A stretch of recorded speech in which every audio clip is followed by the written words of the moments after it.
wọ́n ní báìbù ńlá lọ́wọ́ ìyá mi ló ní báìbù yìí.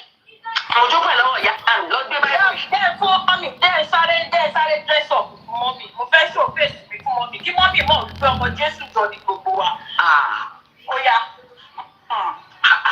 Hallelujah, mọ́mì. Hallelujah, mọ́mì.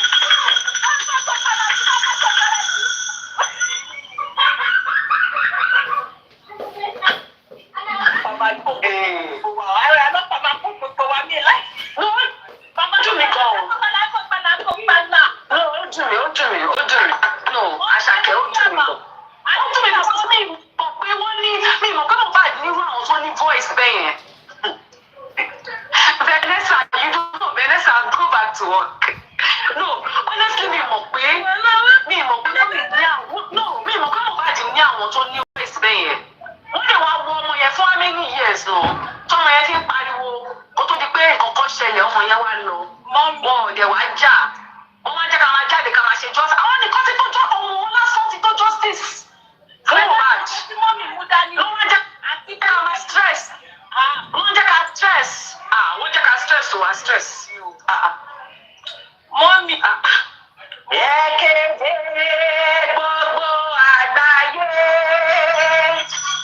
Gbé àwa dé fún justice Mohbad. No. Sharon, wọ́n máa ń gbà wọ́n. No. Sharon. Ó dùn mí gan ní ìṣẹ̀ṣẹ̀ dídí jọ yẹn. Ní ìṣẹ̀ṣẹ̀ rí. Mo ṣẹ̀ṣẹ̀ rí ni. Gbogbo wa ká gbẹ́nu sàn. Wọ́n fi ká fi dájú Mohbad sílẹ̀. Bẹ́ẹ̀ tó bá máa ta ló mú dájú Mohbad dání? nígbà ní chọ́ọ̀chì ta orí mi mọ́. Ta ló mú dájú Mohbad dání lèmi ò wá mọ̀ báyìí. Ẹni tó mú dájú Mohbad dání ẹ̀rọ gan lẹ́ka bèrè ẹjọ́ lọ́wọ́ wọn. But question tẹ́mi kàn tẹ̀ fẹ́ béèrè pé ta ló sọ wípé àwọn fẹ́ lọ gba òkú lọ́dọ̀ ọlọ́pàá lẹ́yìn dájú Mohbad? Ta ló sọ wípé? Ìyẹn làwọn ò tí mọ̀. Torí èèyàn kan lóṣù tó jáde tó ṣe fídíò tàrí òun ni mọ́mì Mohbad. Ṣé mo jọ mọ́mì Mohbad ni? Kò jọ bẹ́ẹ̀. Àbí mo jọ tọmọ anyway gbogbo alájọ bí Mohbad bí àwọn ọdẹ ti di mo ti jọ mọ́mì Mohbad ṣé mo ti di. Mohbad ti ọmọ gbogbo àlàyé. Because ọ̀rọ̀ ni ó dàgbà orúkọ ni máa ń dùn. Ìyábọ̀ tó dò. Ìyábọ̀. Orúkọ yẹn dẹ̀ dúró tó. Tábà lọ wá bí tẹ́fẹ́ sí Mohbad sí fún yín. Tábà lẹ́ẹ̀fẹ́ bẹ́ẹ̀ ṣe dandan ni kò ṣe dandan náà. It's not by force. Ṣẹ̀fẹ̀ béèrè lọ́wọ́ mọ́mì. Ọjọ́ kan lọ sí bíbẹ̀ ṣọ́ọ̀rí pé àwọn fámìlì àwọn àbúrò Mohbad wà wá bẹ̀. Àdẹ̀kọ́ gbogbo nọ́mbà everything àkọlé wọn lọ́wọ́. So tó bá wù wọ́n dédé wọ́n wù wọ́n dédé. Exactly. Fagídí ń sìn ọ́ ni. Exactly. So kí wàá dùn wọ́n tọ́ wá tẹ̀ dá. Nǹkan tí tẹ̀ ń ṣe láti rà mọ́mì. Nǹkan tí tẹ̀ bẹ̀rẹ̀ lọ́wọ́ mọ́mì ni wípé mọ́mì ní justice. Mọ́mì la gbogbo báyìí pé justice. Justice náà gbogbo wa fẹ́. Round gbogbo wa kàn lọ yà. Kò ní bí ìgbà tí Mohbad tí ó take me like how many days kí n tó jáde lọ́gbọ́n ni mọ́mì wà wọ́n ṣe lu aago. 4 days. It took you 4 good. Mọ́mì ò lu aago láti ọjọ́ tọmọ yẹn kú o wọ́n ẹ̀ṣọ́ wa lu aago ń sìn. Mọ́mì ò tiẹ̀. Ṣé Mohbad tó ti sin àbí Mohbad tí wọ́n ṣe autopsy fún èwo nu wọn ló ń jà fún náà? Ṣé Mohbad tó ti kọ́ ti tẹ́lẹ̀ àbí tó ẹ̀jẹ̀ ìṣọ̀tọ̀ autopsy fún èwo nu wọn ló ń jà fún tó mo fẹ́ mọ justice tó fún. Ó dàbí pé tí wọ́n kọ́kọ́ sí tí wọ́n lọ ra pósí tí ọ̀rọ̀ ẹ̀ fi ṣe báyìí. Ìyẹn ló ń sọ. Wọ́n bá ti sọ. Ìyẹn nìyẹn. Wọ́n bá ti sọ. Look at my own hand. Èmi mọ́mì ṣàlàyé pé mo bá ṣe. Gbogbo alájọ ní Mohbad. Gbogbo alájọ invest ní wọ́n ta ìyájọ́ ní Mohbad ní wọ́n ọmọ ní. Àjọ ní Mohbad ní wọ́n fi gbogbo yẹn lẹ̀. Kò yẹ àjọ ní Mohbad ní o. Ṣùgbọ́n Sálú wá sọ fún wọn pé a fẹ́ lọ sí Mohbad tó fi wá ń dárúkọ wa ní problem tí mo ní pẹ̀lú. Nǹkan tí mo fẹ́ bèrè lọ́wọ́ mọ́mì ni pé was mommy not around nígbà tí Mohbad tó wà láyé tó bọ́ síta tó sọ wípé tóun bá ti kú o ẹni báyìí ni. Kí ló ṣàgbo mọ́mì gbà yẹn tí mọ́mì ò lu agogo yẹn gbà? Wọ́n tẹ̀ ní wọ́n dá wọn mọ̀ wọ́n ní Mohbad ò mọ̀ wọ́n. Mohbad fúnra ẹ̀ kò mọ̀ wọ́n. Àdìbò ni mọ́mì wà nígbà tí Mohbad kúrò nílé ní 17 years old tó lọ gbé lọ́dọ̀ màmá prime kí ló dé tí kò lọ gbé lọ́dọ̀ mọ́mì? Àwọn mọ́mì ò mọ̀ wọ́n gbà yẹn wọ́n bísí gbà yẹn mọ́mì ṣe wọ́n gbà wẹ̀ lọ́wọ́. Wọ́n gbà wẹ̀ lọ́wọ́. Another question ti tún fẹ́ bèrè lọ́wọ́ ṣé ẹ̀dí fi rúpẹ́ question mi kọ́ ìgbà ẹ̀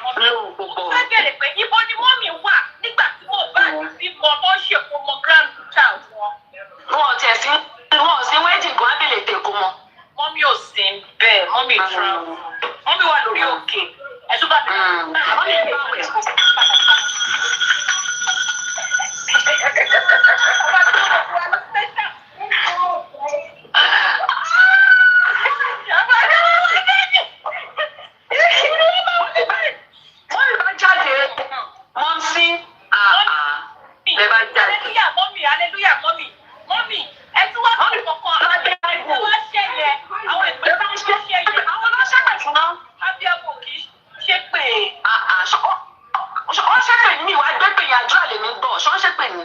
Ó bẹ̀ gbàdúrà ni mọ́mì fẹ́ ṣe bọ̀mọ́ mi wá ṣe. Ìyá mo rí yẹn. Mo tẹ̀sán mo dìde mo mẹ́rin mo fẹ́ lọ mú mi fún wọn ó kú jẹ́ kí mi gan yọ̀ ṣubú mo ní ìyàwó ọlọ́mọ ẹ̀fọ́ ọ̀rọ̀ lọ́rọ̀ kókó bẹ́ẹ̀. Ọ̀rọ̀ lọ́rọ̀ dẹ̀ ló máa ń di tolú ẹ̀. Mọ́mì ẹ má bínú mà nígbà tí mo fẹ́ bèrè kọ̀ọ̀kan lọ́wọ́ mọ́mì kó má yẹ pé mọ́mì travel gbà ẹ̀ ní ẹjọ́ mà nígbà tí bàbá Mohbad tó lọ sí ọkùnrin ní same day tó ló fẹ́ sí ní òru ọjọ́ yẹn kò sí kankan tó ń jẹ́ justice nígbà yẹn ṣé justice ó ṣẹ̀yìn bẹ́ẹ̀ tẹ̀ sí ni wà. Ó lè jáde wọ́n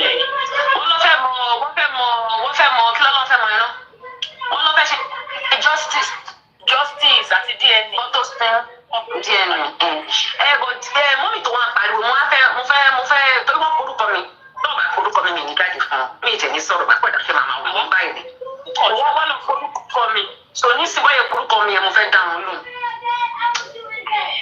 torí nígbà tí mo rí bó ṣe fídíò yẹn mọ́ àwọn pé ẹ wá nù á lè sọ bí àwọn kan ti disguise o torí méjì lọ́nà ń dáyàn o pé tó ń tò mo ní tó you see the Abuja ó lóun ṣì wà l'Abuja you come Lagos ó ní I never come Lagos máa ń pè okay you don't never come Lagos I say you call anybody sir no call anybody you don ready to you wan do burial for Mohbad say no the family never say anything sèmi náà wá gbéra mi mo wá ògbókè Iyabo àbí ṣé nǹkan ti àbí ìbéèrè Iyabo ti pé méjì o ní Nàìjíríà ìtààmù ìnù Iyabo lè ti pé méjì o ká má mọ̀ pé Iyabo ti pé méjì mo bá jókòó mo bá rò má ògbókè you know what díẹ̀ ti ẹ̀ gbé fóònù náà díẹ̀ ti ẹ̀ pé wọn mo bá dẹ̀ pé wọn ẹ lóhùn mi o báwo ni o ọmọ mi ń kọ́ o ṣó wà dáadáa o ń kọ́ o ṣó wà dáadáa o mo ní mọ́mì kan mo rí wọn ń pariwo orúkọ ẹ̀mí àti tó ń tó o ní ẹjọ́ kí ló ṣẹlẹ̀ o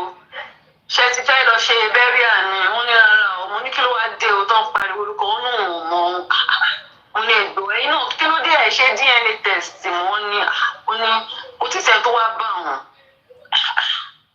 ó ní wọn ò tí wàá bẹ wọn ò tí pè wọn náà ò tí pè orí social media làwọn tí ń rin wọn ò tí wàá bá wọn wọn ò tí wàá bẹ wọn nínú lóyè adájọ́ ò tí pè wọn nínú lórí adájọ́ òpin lọ́yẹ̀ ẹ̀ wọ́n nínú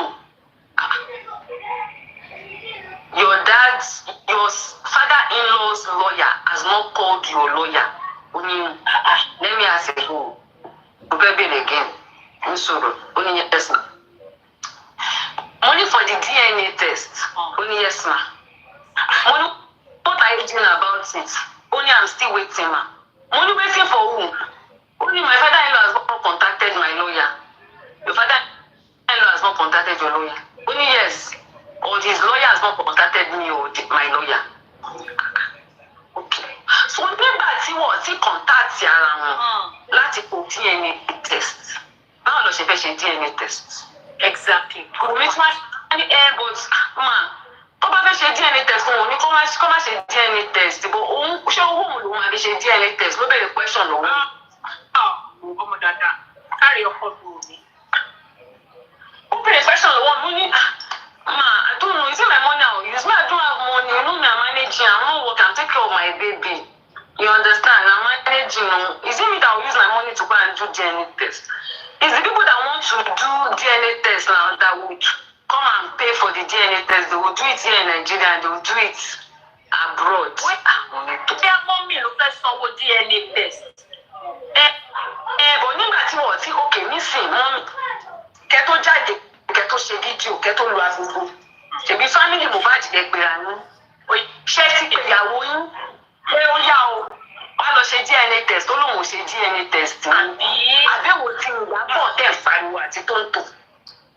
Kí ló kàn Ìyábọ̀ náà rọ̀ yìí? Àbẹ̀wò ń tèmi òun ẹni mo fẹ́ bọ̀ ẹ̀wọ̀n tèmi àti tó ń tó fẹ́ pariwo. Ṣé ẹni fẹ́ mi dé ìlà church mọ́mì ọmọ church?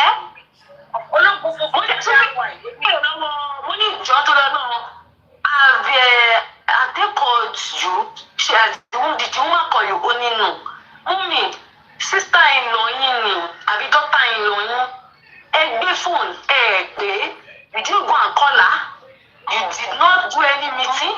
Your lawyer and your lawyer did not meet. Everyone meets Iyabo nínú àti Tonto nínú. Ẹjọ́ ṣé mọ́túárì wọ́n sọ fún yín pé Iyabo àti Tonto wá fẹ́ gbòkú ni. Àbí kò sẹ́ni kò tó lọ mọ́túárì sọ fún yín ni. Ó dàbí pé èèyàn kan ló fún mọ́mì ní wrong information. Somebody gave very wrong information. Wọ́n lè wá fún wọn ní wrong information. Ṣé wọ́n bí wọ́n farabalẹ̀ mọ́mì ẹ̀ dàgbà?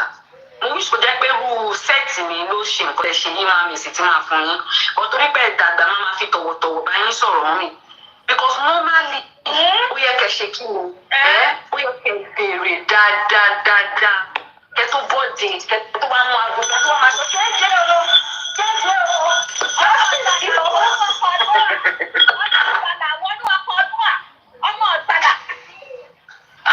Because I don't know which one is my own in this matter. If they should, the next time they not contacted her. You know, She standards, no, because let's be serious. The girl said she has not been contacted.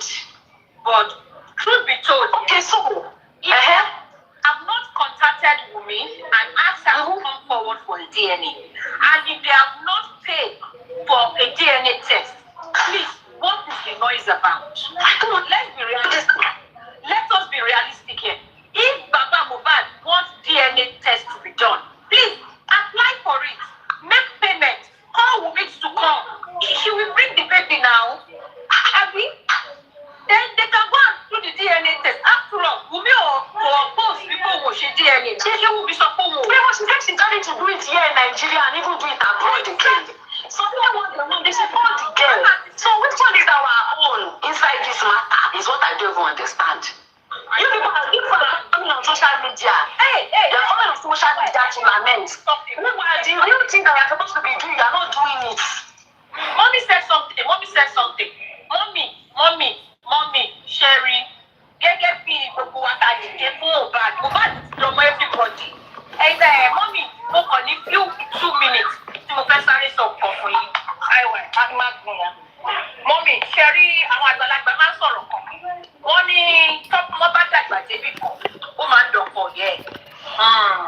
A lè fi dàgbà mọ́mì àti dọ̀pọ̀ yé báyìí wá.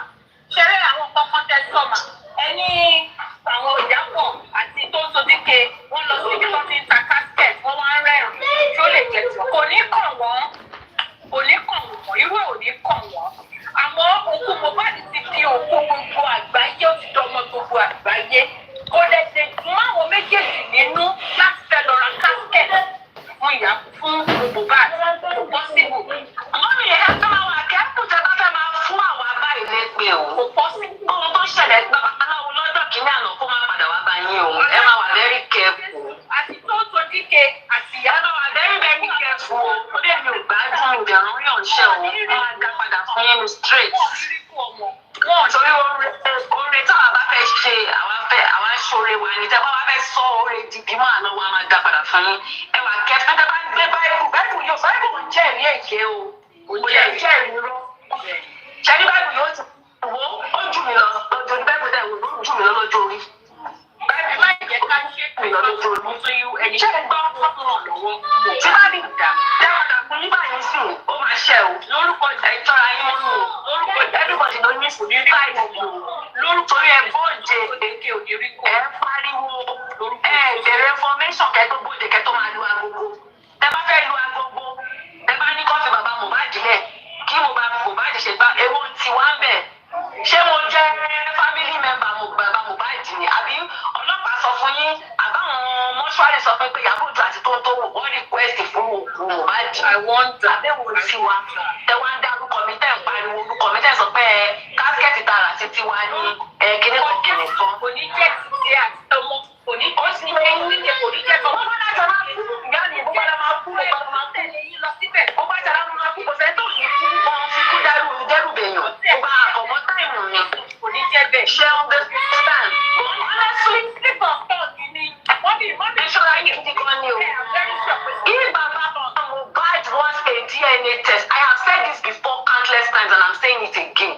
If he wants a DNA test, it is not on social media that he's going to get the DNA test. Exactly. I'm sure he has legal teams and he has lawyers.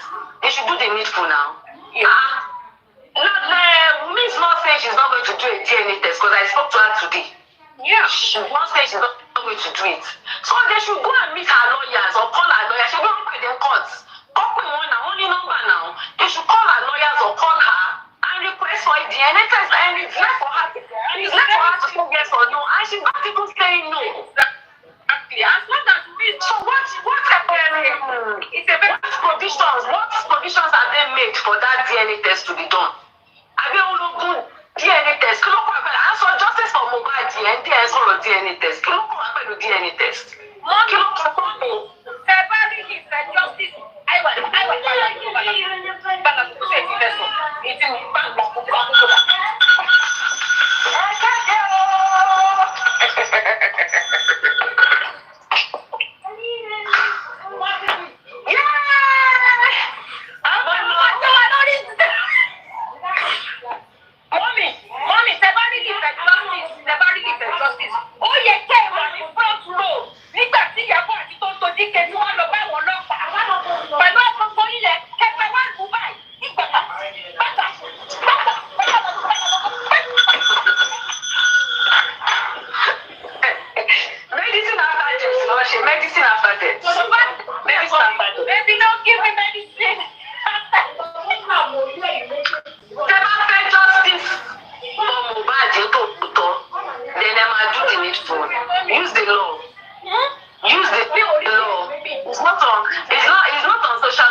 Iyabo, Ojo will continue to use my voice. Yes, let it. When I choose to.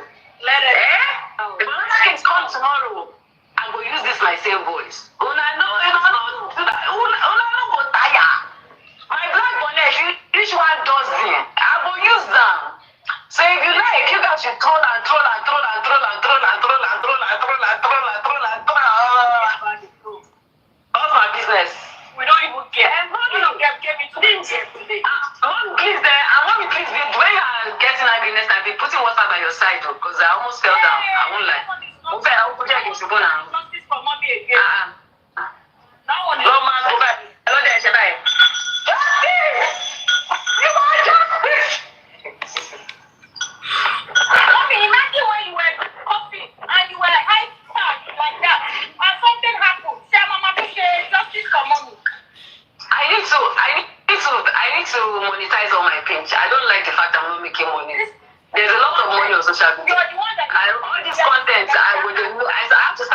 posting on my page. I need to do something about it. I'm wearing celestial on the live show on Instagram. With over 6,000 now because mommy carry prayer and go to Instagram. Mommy, Bible me need. Oh, you mean not Jory? Emi go di pay. People now, yeah, why don't you know Bible, you know? Every God Jerry. Yeah, you come on with my Bible. Holy Bible. Holy life.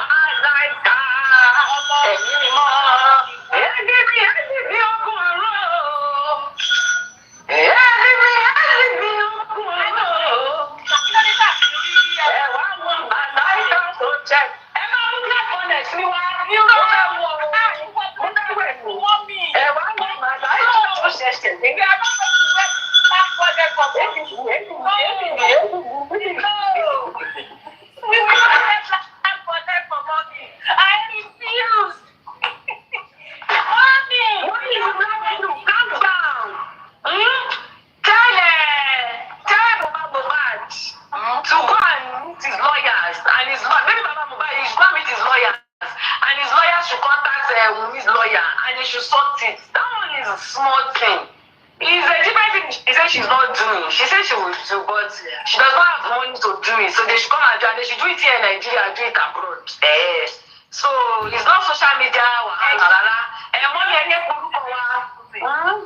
be honest, it's a very simple thing. You understand? Very straightforward and very simple. As long as Baba Mohbad do all his paperwork,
Mommy, let me remind you something. Mommy, when we said justice for Mohbad, and we started this mission and going forward for saying we want justice, it's not just for Mohbad alone. That's what we don't understand. It's not for Mohbad. This justice is for other young artists coming behind other young Nigerian artists that wants to be like Mohbad, that have dream, same dream as Mohbad. It's not just serious. They don't understand. They don't get it. They don't understand it. For Mohbad only. We are also fighting for everyone. They don't understand it. They don't get it. Okay. They don't get it. As a matter of fact, we have no power. Iyabo has no power. But I'll swear down. But the only power that we all have is our voice. Yes, so. Is our voice. And see the likes of Toto, the likes of Iyabo, they carry some special grace, some special oil. That when they speak, the nation must listen. Mommy, you don't have to listen, but that's why you carry and go. You understand? Mommy, I'm not going to get me good meal because I put Iyabo every time to go there. Well, you know, when we don't see, don't even want to listen. Mommy, I'm not going to another family can I see Mohbad the next day. You can see in 10 years time. It doesn't stop justice for Mohbad. Exactly. It doesn't. Get justice. But if you guys need all this DNA, the and they should do the needful. No matter if she confronted them, one part social media job. She social media no matter every. Bẹ́ẹ̀ ṣe dárúkọ nísìn. Kí tó jáde síta kí ni mo ṣe mo gbé fóònù mo pè mo béèrè. Kẹ́ tó jáde síta ẹ máa gbé fóònù kẹ́ máa béèrè right things ẹ béèrè necessary things ẹ try láti mọ̀ kó tó ń ṣẹlẹ̀. Ẹ kàn máa jáde síta kẹ́kọ̀ọ́ máa rìn lọ́wọ́ kẹ́kọ̀ọ́ máa dágbo ọmọ pátálágbà ní ìbọn.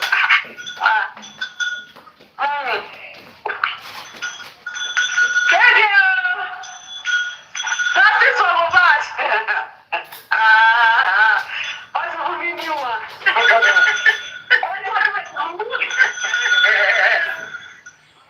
Ọkọ̀ tí ẹ̀jẹ̀ wá dùn mí. Tí mọ́mí ò lọ́wọ́ agogo yẹn. Níjọ́ tí everybody lọ sọ́dọ̀ àwọn ọlọ́pàá. Kí mọ́mí máa lo agogo yẹn náà. Better now. Everybody will know mommy wants justice. But mommy wants justice for one lo agogo. I don't understand though. Distractions they go well. See that you Mohbad the perfect DNA, I'm saying it again. Yeah, he should do the needful. Omowummi is not on social media that they will get the DNA done. They will do the needful. Do you understand? They should go and do it. Family issues need. They should get their lawyers involved so that everything can be legal, and they should do it the right way. It's nothing to do with us. If they choose not to bury Mohbad at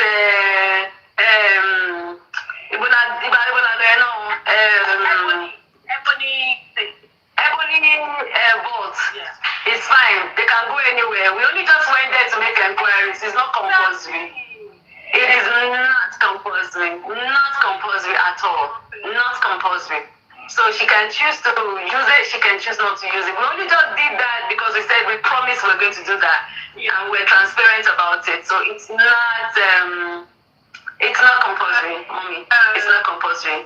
But it doesn't stop the justice for Mohbad. You understand? Yes. So and his remains, they've taken whatever it is they need for DNA test, I'm sure they can always get it from them. You know, it's his remains that they've asked you guys to go and bury.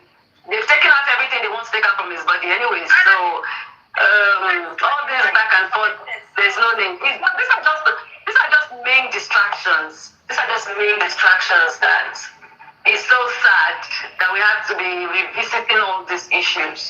But it doesn't take away from what we want. If you go back and listen to, well, we went to see the CP then, you know.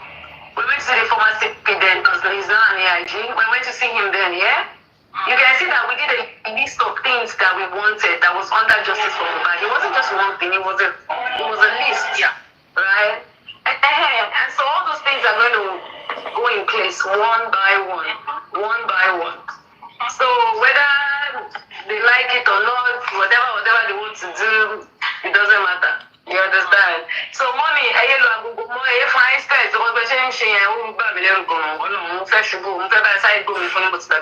social media more. So better. Justice for Mohbad. Justice for Mohbad. Justice for Mohbad. Justice for Mohbad.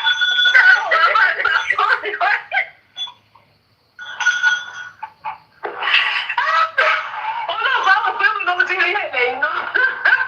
Hey, don't take care of my daddy, you know. Hey, oh, this social media, social media, don't see somebody, but it's a Mario, don't see drama. Nobody's going to be distracted. Mommy, if you're not well informed, try to get more information, and let people that have facts, let them give you the information so that you will know and not come out next time and just be doing this.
days, on the 28th of September, Iyabo John Tuntun went to the votes to, so they plan to give Mohbad a befitting funeral after his family messed up the first one.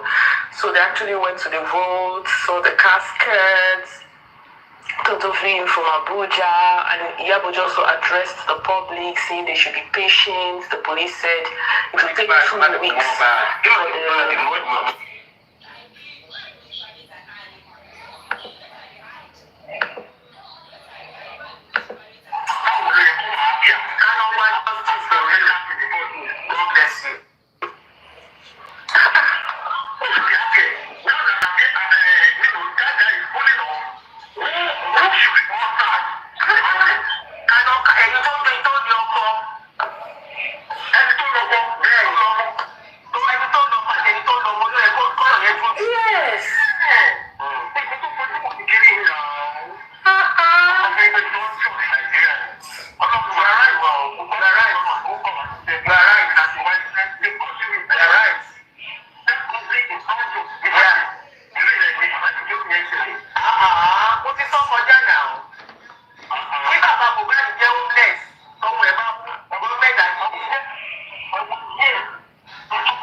He did 1, 2, 3, 4, some few songs for you, which you are benefiting from under your record label. Abi? So what did you do when you found out that he had mental health issues? Everything this boy has done for you, music-wise, he's under your record label. How much have you paid him? What is his royalty? Where is his money? Because right now they are streaming that song. It's going on. I hope you are not thinking that the money is going to be yours. They know they don't talk. I love him. Hello? How did you help him? What did you do? But you sat down there and you allowed them bully him from time to time. He couldn't go to shows. He was scared. He was paranoid. I remember in London, he was telling us he needed security because he wanted to go somewhere. He's afraid that the Malian boys will come and beat him. I was like, oh, why would they want to beat him? I didn't get the scenario. I didn't understand what he was saying. All these videos that they have about him that is coming out, and people are saying, oh, you have this video, you didn't bring it out. Please, why is the believer that they will use to bring out the video? It is for them. Because when he came out to clearly say, oh, these people are doing this to me, they are doing that to me, how many people stood by him or for him? Even me, myself. We all took to what Naramadi said and he's running mad. Or he's mad running. So, I mean, when you already have, let me tell you something. People say, oh, Iyabo, let me deviate a bit. 2 seconds, I'll come back. People say, oh, Iyabo, but then you don't used to talk, you used to be very quiet. That was the damn product of the society. I have been so pushed to the world that I don't even care no more. It is what I will eat tomorrow. And the bill that we pay tomorrow, that's what I worry about though. Because I don't know how it's going to be. But that day, it will happen to everybody. But not everybody has that liver. But this boy tried. He tried. He sang it in his song. He said it in his words. But he's your friend and he's your brother. What did you do? Oh, when I was follow Ramani, she only need balance. Ramani, I'm talking to you. I don't care, although you say you gangster, shit, you've been to prison and say, oh, see, walk kiri. Walk kiri, if I walk them. Oh, see, one kitty. Yeah, been to sell it there, sell in London, it ain't bad room, but I pay as for my soul, sell it, they lolling. It will let get to Lola, become a bushel. What will you go? What did you do? He's your brother.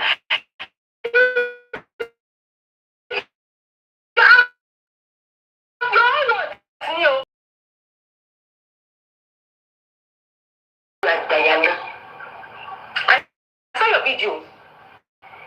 You said, Baba Jabika Kuko, you don't have anything to do with it. You don't have anything to do with his death. Okay. We hear you don't have anything to do with his death. At least we do not see any. We saw what you did this year.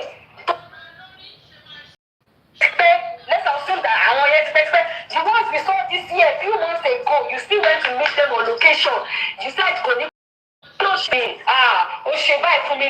and explain yourself. Okay. Oh, deserve it. Let us know what did he do. We must know what he did wrong. So it's not about you come and say, you come up, you work with you, about bill, they see your own no time. With you about bill, they she might come, you know, cool. What is I did? Anything about just send you. I don't be more seeing. When I be on my you. Every shitty day you really should be for life. We have to carry out by me, not to have to bring in that room. So you man, you I don't know. What did he do? I don't even have to say before you say, I have a on my little bag, you can't don't buy that hour. But you buy the on the 2 way. I need a packet with that. You have 5 money. What they done you? What they to say it to the some loudly, some loud fool, some loud shit, some like Baluta. Oh, MW, watch me walk away, putting myself on display. Oh, the beer was here. Oh, Joko, be what's here. Oh, fear, oh, what's here. Oh, the mama, oh, the shit, yes. Oh, no, I said it, no, I'm not going to judge this. I want to be able to know. I be able to know. Don't be Joko. Don't be what I was a nanny. You know? Oh, mama, oh, then never. You don't even look for now. Oh, but I decided they can't even bear to me. Can't go. No, say they don't want to move. Go and say they don't want to buy. Say, I'm going to go. Go say they don't want to go. You got to take over. Everything I'm sorry, I'm going to slow back in my gym. Yes. Ṣùgbọ́n tó ló fẹ́ kí wọ́n mọ̀ jù Samlari ó dẹ̀ mú ọmọ lọ́mọ ó dẹ̀ ń lè kiri ó dẹ̀ tún bẹ́ẹ̀ ó tún lọ bọ̀dá fún ààrẹ kí ló ṣe kò ní bàjẹ́ wọ̀ ló pa àtòtò tó tún kọ́ ọmọ yẹn fáyé tó ló ń gbé lẹ́yìn ìgbéra ẹ̀rù ń bà gbogbo olórojọ́ fún olórojọ́ fọkàn mi náà gbogbo olórojọ́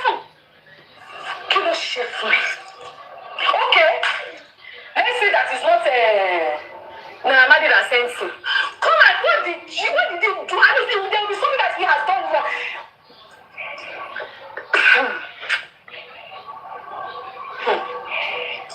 I'm still going to call the names of the people that are going to be involved in this case.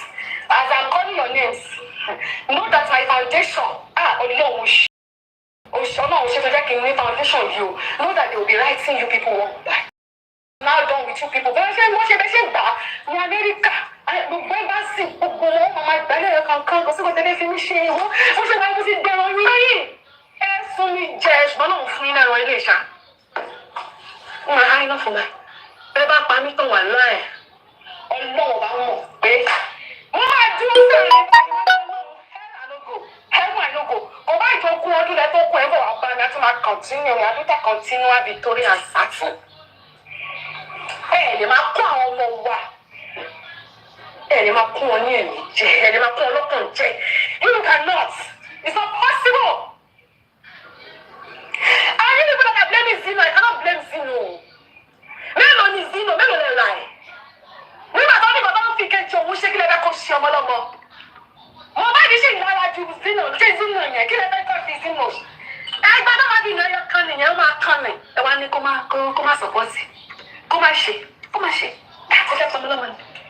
If I just like I want to say there, anyway, she could have also kill ever come along. She could just come over. I got go cool. So I'm whining. Oh, Iyabo, I can't padà.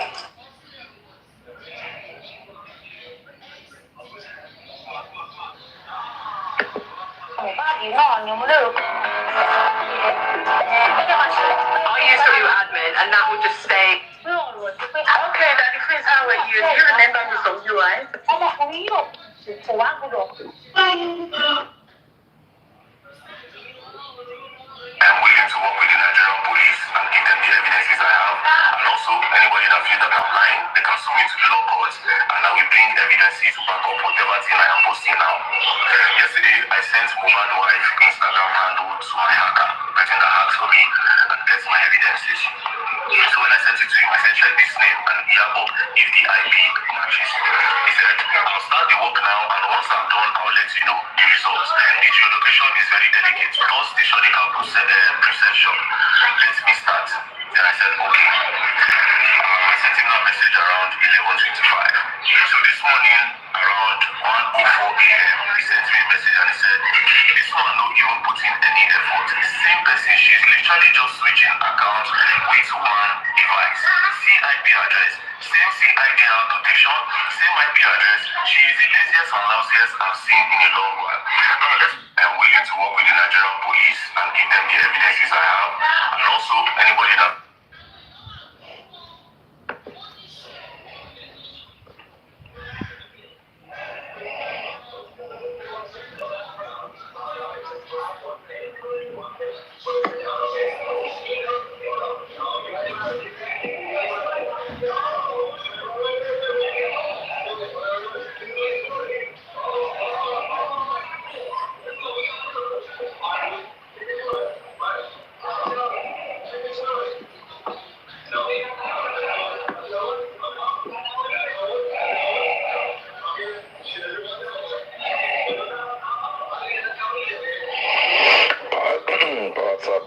Let's power top. Let's power top.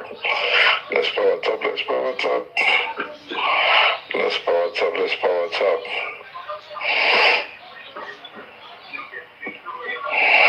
Guys, let's power top.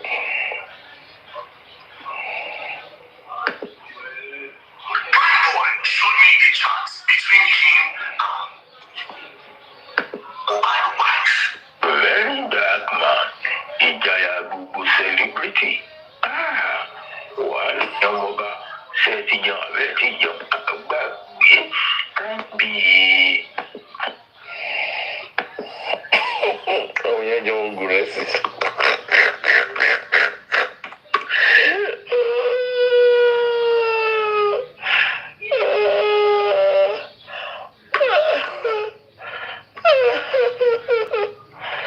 Iyabo Joe.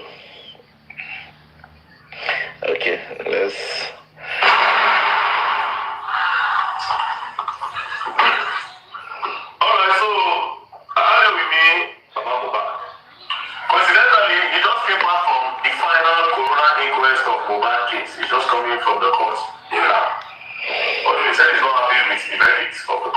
the cutest video you've seen.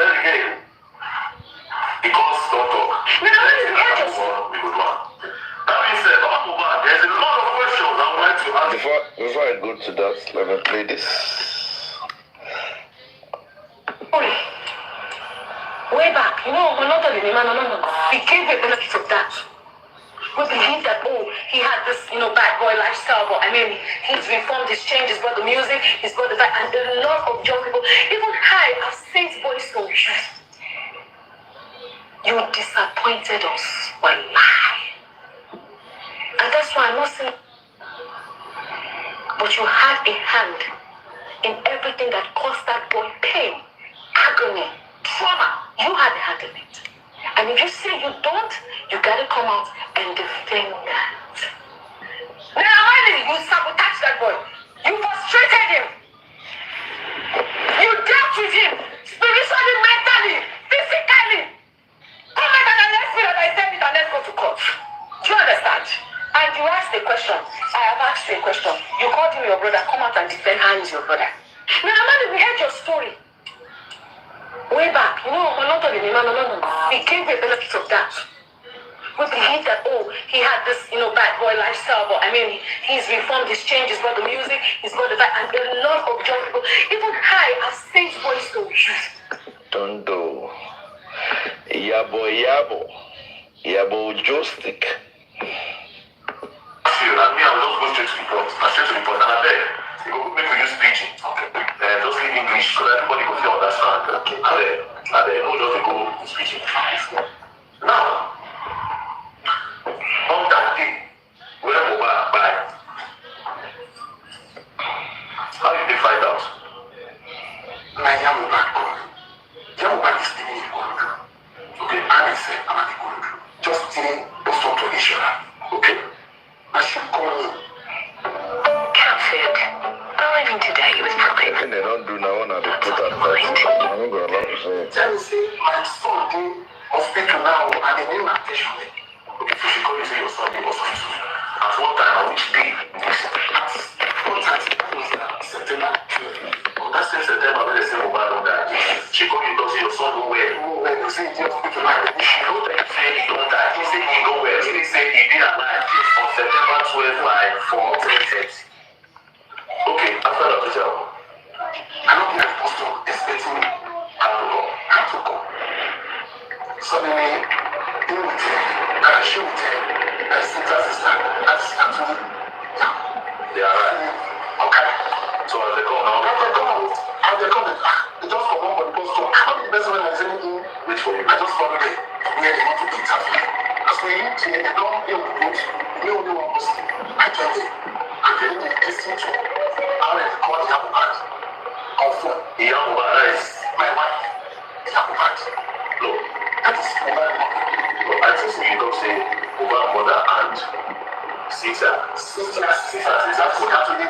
Okay, so when you come to say Iyabo band, now you did defend now. You did defend and he actually did defend. So who they call the God for? They call the Iyabo band.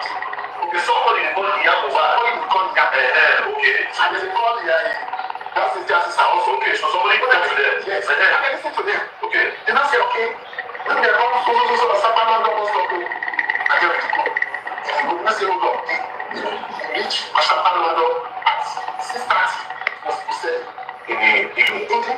Okay. Now, when you now call the Iyabo back again, say, we don't reach bus stop. Maybe where we want to come, leave us here. We say, okay. I just collect the phone. Okay. And then here now who come pick me here because the way when they say they call the Iyabo back, they did somehow will say that's the way they call it. You know they need to 5 minutes they call them. But by this time, when we reach there by 7, when we are reach us about yes. All this stuff going on the top. Anybody don't say, this boy don't die. No. Nobody don't come for this time. So which time will I reach where they go back house there? At what time? When we now reach our house, I collect phone and I see the best food they come. In this is something they say, when we go back to say, where don't they come to the children, I say, the children don't be good. Say, no, not there again. I don't understand. After they tell me, and I don't have to call the Iyabo back. Wait, Baba Mubarak. Wait now. Wait. On the 12th of September, they called you by 4:30, say you're picking nowhere. Now your wife called you. You don't tell your wife, say you will wait for one more stop. She come meet you, go and go where your son be. This come when they call, they say go back to the hospital, right? And they receive treatment. So when you to suffer not done, they still not again. By 7, they don't tell them, say, go and go what you done again, who come to? See, go back. That's what they told you. And the next way they talk to you now, Darusha, who be Darusha? So Darusha is to the family. He's a brother to the Iyabo. So Darusha, okay? Don't talk to you from here, baby.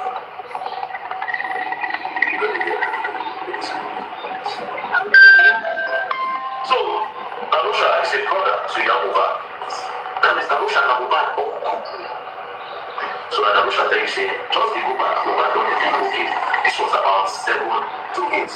Now, what you not do after that, man? You not decide. I wanted to see. I want to go out to his house to eat him. Okay?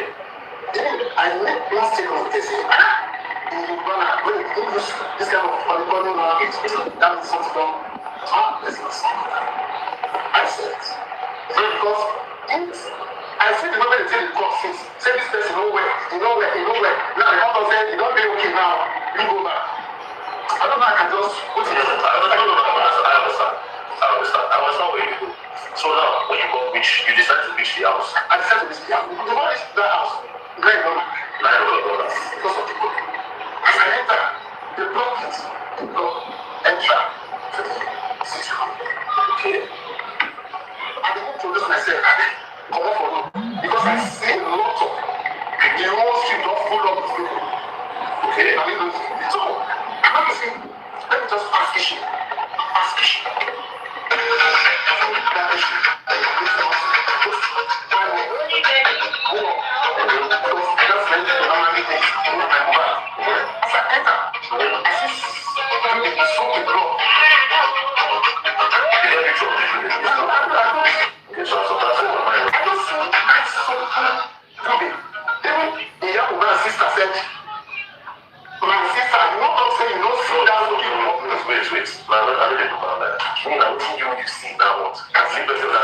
So you now, you don't see this, okay? I don't see this hotel, okay? Now from there, they hear voice of what do you call this? Nice time, Daddy, Iyabo, come and see.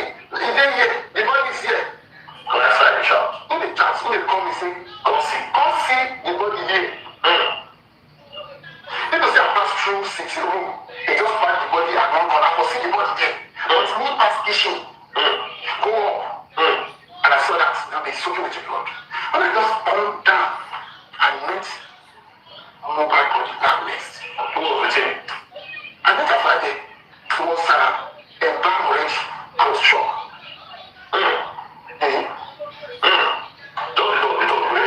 I almost from the city room. Okay. Go outside. See where the guy is. Waiting happened to your husband. Okay. Because I'm saying, Baba, the injection when they carry me down. Now I'm so for the make the carry and go village. Go do ritual. You know me as a pastor. Go do ritual on when they carry and go village. So as you say, the wife, how many people did it? Before you talk about this wife now, which they tell you say, okay, this one. Who did that place? That's, you know, say the cover, they don't want it. The church is like a house. The person now, Darusha did it. Okay. Nice side did it. Okay. The Imam did it. Okay. Abdullah was there. Okay. There's 2 apart when I met. Okay. What's the name? This woman, that was a woman when I'm talking. Iyabo like in Great Monday. Okay, those are all the people you remember. Okay, so which people ask them? People ask them, say, what's happened to my wife? What did happen to your husband? She got also the thing to say, that the nurse when they come, I give my injection, and that injection won't be out for your body. Well, not the day they talk saying the hospital they receive treatment. By 4. By 2. And now the doctor say he received treatment. More secrets concerning this from us. Does that mean that they lie, they try to be simple answer all the time? Anyways, now let the wife you ask you or you ask any other person. That's the only wife I ask. When you see the nurse with your own eyes, no, you don't see the nurse as at the time. fight. I see how people plenty. On that day, I talked to Sultan. For phone. Not on phone, no. Maybe we can see each other like this. So Sultan did it. So he was there. And I talked to him and said, say what happened to your brother. And that's the first time that we meet each other. I said that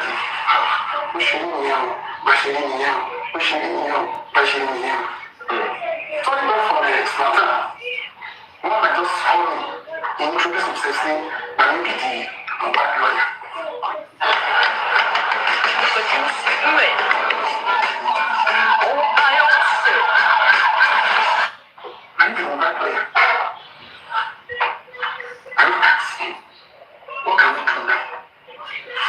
Because when I didn't come back from talk, he told me, Papa, you don't get one to put to find somewhere. Like, for example, here. The same thing that I try to look for. Those are the things I will come here. I just want to know the step at which, because the next thing I want to know, now why they go bury now, the way they bury now. You understand? So from here now, what was the process? Because that time, the same about that we still have the family before anyone hit 13%. Right? So why would I do that area so quick like that? The reason is this. For that, I also know they don't say when you talk, they don't already help out. So they don't already say you don't die. Everybody where they don't say you don't die. Right? So, but did you also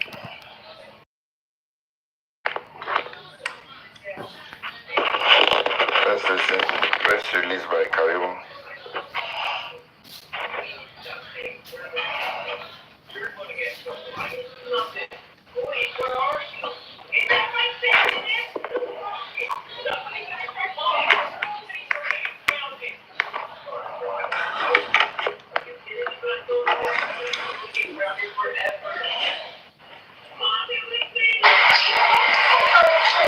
So, pay condolence to the family of the Console your sister. Console your sister. I was found my sister and show condolences to the family of the deceased. But to my surprise, for about 2 years now, I've been called several names. As a matter of fact, I was stabbed. At first, people said I wasn't a nurse. I was surprised. And all of a sudden, they made a 360 U-turn and decide that I was the nurse that visited the house, or probably a second nurse that visited the house, and treat Mohbad. But let it be known, and I'm putting this out there, that I never administer through the all routes. I did not administer any medication through all the routes of medication administration. I did not News at 4. anytime whatsoever administer medication to Mohbad through all the routes of medication administration. I'm doing this should in case my kids or anyone closer to me or the people out there, the public, have access to this life. I'm saying it loud and clear that I, Karimo Tukumbayo, United States of America nurse, did not have any involvement in the death of Mohbad. I did not anytime inject, administer subcutaneously, topically, IV route, IM route, PO route, POS. give medication to Mohbad. And if anyone, any member of the public thinks otherwise, if any member of the public thinks otherwise, I implore you guys,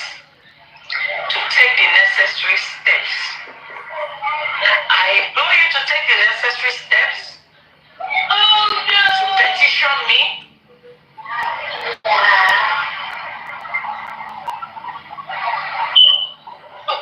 Prosecute me if I am found guilty. Give us the address now, whether you know go receive petition. But if you all cannot do that, but choose to drag, you will continue dragging me. Karimoto Kubayo, I don't succumb. I don't bow for no one except God. And you, as a U.S. military, U.S. military, long. You come close.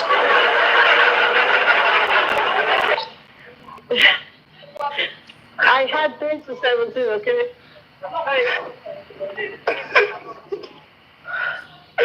Down to you guys. Never. Who the hell are you guys? You can try either. This is necessary for future purpose. That's why I'm doing this. But till then, I'll be taking some necessary steps underground as regards this accusation. We can first laugh. Give us your address. He said, Jimmy is able to petition you. If you're ready, provide us with your address. We'll petition you. We have a whole lot to petition you on. So, all this one you're just capping. We have been news at 7, little cap. Been news at 4. You're just capping. Just capping. Give us your recent address. Whether you receive petition or not, I'll petition. To that. But I'm saying this and I'm doing this for my well-wishers, my mommies and my daddies, my aunties and my uncles, my younger ones that truly believe in me, or who doesn't believe in me. I'm also doing this in case the kids grow up tomorrow, they will see this. And every other aspect, everything I've done in the struggle, in the fight for justice for Mohbad, they will see it. All you've done. Wait. Everything you've done, the few things you've done in justice for Mohbad is to distract justice for Mohbad, is to come in and divide people's platform, is to come in and use 10K and 5K attract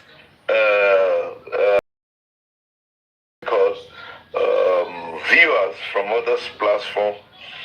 You've successfully bullied people. You've posted, what's the name? Oloriabi's wife for weeks. It was on your page. You were cursing on her. You've posted people's picture on your page cursing on. You want to know what you've done? You are one of the first people that will put knife on the distance and start acting drama. You've done stupid, ridiculous things in justice for Mohbad. You are not here to seek justice. You also said you guys paid the police 200K and wine to avert justice. That's all you said. That's all you said.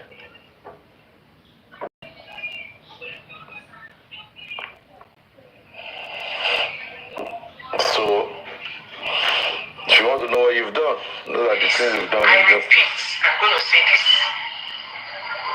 I ain't backing down for you guys. I'm not a coward. Not backing down for you guys. You can try that. But you guys will be a coward. You will be a coward if you don't go ahead and petition me. Give us your address now. If you don't go ahead to petition me, that means you guys are just noise makers. Give us your address. Just give us your address. I was at the house. That is that about that.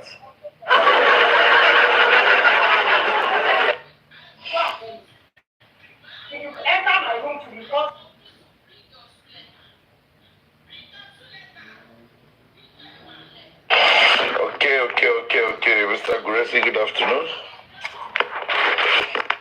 Osmala, good afternoon.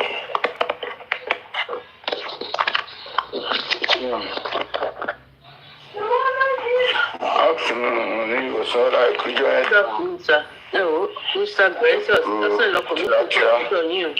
It's money. Yeah, sure. But I grew, shall I feel it was? You are. How are you? Are you okay, sir? Hello. Yeah, you are audible, sir.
Condolences to the family of the deceased.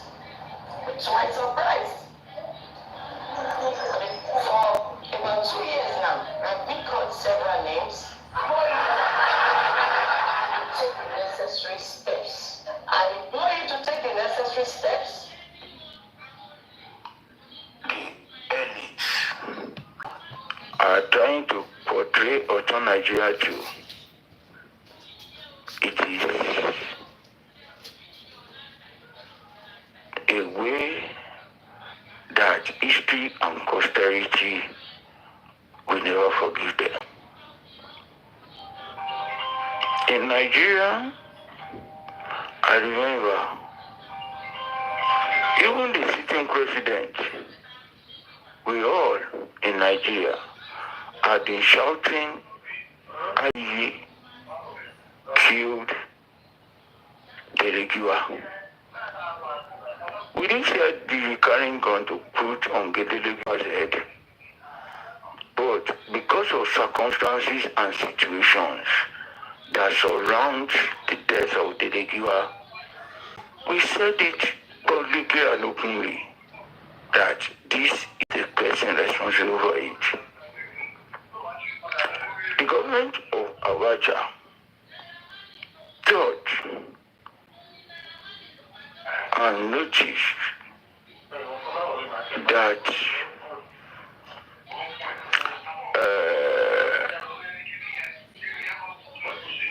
Moshood Abiola, the most popular president that never lived, was voted in, and he was popularly elected as a legitimate president. Unfortunately, the power that we tried to stop him But along the line, he was roped in for doing something and eventually he died. We called a particular person out to be responsible for the death of MK Abiola. Were we there? Did we see it? But situation and circumstances surrounding the death of Abiola gave us the courage and the conviction to say that this person is responsible for it. And nothing had happened. Nobody was arrested for shouting that IBB killed Belegua, and nobody was arrested that the then government killed MK Abiola. But in this case of Mowad, no matter what the situation is, no matter who is being alleged, and I want to say, if you are talking about alleging someone, insulting someone, maligning someone, maybe some people don't understand what is called maligning. Maligning is when you have nothing to do with something and you are being called out for it. But is the most aligned individual. And I can say there is one Otumba there. I've never seen anybody that has insulted or maligned anyone in halfway of the way this guy has done to our own bad. I have not seen it. Yet, he works freely, he enjoys his fundamental liberty at the detriment and at the pain of someone who is innocent and has no hand in something. I remember, this one is too fresh, Kesolo, who went on national TV to say he knows why and how someone buying word, Nayamadi. That Nayamadi cannot deny the fact that he was not responsible for it. He went on national TV. Almost 2 years down the drain, he was just being kicked last week. And you know what? The next day,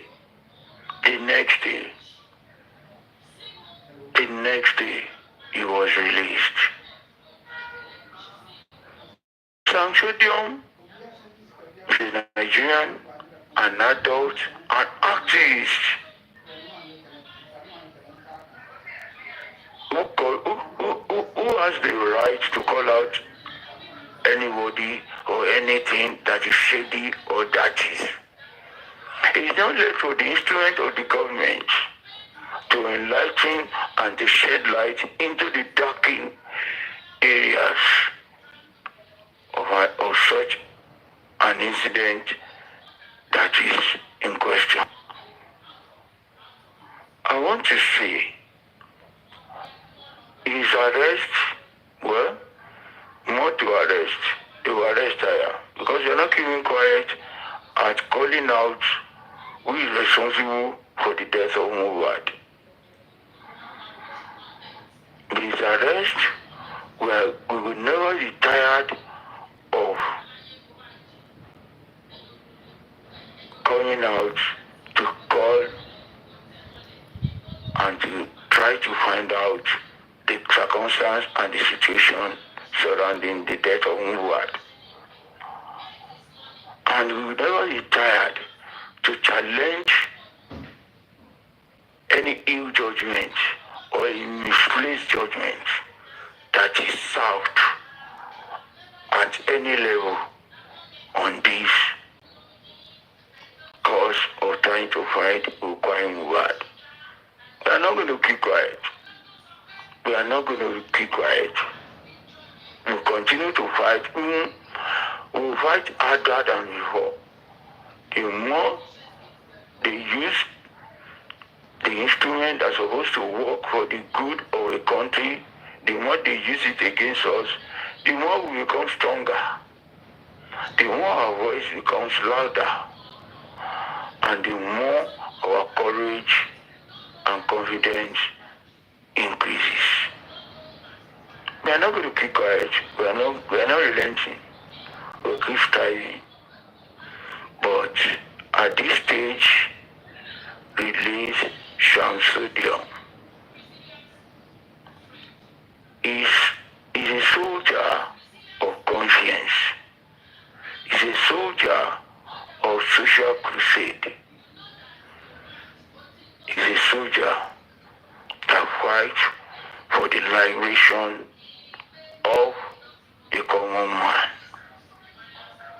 Everybody has gotten his own style. My style is different from your style. Your style is different from your smaller style. Likewise, is different from Blood of Jesus style. We all have our different styles. But the question we're asking is the same. The challenge we are facing is the same. Please, the government, we are not interested in who is behind it. All we are calling for is free Shamsuddin. He deserves to be freed. He deserves to enjoy his freedom. He deserves to be treated as other Nigerians. If, no matter what he has done, no matter the allegation, no matter false petition or false allegation anybody might have written, we have written more sophisticated one against certain leaders and nothing is done. God wrote a stronger petition than anyone can write in his days, during his life. What was done to it? It was thrown in a dozen at the corner of an office, untreated. This is just a normal, a common man who is calling for a greater Nigeria, a sane society, and a decent country where everybody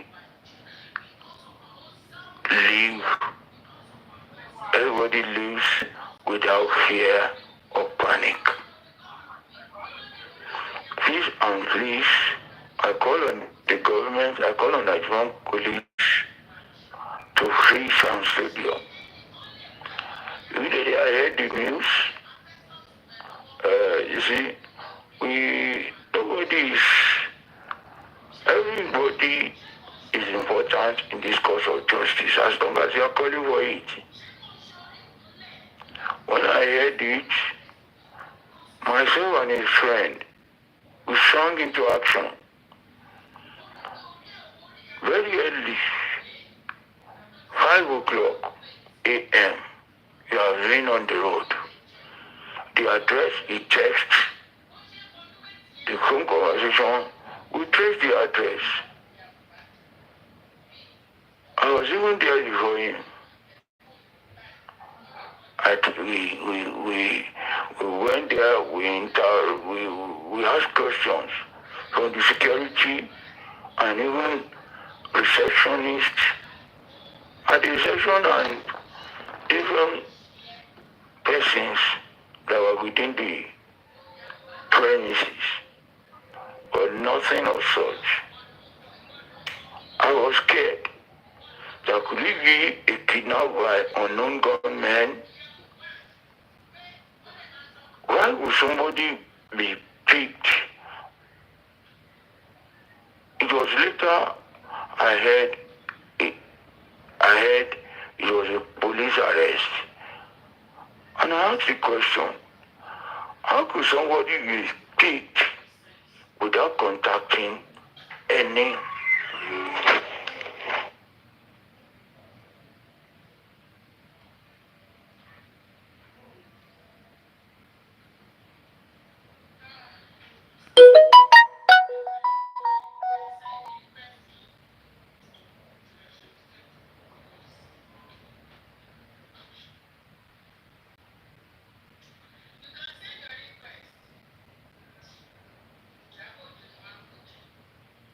I think Mr. Gracie maybe had a call or kind of busy. He's gonna come back. He's talking about the guy that was arrested. And I wanted to even ask some questions about the guy that was arrested and his sham sodium.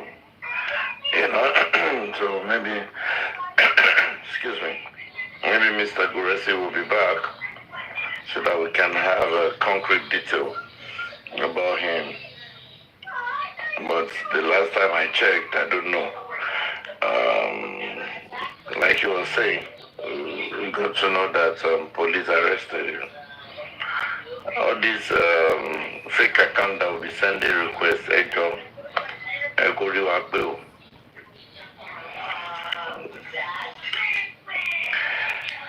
let me quickly go to Mommy Bosumala.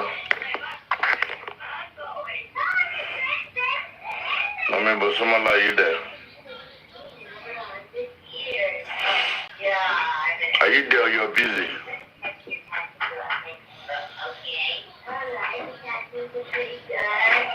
Big International, you're welcome.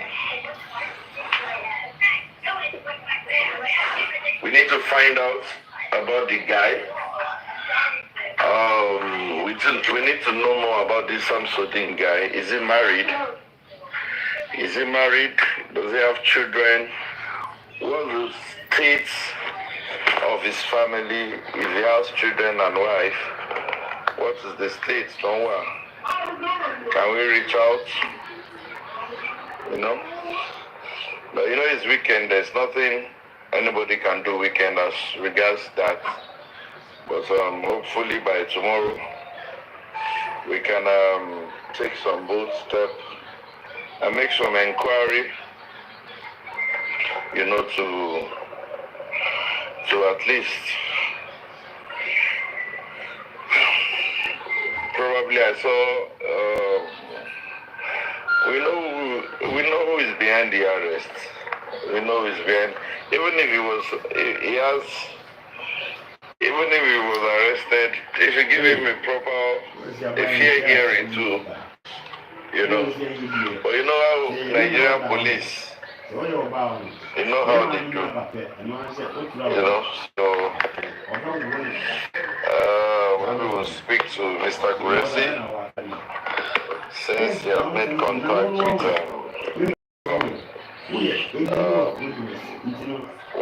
the guy's family. Let's know. And I believe some people step into the case, like I was told yesterday. They step into the case. So the petition is going everywhere. Well, we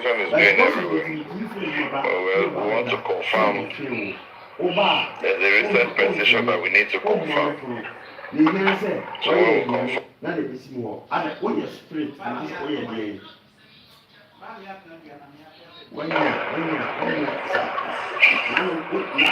Blood of Jesus, are you there?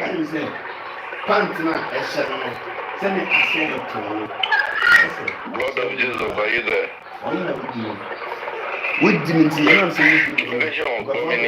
Can anybody hear me? Am I audible? I'm only audible. Oh, Jabo. Am I not being bored? Can anybody hear me? Temi's voice toast says it all. Temi voice toast. Oh, okay, thank you. The person behind the arrest will be Iyabo, nobody else. And he too, she has done what she's accusing somebody of. That's why I played that video. She accused Naramali, she accused Sam Larry. She called out the Obas too. Did they get her arrested? No, now. She posted VDM's mother, abused VDM's mother. Was she arrested for that? No. So because Samson they just right say no go better for you. You dey arrest them, they show power. All of them go fail last.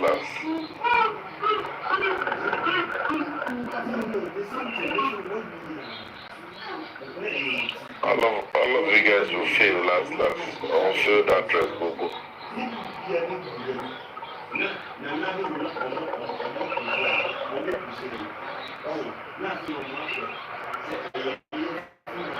Happy Sunday, everyone.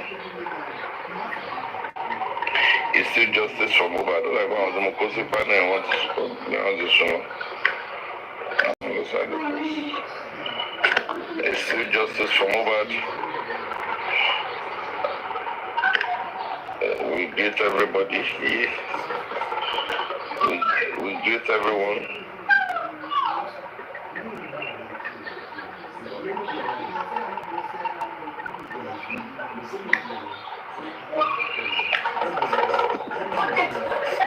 Mommy Elizabeth, how are you doing? International District follower there, Semi Crocodile, Ishak Pekin. Madam Fumi Murenikeji, Aji Atali, Wizzy, Rebecca Zingas. Happy Sunday to you all. Please enjoy your power tap. Let's power tap, let's power tap, let's power tap.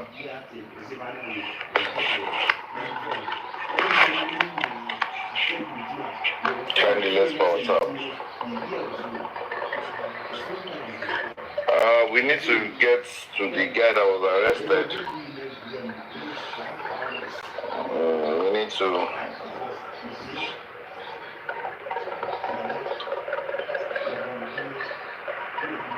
If they should arrest him and they should think we have done something wrong, they should charge him to court.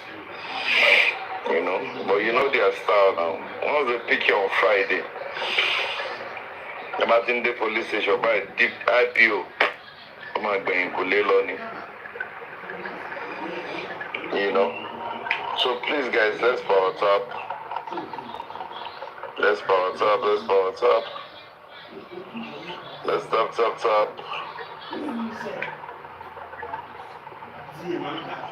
Let's tap.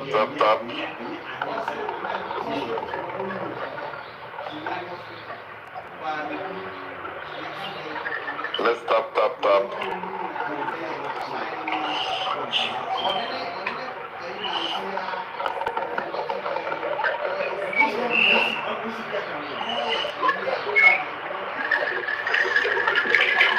A whole lot is happening in J4M. Sorry, not in J4M. A whole lot is happening on the blackout. And go update our come.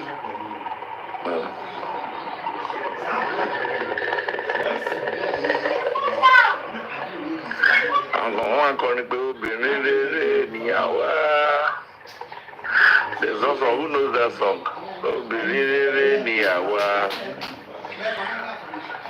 Who knows the song? I told you more. I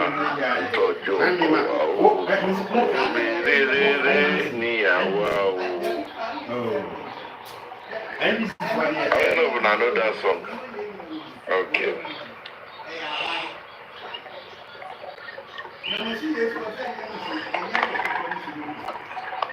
No. If you don't marry, stay married. When I stay married, if you don't marry, stay married. Because I hear some kind of story. We say, today no be gossip time. One story kan tí wà palatable.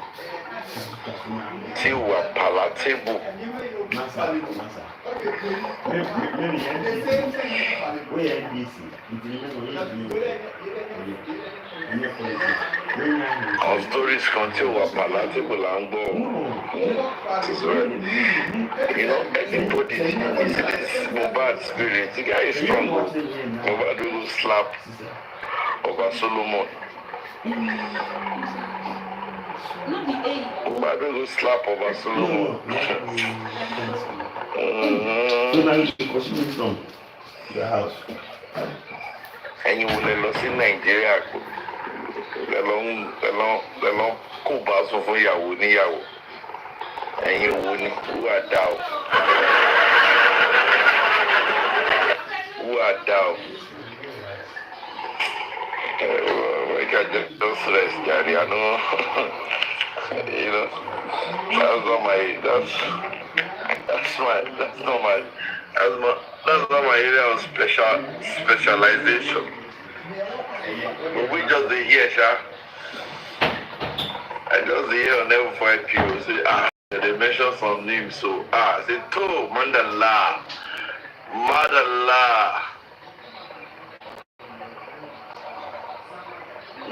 Madala.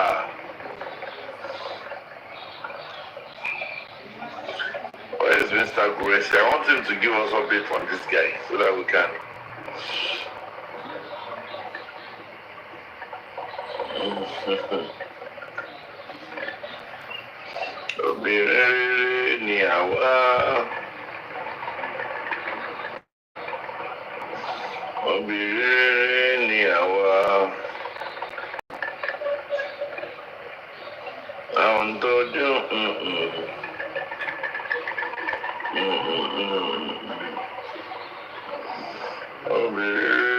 Mona power tap now. Why might they do like this?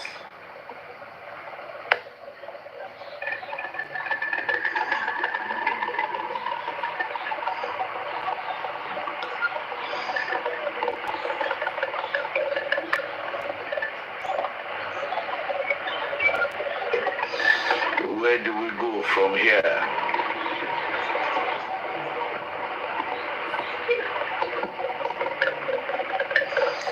We're still waiting patiently for. We're waiting patiently for the recommendation made by the Corona Magistrate and also the CTC, so that we can sit down and examine, juxtapose all the recommendation in the magistrate's advice.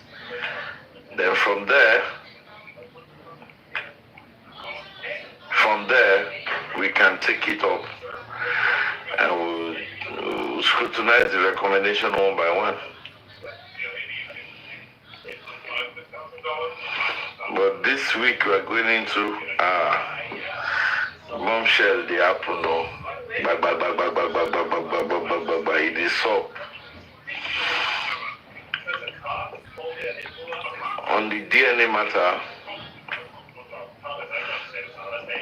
we think a new date has been given. And if you remember the day that they were supposed to listen to the application, that was when federal government of Nigeria declared a public holiday. So a new date has been fixed. And according to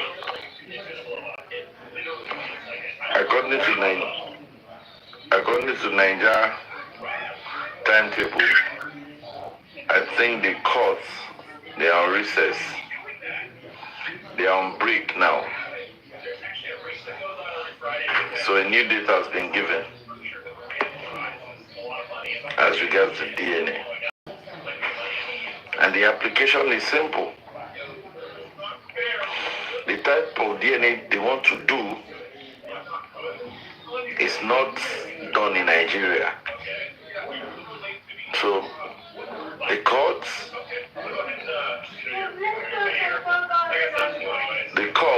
should give permission to be carried out abroad. It's simple.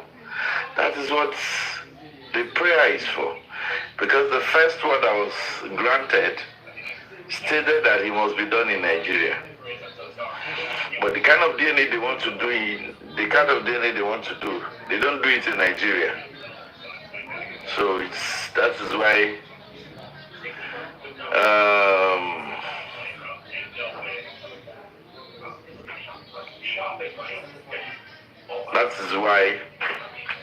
it is said that a new application should be submitted.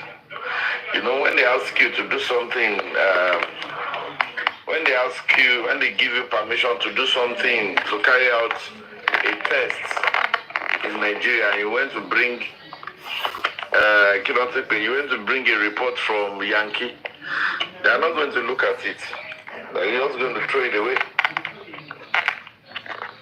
Thank you for following the host. Please follow the host. If you have not followed the host, kindly follow the host. So that is why the DNA will be done, will be guided jealously. MFU, longest time, MFU, how are you?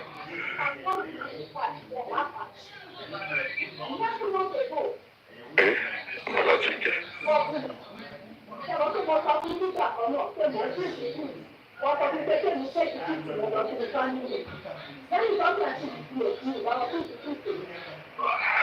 MFU, which one are you? As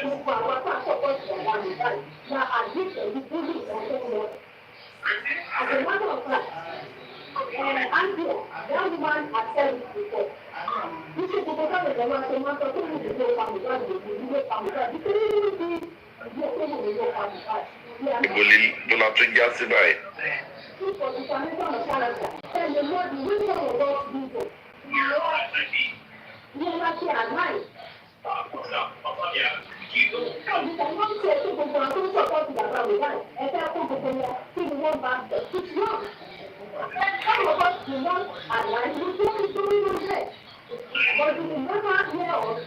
very possible. They are not contacting an individual for DNA. They can't contact an individual for DNA. They are contacting hospital.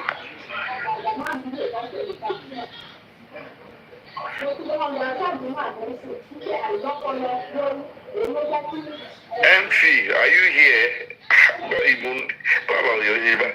Who are on the platform? Who hear me by you?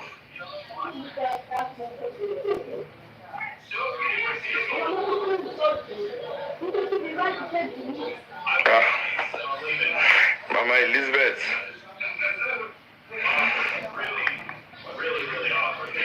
Good afternoon, Honorable York. That's normal. How are you? I'm fine. How are you doing? Happy Sunday to you. Same to you, ma. Yeah. How are the children and everyone? Let's go. We thank God for how far He moved us to and where He's taking us. I just joined. I'm at work, but I can talk a bit.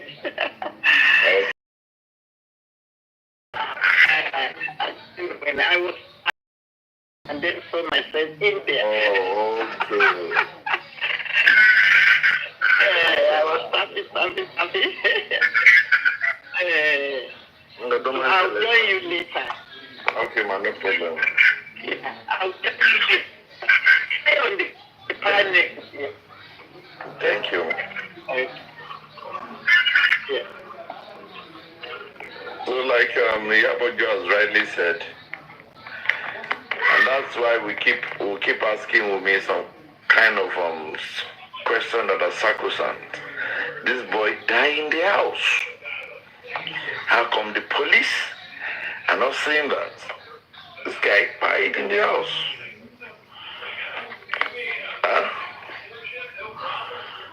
How come they are not saying it?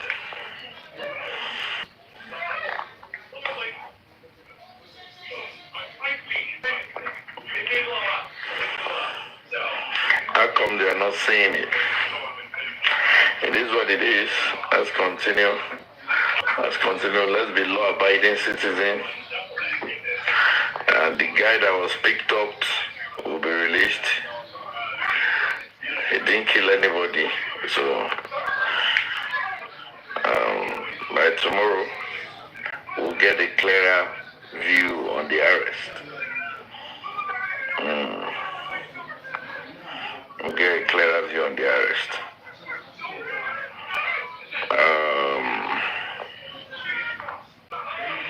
Let's continue doing what we're doing best. DNA is a must. DNA is sacrosanct.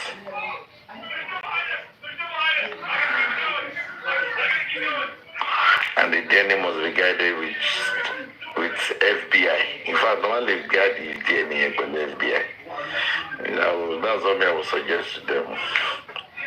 Because that DNA now, everybody I don't choke for their. Everybody eyes is choking on the DNA. So we have to guide it jealously. With FBI. Any Nigerian police must not go near the DNA. FBI. At the Homeland Security. With Nigerian military, US Navy. Those are the kind of people that want to help us protect that DNA.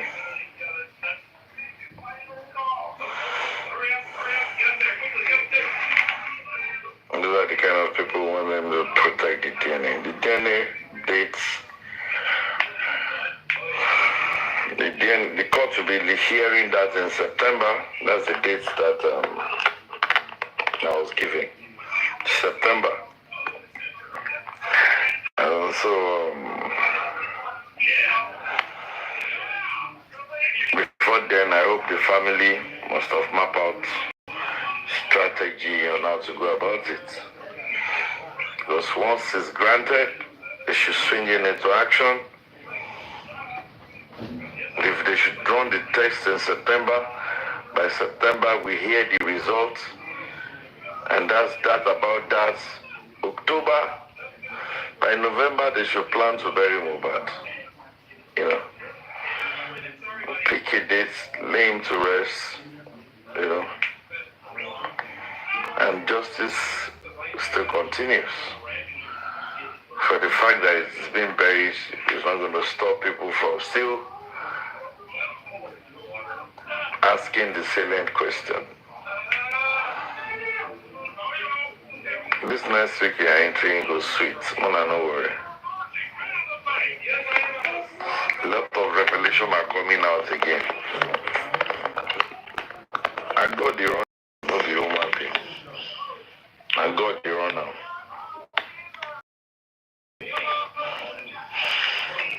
Crocodile.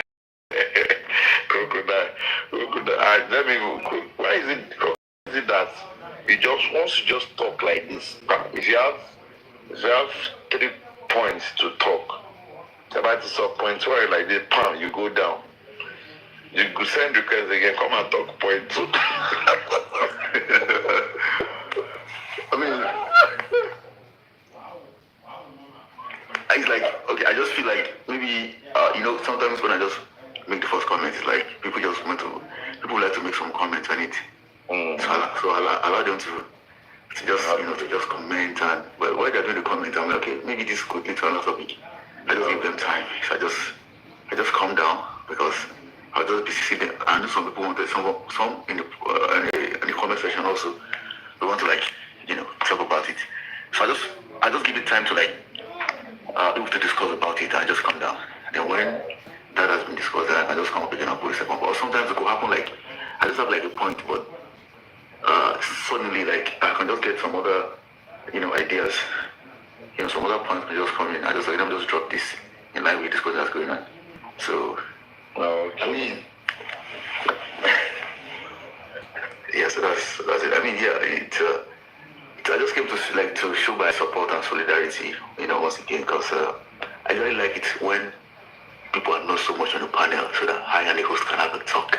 I really enjoy it. Because there's no time limit. You can just you can also have an interactive session with the host. So it can be like a monologue. when it's interactive, when we're sharing, when we're actually exploring ideas. So that's why I like coming up when there's so much, it's not so much persons on the panel. Yeah, okay, that's fine. Yeah. So I'm just about like step out for a hangout, but I was like, let me just come and gather this small issue. As issues going, first of all, let's thank VDM for his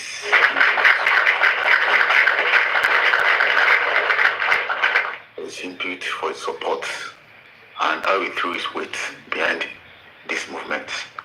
Even as VDM was having the interview with Baba on set, you can see how close he sat with Baba. There was no, he did not sit on his separate chair. He sat on the same chair with Baba, the same couch, and there was no distance. He sat, in fact, he was sitting very close to Baba Mohbad. I'm sure they could even feel their temperature. They were so close. You could feel Baba's temperature, because it was close to him. Yeah. So if you look at that alone, human beings, we are actions speak louder than voice. So the fact that he sat very close with Baba is, let's say maybe subconsciously, indicating to Baba that I stand with you, I recognize your pain, I recognize your struggles, I know you have been lied against, and you have also been lied to. And I know that the same forces that are trying to pull you down are also the same forces that tried to do that to me, to me too. In this fight, I'm with you. And in this fight, I've heard a lot about the good things that you did to this. I'm very sure Baba Mohbad would have, VDM would have told some things by Naramali about Mohbad's dad. Because I'm very sure when Mohbad's dad and Mohbad's mom went to settle the issue with Naramali on behalf of Mohbad, I'm sure there's some things that Baba said that Naramali, that really moved Naramali. And Naramali will be able to know the kind of person Baba was as a result of that encounter.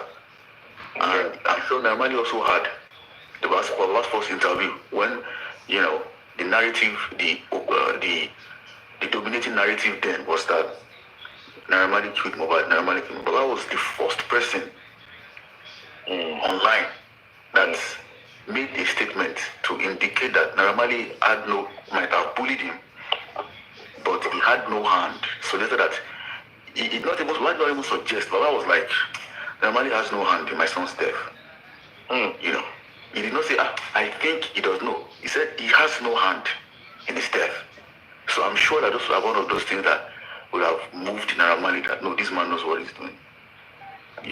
So I'm sure that VDM also would have had of the position that Baba took when the Omowummi narrative then was that the consensus was that Baba Naramali by Mohbad. So I'm sure. So VDM was a lot of things that that interview helped to further, because the same platform, the same Instagram where Baba's name has been lambasted and all those things, was also the same platform that someone bigger, VDM, also brought the same man on to speak. And the both videos have a total of 2.8 million views. I think the first small video was like 1.5 million, second video was 1.8 million. So that's like 3.1 million, 3.3 million views in total. So people have now known that, this man was just used, the narrative spun against Mohbad's dad was a red herring, was used to distract people's attention. And to tarnish his image. And for that time, to tarnish his image and to illegitimate. Power has faded. What remains of Buhari today is the action. That's why I titled this, I put the caption there to say power fades and actions remain. And that is for our Toshi Wambe. They need to rethink. People need to rethink. They thought that they would use the propaganda machine, their influence or whatever to launch an attack even before. It's just like someone is sleeping, right? And before the person wakes up, you put rope on the person's eye, you tie the person to the bed, you put the person in bondage. That's before he or she even wakes up. You know, so that you can restrict their movements once they wake up. It's just like a dog. You know, sometimes when you want to inject a dog, you put the dog to sleep, and then before the dog wakes up, you already tie the dog. That's what they did. So they did not want that man to be able to have any space or to make his voice to be out. They will say Baba should not talk now. You remember? Yes. They said Baba not talk. They said they were even and look, you can imagine. You said someone should not talk, but you were underneath orchestrating attacks against this person. Against the person. How is that even possible? You said someone shouldn't talk, right? But at the same time, you're the ones, you know, supporting the statement that that lady who peed on live, you know, was saying. Yes, I mean that lady has so much brass neck. Like you have so because she called Blessing and she was asking Blessing, "What did I ever do anything bad against your family?" After stringing Blessing's father up online and beating him up like a dog on several occasions, putting his pictures up on your platform and insulting him. The same blessing he said Baba was sleeping with. The same blessing he said, but yes. In fact, you I was wondering, why do you even pick that call? Why? Anyways, I don't. Some families though, because me, I don't know. But she was like, when it's not that I did something bad against your family. Yeah. When you've done such a thing to Blessing's dad, when your sister did such a thing to Mohbad, no. Anyways, but you see, even Blessing herself, nobody's asking her to what we're asking from Blessing is not something that is too much. Support your dad, not by going to his house and cooking food for him, but coming out to speak what you know. The truth. Who told you? Who called you? And Mohbad has passed away. What person that? What can you? How can you help this case? You know. But you know, she decided to fold her arms and watch things unfold. So well, there's nothing much we can do about it. I could even remember when that one sister was soliciting funds for Mohbad's mom, and some funds were donated for. She came online again to solicit funds for Blessing. If you can remember that time, she tried to do that, but it was that the call was rejected because it was an inquest. So everybody was kind of angry. So she didn't press on with that. So that she would use those solicited funds that she got to be able to to control their lives and tell them, oh, I got money for you, I don't have a lot of things. So and after we now give Blessing money, she now say, okay, let's do for Adora, okay, let's do for the Japan, okay, let's do for spending. So, but we thank back to what I'm saying. We thank God for for VDM doing it with many blogs, many big and little blogs, echoing what Baba said on VDS platform today. I think more people have seen the truth and they realize that the man has no hand in it, and the man did not bury his son alive. And the burial was not because the man wanted to bury the boy, but because the document needed to put the body in the morgue was. Wunmi did not present it to. Wunmi said it from the man. Yes, she withheld it. And even the authorities, they failed to do their due diligence, because if they did not give the man the reasons for withholding the police report, and if there is a case in which Mohbad was taken to a police station before Baba came, they did not even inform Baba Mohbad. Baba, this boy was taken to police station, so please go there and retrieve the police. They didn't tell him, just told him, no, we can't give him. Somebody not said in the question that they give them reports in from the hospital. If not, nobody go down now. You can imagine. And they was put in I think that was that Kurame. Yeah. I think that's why they did not want to bring according to the police statement. The police statement also said that procurement case was also a case of brought in dead. Yeah. So, and also Perez's case was also a case of brought in dead. So it means that if Perez could come and make all those details known, If Kuramet could come, Kuramet would shine more light, being in the first hospital that Mohbad's body was taken to. So Kuramet will be able to shine more light and say, okay, for us to even issue the medical reports, doctor's report, this is what we observed in his body. You know, they will say, okay, this is what we observed in this guy's body. And this guy, and they could even give more accurate timing on how long Mohbad has been dead. Let me bust you. Yeah? Let me bust you. Yes. You know, normally, when Shitu asks for more people to come on board in the inquest, they actually thought that one area address our people here. Okay. Yeah. Now, when they approached the court, you know the address of these people now. Give us the address. They say no. No, it is easier for the court to just and people here want the deposit address one near the local to interview one. Abi? They will just call on the file and take the address instead of no. They should go and sort the address out. I know somebody that single-handedly pay for that driver's transportation just to come to the inquest.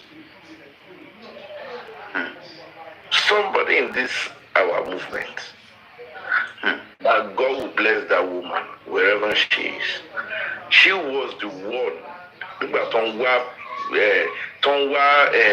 Driver come. She was the one that said no. If I told the driver contact, the driver say no get any money when go use come now. You see the man talk say after that Mohbad issue, you know get work to do again. You know see job.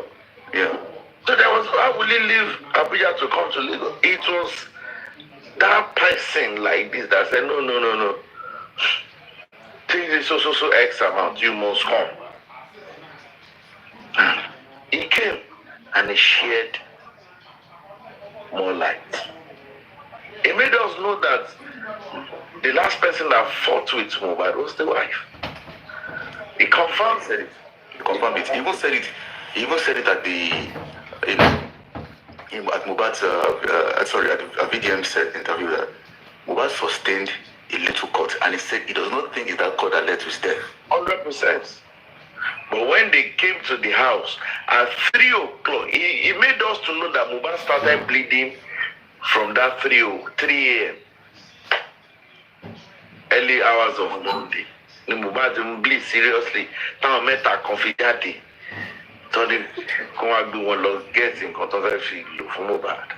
You can imagine. Okay, so that's what. Okay, I and San already was having this convo yesterday because the emergency did not happen when Mohbad hit his fist against. No, it didn't happen.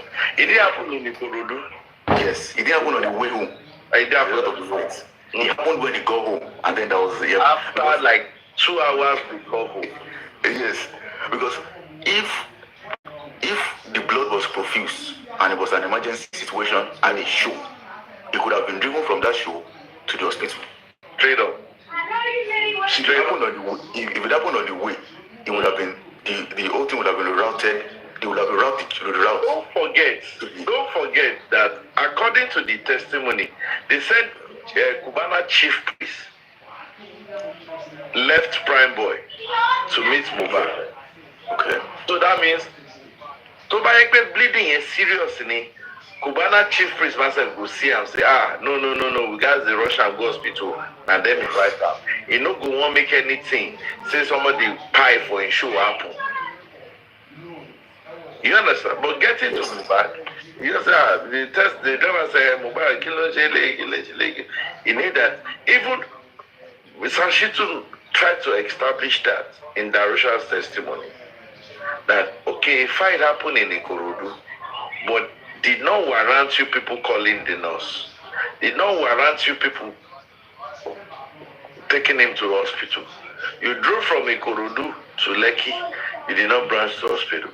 But now, something that happened in the house that triggered you people to call the nurse. Something happened in the house.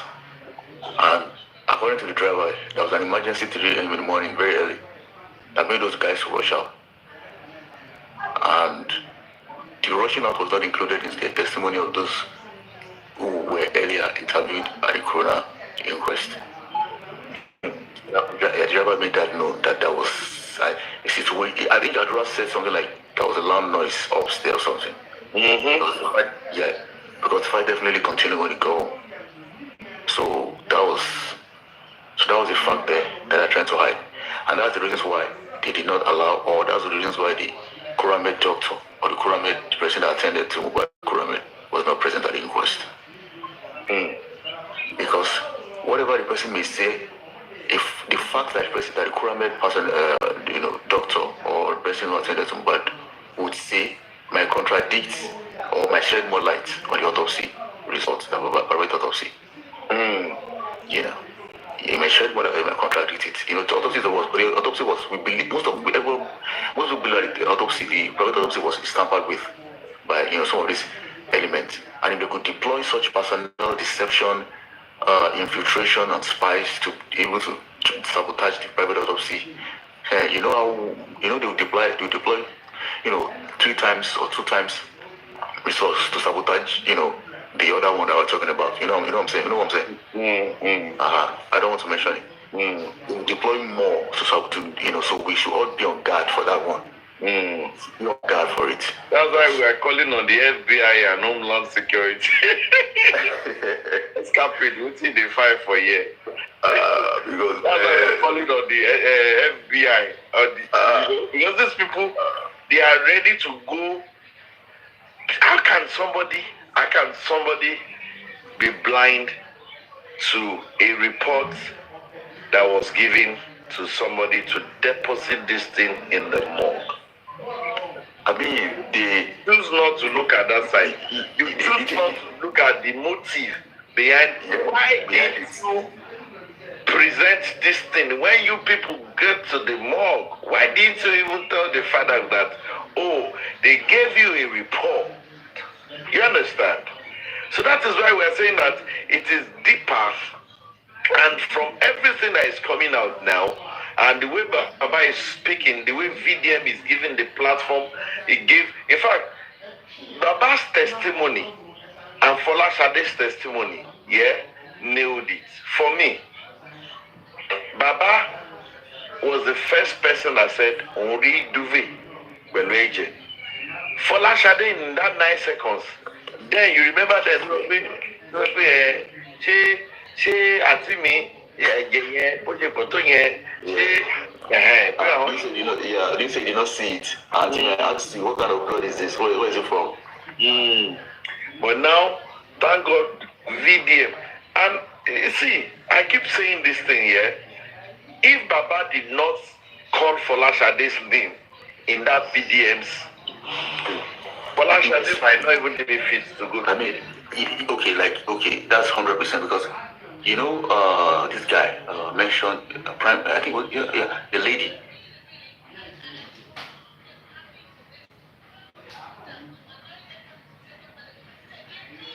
Chiamaka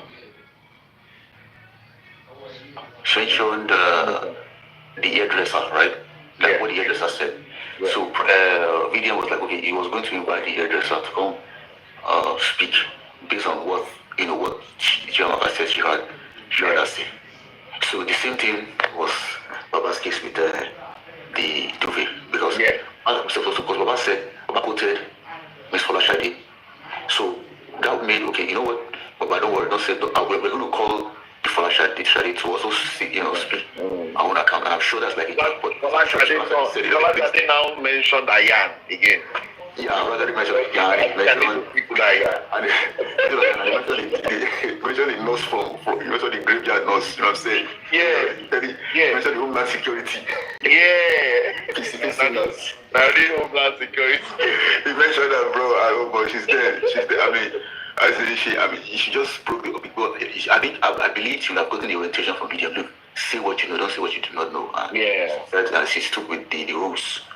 So and she said it. She said she met. I will fall with this guy with Karimo that day. I guess she was referring to the 12th of September. That one nude Karimo. Right. Karimo. She was calling people that she fought that day. Now the question is this: what we should ask ourselves? See, Karimo even does not need to go and bring all those press news to Lonka and news herself. Don't could need it. If she wants to clear herself at the point of entry in Nigeria, I want to passport there now. Show me look Bawaleni. Why is she scared?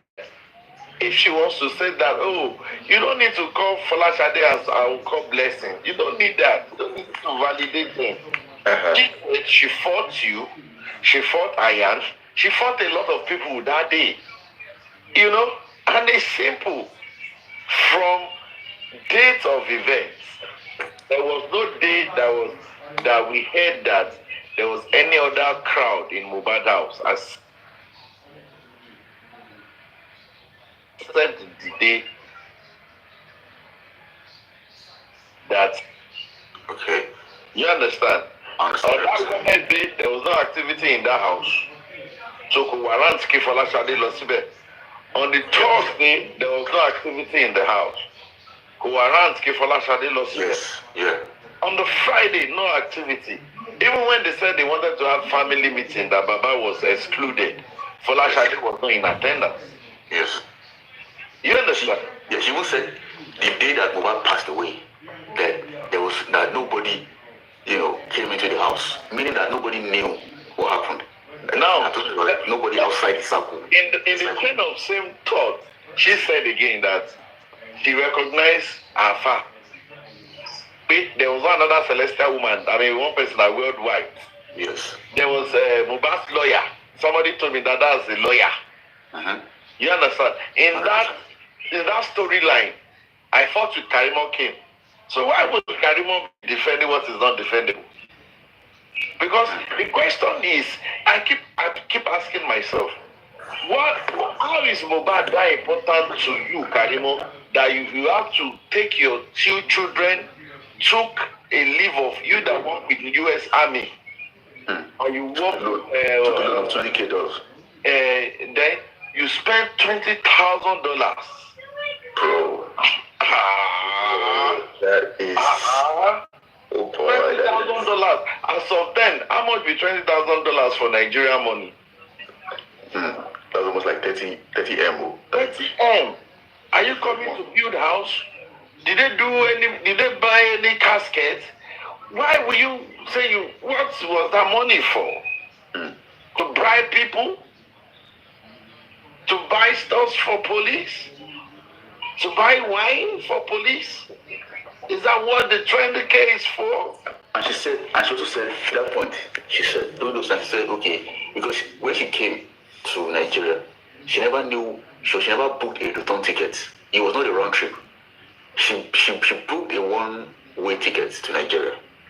And she said, she said how we needed that, she returned back because she said she called when she realized that she's been treated like an outcast when they're planning stuff behind her, and then she now called her husband and she said she was like, honey, this place, I'm not wanted, I'm not needed here, they don't like me here, they don't need me here, this and that. And honey said, okay baby, come back home. And she said, she booked a ticket. So, that was the younger said. She said, she told her husband, honey, these people don't need me, they don't like me, that I feel like a stranger here. I just feel like a stranger here amongst them, and I don't this and that. And she said, okay. And they only said, well, they don't need you, okay, come back home. Let me remind you something.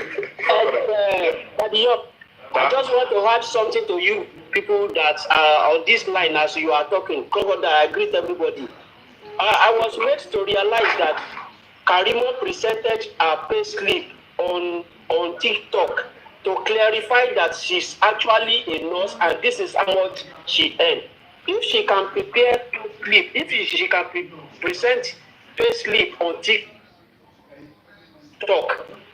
for people to get clarified, so how much more about your itinerary to Nigeria? payslip is more personal than even international passport. I think with that, if you can tell people, show people your payslip, show them that you are working as a nurse and this is how much you are being paid. Then what about your itinerary passport or your even the paper attached to your bag? If you still have them, you can present that. Then we get clarified. You don't need to be calling people up and down. Let me say this. Okay. Let me say this to you, Mr. Delade. It is very easy to do Oluwole payslip. It is very easy. Go to Excel. I'll be waiting. One design payslip. It's very easy. They will design it and it will come out. But that international passport, go to the Mujade AI payslip, go to the Maflinge. Oh my God.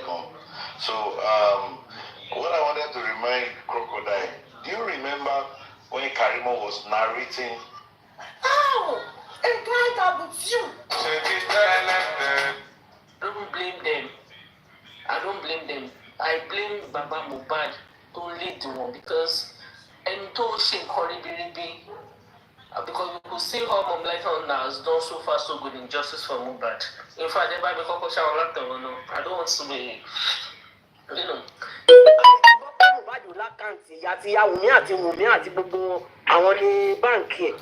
So tẹ́ bá mú 2 + 2 pọ̀ gbogbo ẹ̀ náà is equal to 4 now. Everyone in Mohbad ní abroad tó fẹ́ bá gba gbogbo owó dọ́là sí ẹ̀. Yeah, the point is pẹ̀lú àwọn olórin yẹn ṣé ń gbọ́dọ̀ mi? Pẹ̀lú àwọn olórin yẹn tó bá ti dé level kan ó ní bó ṣe máa establish a platform. It's a possibility she's the one and tó bá jẹ́ bẹ́ẹ̀ that means she's still collecting the money here because wọ́n stream orí Mohbad bí. Àló tiẹ̀ ti há bó ṣe wà yẹn ó ti há gidi l'Amẹ́ríkà kò lè dí àyè ní pẹ̀lú gbogbo yẹn ó mọ̀. So nǹkan tẹ̀mí fẹ́ bèèrè lọ́wọ́ yín sìn ṣé kò bọ́ sí ìfọ̀ ẹ̀ ẹ jẹ́ kó gbọ́ pé àṣẹ kó mọ̀ mí ó mọ̀ pé ẹ lọ́wọ́ rí Facebook page mi náà ó mọ̀ mí náà èmi máa ń sọ tí máa tàgì ẹ̀ ni tí máa tún tàgì àwọn American government. Mr. Ayomi ẹ fi gbogbo yẹn lẹ̀ let her come for me. Maybe send a report to the American embassy. Maybe we should quickly send a report to the American embassy. They should verify that. And because I know you have link to American embassy and you can do this job. What they told me then, even I love the Olori Ebi in private. What did I come to tell him about Karimo? Writing to an embassy would have to be based on concrete. Need that is all. I just can't so what I'm asking Mr. Yomi.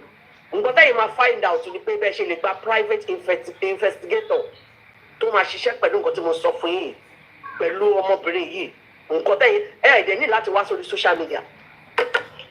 If you need support, call people in private.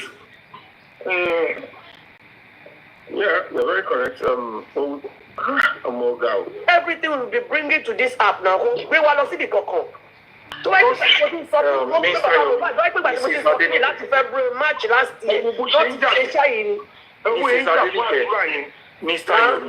Mr. Yomi, ẹjọ́ ń sáré chipping kínní.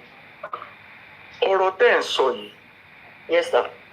A rí pé àwa Nigerians kí farabalẹ̀ kọ́ bá ṣẹlẹ̀. Nǹkan tí àwọn ọmọ ilé ìsọ̀tì olórí ẹbí wù sí olórí ẹbí. Nǹkan tá à ń wá gangan ó wà àyíká wa bó tá a bá ti farabalẹ̀ ànímọ̀.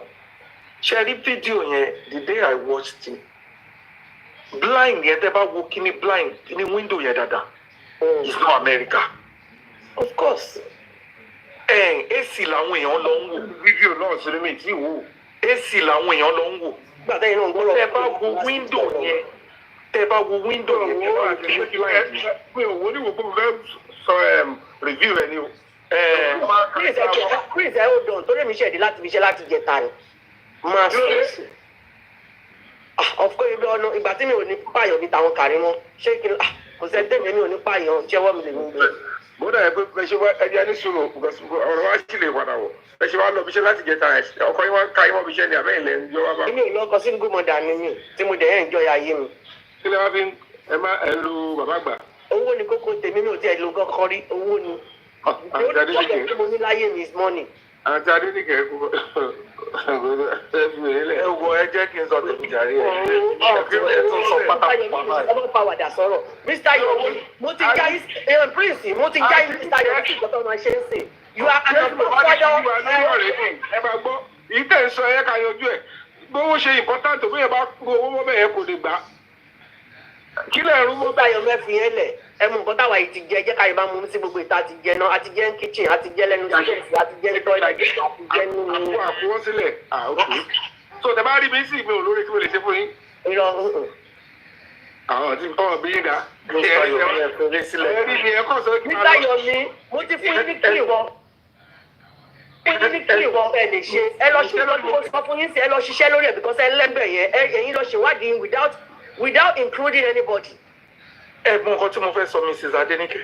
ẹ mọ nǹkan tí mo fẹ́ sọ. ẹ jẹ́ ká wò. ẹ jẹ táàpù èké nìkan lẹ mọ̀ ń ṣe táàpù náà.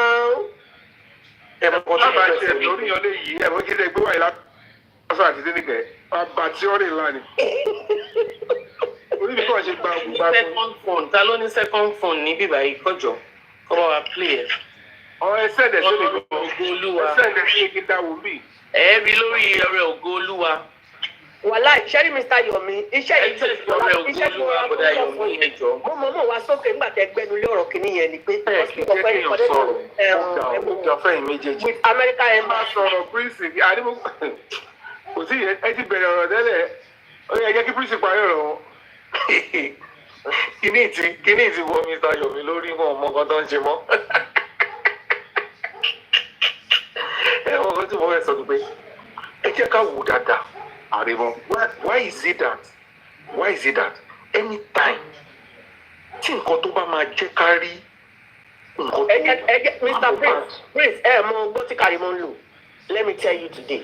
ẹ jẹ́ kí n sọ̀rọ̀ mi tán. ok mo ń ẹ jẹ́ kí n sọ̀rọ̀ mi tán. ẹ máa wo àsìkò tá a bá rí nǹkan tó fẹ́ jẹ́ ká ṣèrí tú ẹ̀ ń tẹ́ ń sọ̀rọ̀ yìí a máa jáde káàkiri a máa gbọ̀n káàkiri a máa pè a máa sunkún a máa pè a máa ṣe show from back to back a máa pè àwọn èèyàn káàkiri. ẹ mọ̀ pé it's more than one it's more than two it's more than three times or 4 times tó ti ń ṣe kínní. Prince ẹ mọ̀ nǹkan tó ṣe ń ṣe bẹ́ẹ̀.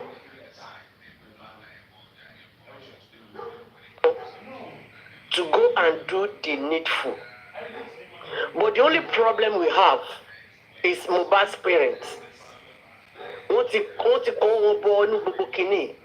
And that is giving Karimo power to do everything she has been doing on social media. Because Baba Mohbad can never petition Karimo. Iya Mohbad can never petition Karimo. Adura can never petition Karimo. Wunmi can never petition Karimo. Ọ̀rọ̀ yìí ti di pé tú mi kí n tú ẹ we are all involved. God bless you nǹkan tí mo fẹ́ sọ nìyẹn. So Karimo American government is full. Mo ti ṣe fídíò méjì kan fún sí ti máa release ìrọ̀lẹ́ yìí. American government wọ́n full o. Bọ̀bọ̀ yẹn ọgbọ́n oníkálukú wọn ó wà nínú ikú bọ̀bọ̀ yìí. Of course. Nǹkan tó oníkálukú ṣe. Wọ́n ti kí ọwọ́ gbogbo àwọn parents Mohbad sí, wọ́n ti kí ọwọ́ àdúrà sí, wọ́n ti kí ti dàróṣà sí. Kò sí bí gbogbo wọn ṣe lè bọ́ síta tán ọ̀rọ̀ ìbúra kan lélẹ́yìí. This is not about ìbúra or no ìbúra. Tú mi kí n tú ẹni. Tú mi kí n tú ẹ ló wà lórí ọpọ́n sìn.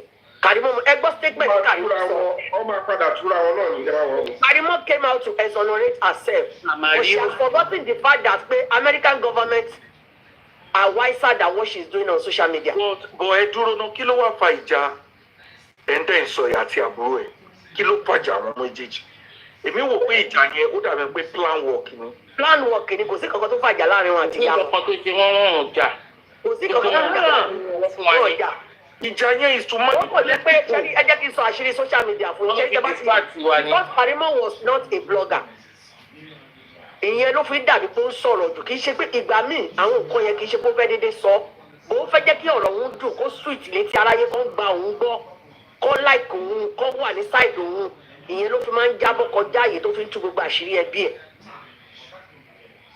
ṣe mọ̀ pé téèyàn bá níbi téèyàn wọ́n ní ẹni tó bá níbi ṣó máa dáwọ́ tilẹ̀ tẹ́ bá níbi tẹ́ ti fẹ́ sọ̀rọ̀ tẹ́ ti fẹ́ flow ìwọ́n bó wá ti sọ̀rọ̀ èmi ìtọ́wọ́ tó bá dé nínú ìṣẹ́ máa bèrè pé why did I tell Bukky what I told her? But I think she's doing it intentionally just to distract people and just to make people. Of course, I know your fídíò ṣe kó jẹ́ àtúnṣe ni. Not in her family side, like people will be able to trust and she will be able to know the plan of the people.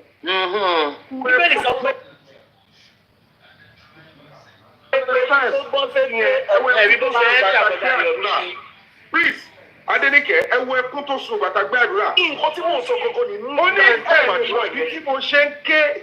Ó sọ fáwọn tiẹ̀ tó ó ní kò ń ṣe ọkọ. Ó ní kò lè yé yín. Ó ní kò lè yé yín. Oníkọ̀ wo gbogbo ìlànà táwọn èèyàn dramatize. Nọ́ọ̀sì tẹ́ ẹ̀ wò yẹn tí gbogbo ayé padà mú pòun ló pa Mohbad. What if she is the real nurse tó yẹ kó wà kó máa face murder charges? Because if she is truly the one, that means tó bá ṣe autopsy yẹn dáadáa, it could be that the eventual thing tó pa kékeré was that injection. You understand? And at the end of the day, whatever the case may be, because only a particular injection was found in Mohbad's body that could leave him to go that kind of a for a long time. Check it to me. Then other people took advantage too. Now, if that is what happened, tí ẹ kó dẹ̀ ṣẹlẹ̀ lójú àdúrà àti Wùnmí, tí ọlọ́dẹ̀ dààmú ọdún, tí gbogbo ìjáde bẹ̀ẹ́ sílẹ̀ láàrin gbogbo yẹn, bàbá yẹn lè bá mọ gbogbo yẹn, ó ní jẹ́ bàbá yẹn tó bá wà fún gbogbo yẹn, bóyá bá ṣe sọ yìí, ọ̀ tó bá ṣe wá díẹ̀ ló máa rí fún. Ó kọ́ lè fetí gbọ́ pé dáàdì ó ṣèṣì báyìí, ó kọ̀ sọ fún pé báyìí, kó o náà tẹnu bọ̀, kó ṣẹnu sí, kó ṣe gbọ́ ẹ̀. But the real picture gbọ́ngbọ́ is before Wunmi, Adura, Darosha àti Iyabo. Of course. Ìdí tí yàrá ìṣẹ́ sọ pé kọ́kọ́ everybody. Nígbà tó náà wọ́n tẹ́lẹ̀ wọ́n ní kọ́kọ́ everybody. So if they investigate holistically, ẹni bá dùn àbá tó jẹ́wọ́. Fídíò yà ní Mr. Yomi, èmi ti fún yín ní kílì nǹkan tẹ́ máa ṣe. Bó ló bá tún ti fẹ́ sọ pé tó máa lọ ní pé ojú ló ń kàn wá o. Because ṣẹ́rí àwọn tó dé àwárú náà, Ọlọ́run fẹ́ ṣetán láti tò everybody pọ̀. Ṣẹ́rí tí Wùnmí, wọ́n máa bẹ̀rẹ̀ sí ní understand àwọn kankan. Ẹlòmíì máa fara ṣoko nínú ẹlòmíì máa change orúkọ ẹ̀. Ẹ máa rí pé tó bá yá gan, gbogbo unity tá à ń wá yẹn, gbogbo wa máa unite padà. Because without unity, there is nowhere we are going. But Mr. Yomi, I've told you the koko. Iṣẹ́ tí mo gbé fún yín lè ní, ẹ lọ ṣe kó deadly without nobody knowing. Ẹ má fún anybody lára. Ọlọ́run nìkan ní kẹ́ ẹ bẹ̀ pé kó kọ́ yín mò ń ṣe. Ẹ lọ gba ibẹ̀ yẹn ṣèwádìí kan tí mo sọ fún yín. Ìwádìí kó Ọlọ́run náà ní ká máa dúpẹ́ lọ́wọ́ ẹ̀. Ẹ bá dúpẹ́ sí mi sọ o. Kéèsì tí Karimo ń jẹ́ lọ́wọ́lọ́wọ́ l'Amẹ́ríkà lórí ọ̀rọ̀ Mohbad. Lórí ilé tó ń ràjọ síbẹ̀. Nǹkan tó forúkọ àwọn ọmọ ẹ̀ ṣe, ẹ lọ ṣèwádìí kéèsì yẹn fúnra yín láti embassy.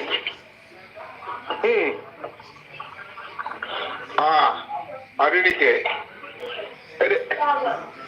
Mr. Yomi, tí n bá ṣe tán màá lọ send gbogbo post yẹn láti February, March, April ni mo ti ń post gbogbo ẹ̀ sí ìjọba.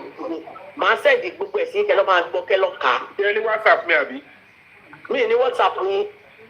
Ó dà pé mo ní WhatsApp yín, ṣe mo wà lórí page yín. Mi ò àmọ̀ bóyá wà bẹ́ẹ̀ o. Aṣáájú. Ó lè sẹ́jẹ̀ sí bọ̀ sí page yín because mo rí follower yín lórí Facebook. Sẹ́dẹ̀ sí WhatsApp mo lè tẹ̀lé ká gbọ́. Karimo rí gbogbo everything tí mò ń ṣe. Kò dá mi lóhùn nígbà tó mọ̀ pé mo mọ nǹkan tí mo sọ. Ó ná owó, ó dẹ̀ gbé àdúrà kúrò. Ṣé ẹ̀gẹ́ sí mi? A gba extension. Ó dẹ̀ gbé àdúrà kúrò ní zone 2, ó dẹ̀ dá padà. Òun yìí náà lè ló bẹ̀rẹ̀ sí sọ pé oríṣiríṣi, ọmọ ló sí kìíní, ọmọ ló ṣe kìíní kan ni. Ilẹ̀kùn ti mú Karimo tó kọ́kọ́ da justice ro, nílẹ̀kùn kọ́kọ́ mú lọ́wọ́ ní Amẹ́ríkà gbágan. Ó tó Karimo lábẹ́ bó ṣe wà yóò ju nǹkan tó ń ṣẹlẹ̀ sí lórí social media lọ. Jésù olùgbàlà. Àyè ká máa fi fẹ́ máa bá ṣe mọ̀ pé tẹ́ bá ti ṣe social media tí ò bá ti wá látọ̀dọ̀ ibi táwọn èèyàn like wọn ò ní gbà yín gbọ́. Bọ̀ Karimo tó ní ọ̀rọ̀ mọ̀ pé nǹkan tí mò ń sọ jẹ̀ ní òní. Jésù olùgbàlà. Gbogbo àwọn tó dẹ̀ wà ní the case yẹn wọ́n follow ẹ̀ back to back kódà bó ṣe wà yẹn interpreter wà lórí page ó wà lórí many pages on social media translator ó wà lórí many pages on social media. Bọ́dá Yomi, Mr. Taiwo ti send ẹ̀ sí yẹ pé. Ẹ bá sọ ògidì Ìjẹ̀bú kẹ́ sọ ògidì Rẹ́mọ translator tí ó wà lórí everywhere. Me, I do the shouts because we should share social media only kind of I pray Nigerians work on this social media of a thing. I pray because a lot of things are happening on social media in Nigeria. Two years come happen. I know. Lórí social media yìí. Ẹ jẹ́ pé fún yín. Ó kẹ́jẹ́ ìtọ́ fóònù mi kejì fún gbà. Ó yẹ pé fún un. Odò ẹjọ́ odò. Odò. No justice.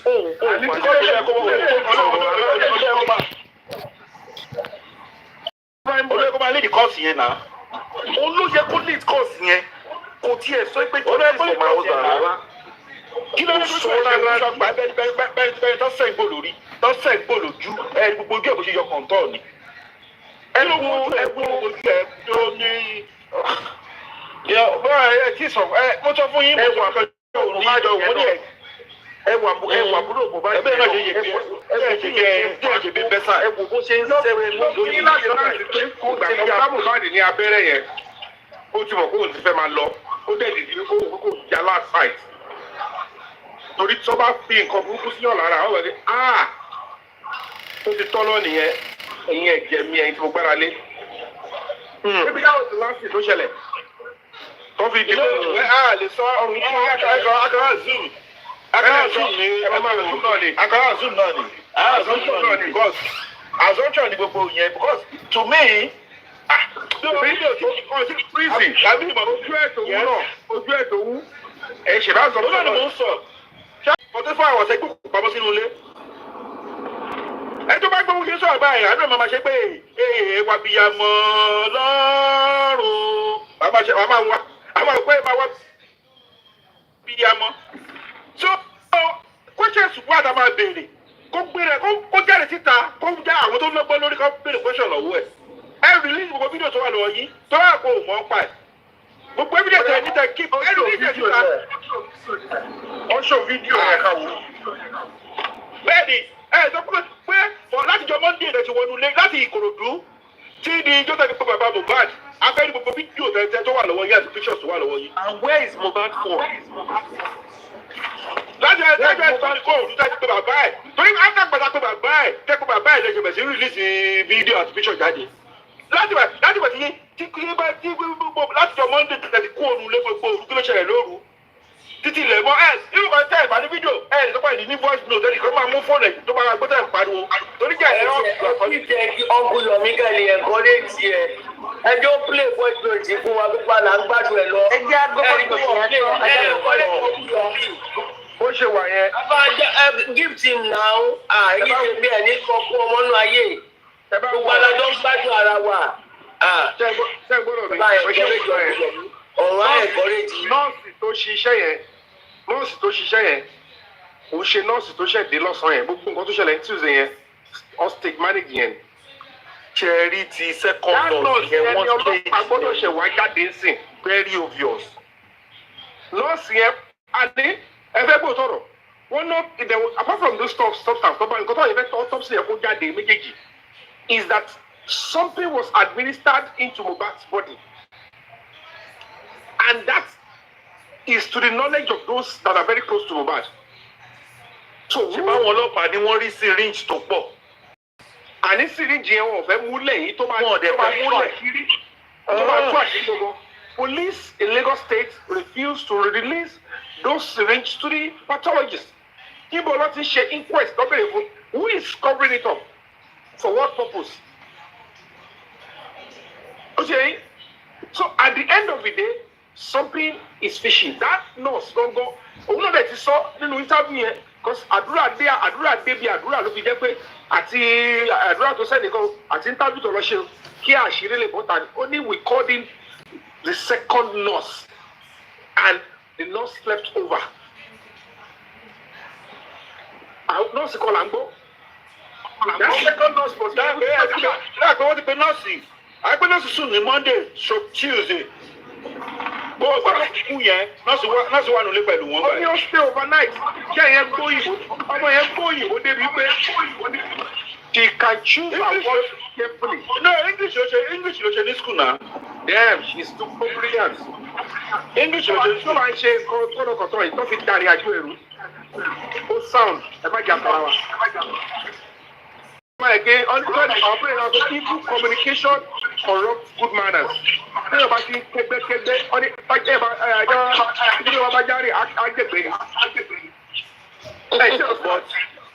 But ṣé ẹ mọ̀ pé street girl ní láti kékeré? Ọmọ tí o ti fi gbogbo aláwọ̀ kékeré.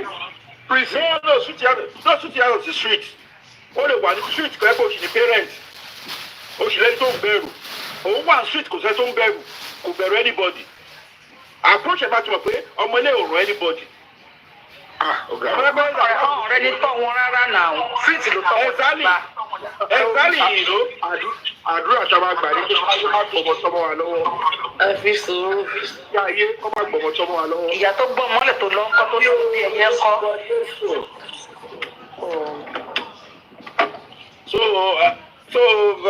street ni street kò sẹ́ gbogbo àná kò pọ̀ street yàtọ̀ sí street náà àwọn street kan wà wọ́n rí àtọ́ máa ń bẹ̀rù wọ́n láwọn òbí tó ń tọ́ wọn wọ́n láwọn ń kù tó wà around.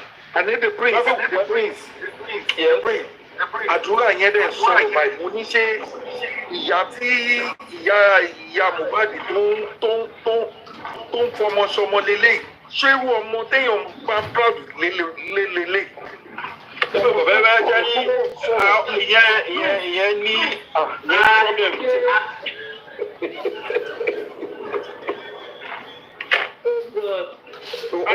Yọ pé fẹ́ kí òun follow legacy Mohbad. Ẹjọ́ ta ló fẹ́ legacy wo legacy tó ti bá Mohbad lọ. Ó stẹ̀ dẹ̀ play ẹ̀. Àti ìfìyọ́mí tí o fi nípa nǹkan tá a gbẹ̀ rẹ́kọ̀dì lọ́wọ́. Ẹjọ́ fídíò ẹ fi pọ̀ continue. Continue na. Fídíò yẹn. Ọkùnrin ẹ continue ẹ ní jẹun. Ẹ sẹ́ni gbé wa débẹ̀. Ọkùnrin ẹ gbé wa débẹ̀ náà. Ẹ ní jẹun ló ń ayé. O ní mọ̀ sí yọ. Ẹ gbé wa débẹ̀ tán náà àbí kú. Ìjà fi ọkùn sí yọ̀ mí. Ẹ ṣe exercise. Bóyá kí irú àwọn àdúrà wo wọ́n jọ lóluwà máa ń gbà náà. kí bọ́ọ̀sì ọmọ ẹ bá wa sẹ́. Àwọn àdúrà tó ní mo jọ la máa ń gbà náà. àdúrà àjọ. Ṣé kíní kan nínú àdúrà? Àdúrà ẹ̀ wá lọ fẹ́ yá yìí. Ebi ò jẹ́rẹ́ táwọn àdúrà tó lẹ̀. Máa ń nígbà kan lára mi. Àwọn àdúrà àdúrà yẹn ń gé pè. Pé àwọn àdúrà wọ̀nyí ni ìfẹ́ máa ronú àwọn àdúrà yẹn jọ. Àwọn àdúrà jáde pé. Bẹ́ẹ̀ nísàlẹ̀ baby please now baby please now. Ọkùnrin Yomi wọ́n ti ní baby please now. Your baby is bread. Baby yín ti bẹ̀ yín. Ẹ tó lè make it happen nìyẹn o. Ìgbà tọ́ra yìí, ọkùnrin tó bá bówó dé lórí ìyàwó máa fi. Your wife is Ìyàwó yín bẹ̀ yín náà, wọ́n mi kúrò dé bẹ̀. Àṣẹ tí lè fẹ́ kí yẹn náà yọ̀ kọ́ wà bí Adéníkẹ̀ sí ń gbogbo ẹ̀ka ọkọ̀ ṣe yẹn àtúwọlé sí yẹn ó yẹ ṣe pọ̀ nìyẹn. Ẹ ó yẹ kí lọ ganu síbẹ̀. Ọ̀gá Adéníkẹ̀ sí wà bẹ́ẹ̀. Ẹ bẹ́ẹ̀ ni kí ẹ bẹ́ẹ̀ náà. Wọ́n ní làbúbù please now.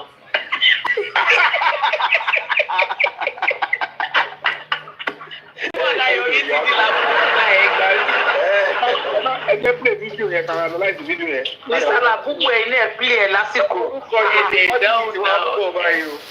Mr. Pátákùpá. Mr. Labu. Yomi, báyà kí n pe orúkọ yẹn o, olórúkọ kan náà, orúkọ kan Ọkùnrin Yomi, ẹ̀yin lẹ́ni bá ọ̀sẹ̀ fídíò rẹ̀, ẹ̀yin lẹ́wà ní bí. Yomi, báyà kí n pe orúkọ yẹn o. Ó tún lórúkọ tá a ṣẹ̀ṣẹ̀ fún wọn sí. Orúkọ wo nìyẹn náà ó ta sọ lẹ́ẹ̀kan. Ìkébé super. No. Yẹ kọ́mọ̀. Yẹ kọ́mọ̀. No, Yomi fast. irọ́ òyìnbó lórúkọ yẹ èrí sọ lórí wẹ́ẹ̀ unisex yẹmi unisex. no jẹ́ni ẹ tó fún lórúkọ ọjọ́ kú jẹ́ni ẹ pé ni. ìyọ̀dí. ẹ pé sí ìyọ̀dí. unisex ló sọ sẹ́ẹ̀ ẹ lọ túbọ̀ sí ẹ̀gbọ́n unisex ló sọ. ta ló pè mí alákòóbá oyè kan ta ló kẹ́ ẹ̀ sọ̀rọ̀ ta ló pè mí bẹ́ẹ̀.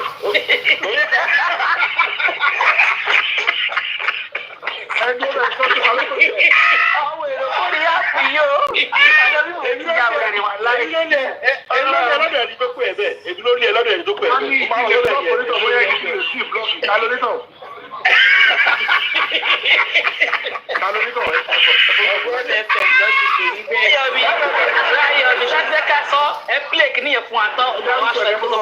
Mo ti sọ ẹni tó play ẹ̀ fún yín, ẹ̀yin náà má bókù lọ ní olóró. Ok. Ìyàwó ẹ̀ àti pàájì lọ́kù.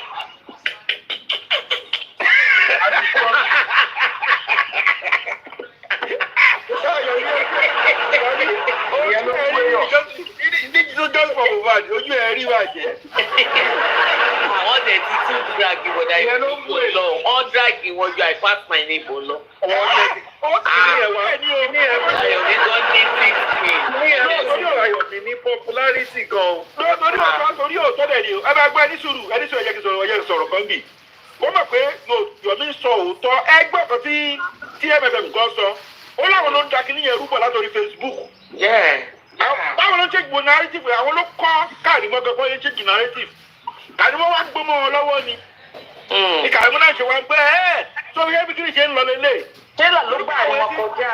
Jẹ́nà àwọn kan ti rí pé bá tú. Wọ́n wá switch. Ó wá switch ẹ̀ ó wá bẹ̀ sí ṣọ́bẹ̀ sí ẹ̀rọ gbogbo èrè kan tó wà yẹn. Nígbà tí wọ́n rèézì Moses nínú palace ọba Fáráò, ó lọ padà dé, ó wá lóun fẹ́ free àwọn ọmọ Israel. Ẹjọ́ ṣé orí ìrìn tó rìn lọ àti àtúntò jẹ yẹn ó tó gbádùn tó máa jẹ ní palace Fáráò. So sometimes to take up some tasks, you have to come out rìn nínú ìdọ̀tí. You have to be willing, you have to submit yourself. Ẹ má jẹ́ ká gbàgbé fídíò tẹ̀fẹ́ play, ó yẹ play. Olùkọ́ bá play fídíò bí mo wà yìí. Ọ́díò mo lè wáyé fídíò mo lè wáyé lábẹ́. Ọ́díò náà la fẹ́ gbọ́. Àníkọ́ play fídíò yẹn. Fídíò afẹ́ wo fídíò ti di blind yẹn o. Ó ti o. Ẹ play fídíò ti blind yẹn ká kúrò lórí yẹn first. Ẹ yá mọ mi mò ń jọlá play that one for us now. Cherry ibi blind yẹn wà confusing bákan because mo wo kíní yẹn àmọ́ 50-50 ní kíní yẹn. Ẹ̀ta tí FMF tó play fídíò yẹn àwọn ọmọ ìlú láti Amẹ́ríkà ni pé wọ́n lo AC yẹn. Káwọn èèyàn máa wo èsì. Ìbọ́gárì yẹn ní kẹ́wọ́. Kàrímọ́ was never Wọ́n tó for security purpose. Wọ́n lo bọ́gárì l'Amẹ́ríkà. Wọ́n lo bọ́gárì l'Amẹ́ríkà. Kàrímọ́ ó níbi tó Kàrímọ́ ń gbé tẹ́lẹ̀ ìgbà tí gbogbo problem ó dé ló kúrò tó gbé tẹ́lẹ̀. No, that's not the issue. Kọ́tà sọ ni pé ṣé wọ́n lo bọ́gárì l'Amẹ́ríkà? Kọ́tà fún African sọ̀rọ̀. No. Mo dàgbà ìlú òyìnbó kì í lo bọ́gárì. No. Nǹkan tá à ń sọ nìyẹn sẹ́ẹ̀. The only place tó máa ń lo bọ́gárì ni bóyá factory. Oṣù. Ẹ ń dọ̀lù wa. Àfi kí ó sì máa ṣàdúrà àwọn èso.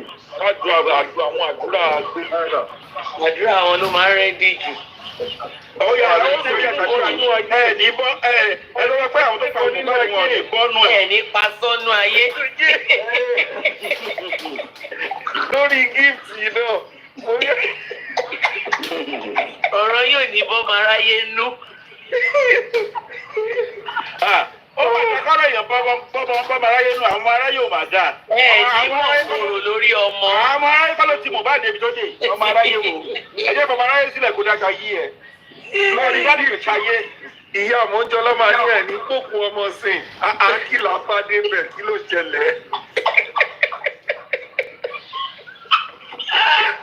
Iyabo já kúrò fún wọn síbẹ̀ kálíwò abẹ ni wọ́n ti máa jẹ̀rí sí wọ́n láìkẹ̀ ẹ̀rí yẹn máa jẹ. Bá ní ìyá tá a bá ń sọ̀rọ̀ ẹ bá máa ju ẹ̀rí sí ẹni ọ̀nà ẹ̀rí yẹ. Wọ́n láìkẹ̀ ẹ̀rí yẹn wọ́n láìkẹ̀ bọ́tẹ̀. Àní wọ́n máa play fídíò lọ, á tún máa ṣàdúrà yí àmúṣe ẹjọ mo ń bọ̀ abẹ́sà ìṣòrí ọ̀fẹ́ mò ń bọ̀ orí ọ̀fẹ́ kí ni abẹ́sà ìṣòrí ọ̀fẹ́. abẹ́ ń gbẹnu sí. Ìrọ̀ wà. Ibo ni ká jáde sí báyìí. pé mo wéjèlè ni. Wọ́n ṣe aṣọ ẹ̀ṣin. Bí Mr. Yomi play náà ṣe bọ́nà ti sẹ́yìn sí Mr. Yomi náà. Bọ̀dà Yomi náà wò sí ibi táwọn fẹ́ play Mo ti fídíò. tọ́ sí lè play ọ̀rẹ́ fún wọn. Bọ̀dà Yomi náà dẹ̀ lọ lá píopío ní. Ìní Sunday, Babu ní bàbá. Ẹnẹlẹ́ni kúkú fún Èyí tí àwọn gbọ́dọ̀ èlò láyé lénìyàn. èébú lẹ́ fún fún lọ́gbọ̀dọ̀. Kéèyàn wo bọ̀dà Yomi UNICEF. Ayé ọmọ yẹn kan ti bàjẹ́. Àwọn ọmọ ṣe máa ń bù. Àwọn ọmọ ṣe ń bù. Ànítalẹ̀ tó sọ yẹn sẹ́. MSF yẹn ò lè kú re. Ṣébí òun ló sọ àbí?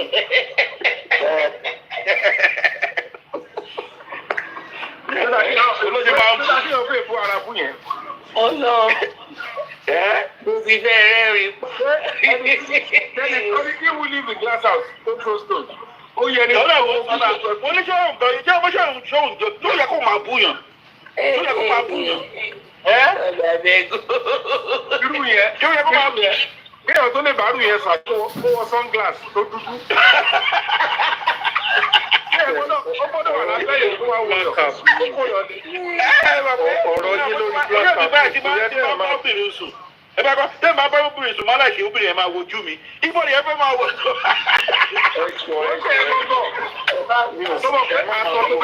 Àtọ̀gbẹ́dà yóò lè dọmọ, ó ti mọ̀kọ́ tó wá bí. Wàá ní bọ́lá kó mi máa wojú kò ní fẹ́ kọ́.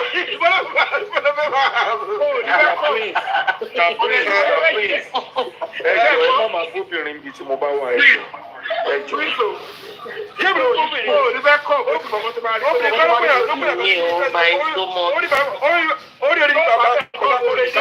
Ó ní bàbá Kọ́lẹ́dé, ó pè yí ní sẹ́ẹ̀sì.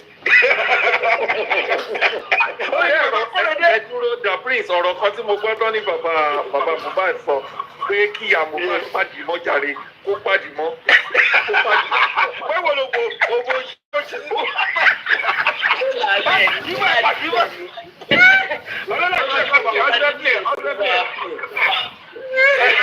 Ẹ̀mí ò tẹ̀ jọ.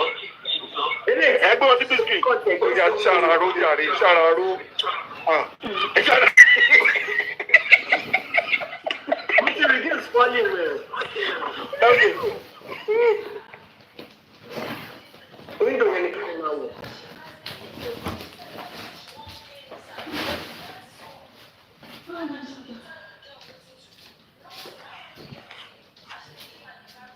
Débi window yẹn pọ́sẹ̀. Ẹ pọ́sẹ̀. Kò ṣe pọ́sẹ̀. Ọ̀lẹ́ Nàìjíríà ni o. Window bọ́gláàrì rèé o. Báyìí nìyẹn náà. Ìjọ. Bọ́gláàrì rèé o. That's Nigeria jàre.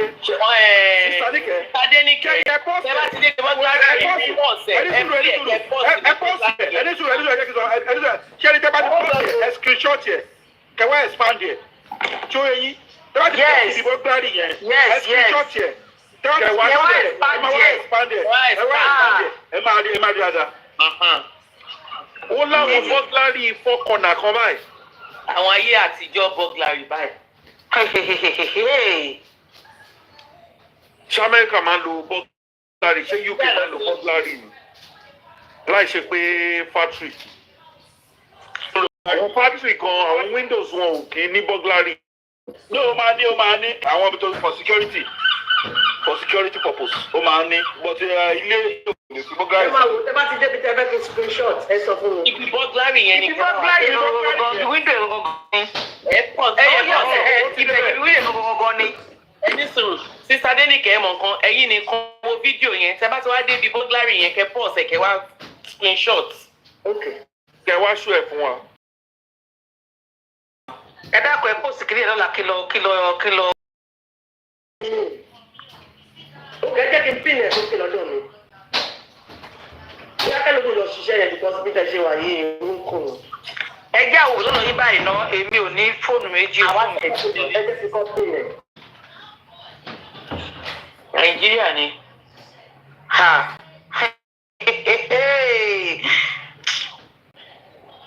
Ẹ ti bá ẹ. Kàríwèrè. Ó ń kí aláṣẹ. Ó dàbí kò ṣe rí pé ẹwọ ẹjẹ tó ti fóònù sí sáà. Ẹ ti fẹ́ gbéṣẹ́ fún. Òde wálé o láti wò lọ ẹ pọ̀ síbi tí ó ti ṣòbí wílẹ̀. Screenshot. ọjọ́ yẹn tó ń play lórí MFM àwọn yẹn ṣe mistake.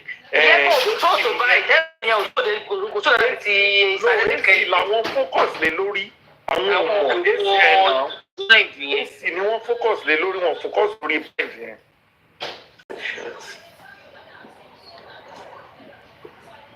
ẹ bá wọn tó ṣiṣẹ́ fáwọn pípọ̀ yìí lórí kìíní. Àwa rí mọ́ o. òun yẹn skin òun yẹn ó ní. ok. Yes, ó ti wá ṣòbẹ̀ ṣe ti pé ẹ ti ẹ̀ rí pé Nàìjíríà ni ẹ wo pákó. ẹ ní pé pákó ni bí àwọn ilé ìgbẹ́ àga wíńdò yẹn ó níbi kan tó ti ṣó gbogbo wíńdò yẹn. Ókè ẹ ti jẹ́ ká. ó lè kọjá bá ẹ wò tọ́ dáadáa. Ṣé Ṣàgámù lọ wà ní? Ó fẹ́ àdé àwọn òtẹ́ẹ̀lì ẹgbẹ́ Ṣàgámù. ṣé ó tún àláti sọ fún wa pé léwu lamẹ́ríkà lélẹ́ yà mí. ẹ ká lọ wá serious videos tó ṣe lólè náà. Ó relocate kúrò níbẹ̀ yẹn nígbà náà. Thank you bí Ìjẹ̀bú bí Ẹ̀pẹ́ ni ibi wà yẹn. Bẹ́ẹ̀ ni. ẹ̀yin tó lé Ibi ẹ̀rí bọ́ ẹ ṣe kínní bọ́gláàrì yẹn ni. Àwọn ewu kọ́tì ṣé kọ́tì báyìí lọ́mọ ń lò. Oníkóòkì ló làwọn lá máa ń lo. Bọ́gláàrì yẹn ti wá ṣò dáadáa. Bọ́gláàrì yẹn ṣò dáadáa. wíńdò yẹn ní kẹ́ ṣó àárín. Bọ́gláàrì yẹn kọ́ lè ti wọ́. Ó ti pa sọ́. Sísá Dénìkẹ́ ẹ lọ pín ẹ̀ sókè. Mo ti pín yẹn lọ́dọ̀ ṣẹ́ mo ti pín yẹn. Màá lọ kọ́pìlì kẹ́. Ṣé ẹ lọ wò lọ́dọ̀ ẹ̀ dáadáa? Bọ́lẹ̀ sí. Ẹ wo bẹ̀rẹ̀ yẹn fún bẹ̀rẹ̀ yẹn fún. ẹ ṣó ẹ. You no fit make heaven o. ẹ ṣó ẹ máa ṣó ẹ báyẹn. State of Ìjẹ̀bú. Wọ́n tiẹ̀ mọ rírì tó fi lọ síbi apá abẹ́ yẹn wọ́n fẹ́ lọ sí ojú. Tó lè lò lólè yẹn mọ́. Only option tó kù fún ọ ni.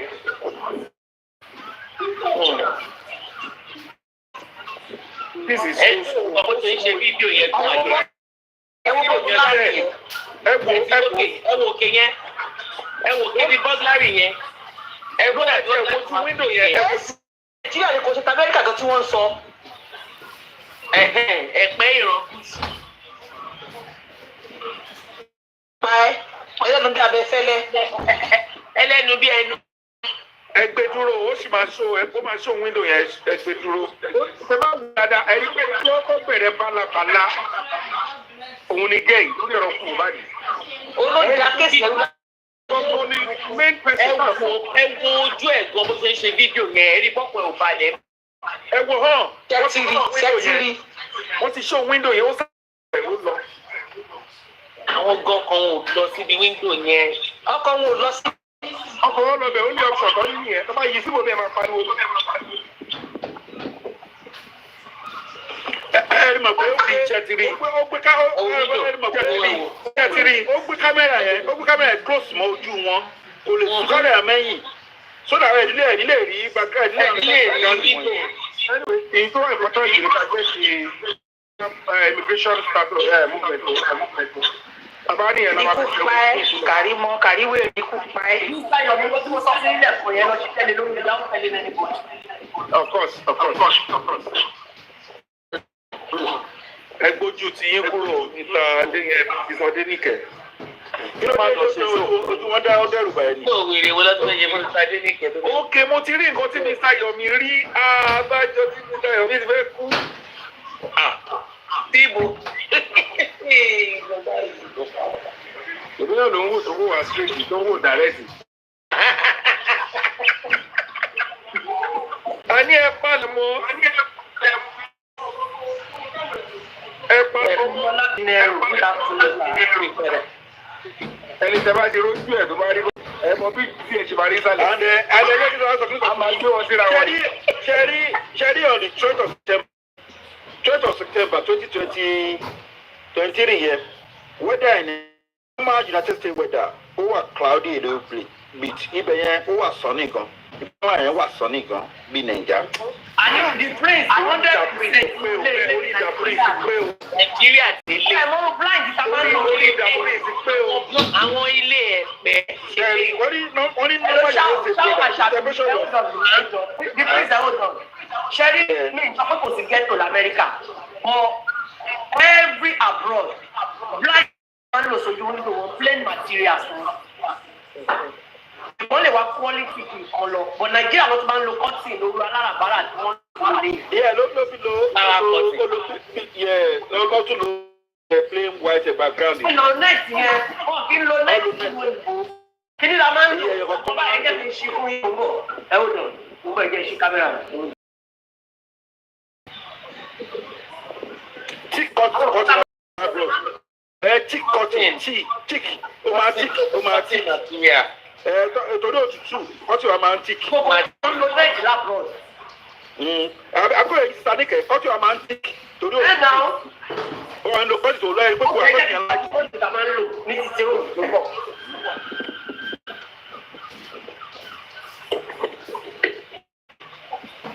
labroad láì ní kọ́tù lò nílé.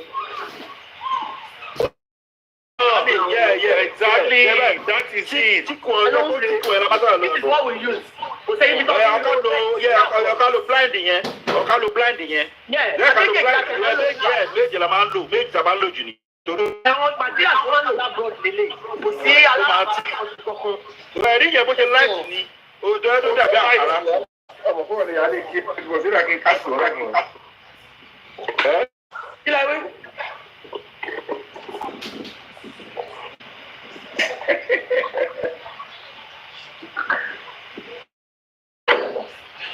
Ọmọ yẹn wà straightforward. Ọmọ yẹn wà straightforward àtọ̀.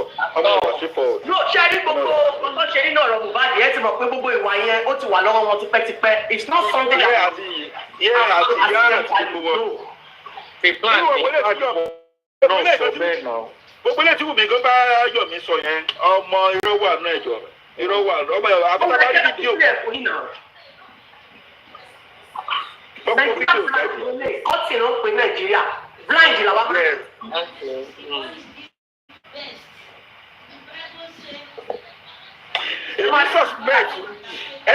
Èmi suspect mo wá zoom ni mo suspect pé after incident yẹn àwọn lọ sí Ìjẹ̀bú èrè àyẹ̀nà lọ sí. Bẹ́ẹ̀ni. Tẹ́tíríkọ́tì kan lò. Ìjẹ̀bú èrè àyẹ̀nà lọ sí tó tó tó ṣe kó àwọn èèyàn lè rí wọn. Ó yẹ kó Ìjẹ̀bú èrè àyẹ̀nà lọ sí. Ọ̀pọ̀ ẹgbẹ́ torí pé ẹbí tẹ́lẹ̀ ti lè dáwọ́ irú èsì yẹn ni àwọn sùúrù lérè gbòdò tẹ̀t àwọn òtẹ́ẹ̀tì tí ìbẹ̀rẹ̀ tó ti lè ráwọ̀ ọrú èsì. Àwọn local lodge kan máa àwọn lodge.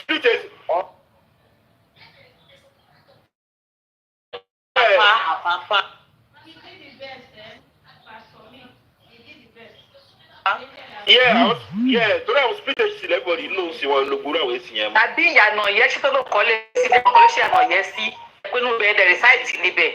Ó tó lè rú àwọn ilé náà. Iná sáìtì yẹn wọ̀ lè ní òdò tẹ̀ ń bẹ̀ ní òtẹ̀ náà máa níbẹ̀. Àbí ẹgbẹ́nu sáìtì yẹn ní òtẹ̀ náà máa níbẹ̀ wà ní. Àgámù bíi ẹ̀pẹ́ àwọn oúnjẹ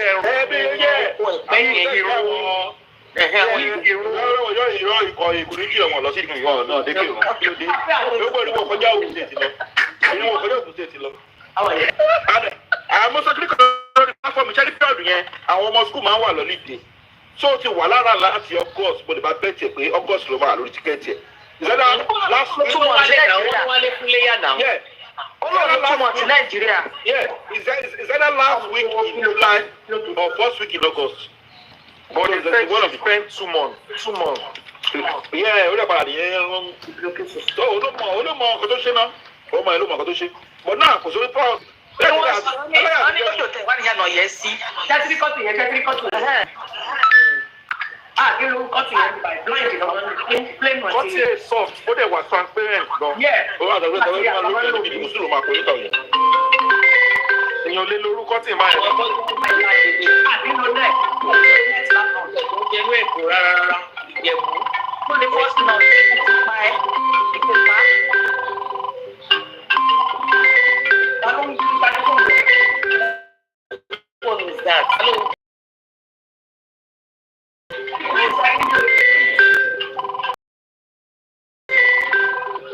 The prince mute.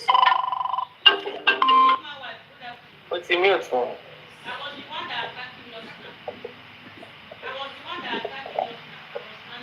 Okay, he made June in US depending on the region. Okay. Anytime when the US we come and analyze Bukini now. There's no way any ghetto in US people will be like this. There's no way any ghetto. But Florida gbóná. Florida gbóná. We are not talking about competition. The net and the content used in Nigeria. Ṣé burglary wà lábẹ́ air condition yẹn wọ́n lè lò? Labroad. Burglary yẹn nìyẹn wà ní burglary la máa wò. Burglary ẹ máa wo AC. Ẹ tẹ̀ fi AC lẹ̀. The cutting, the burglary and the net. Nǹkan tá à ń lò labroad ló fi wọ̀nyí ń sìn.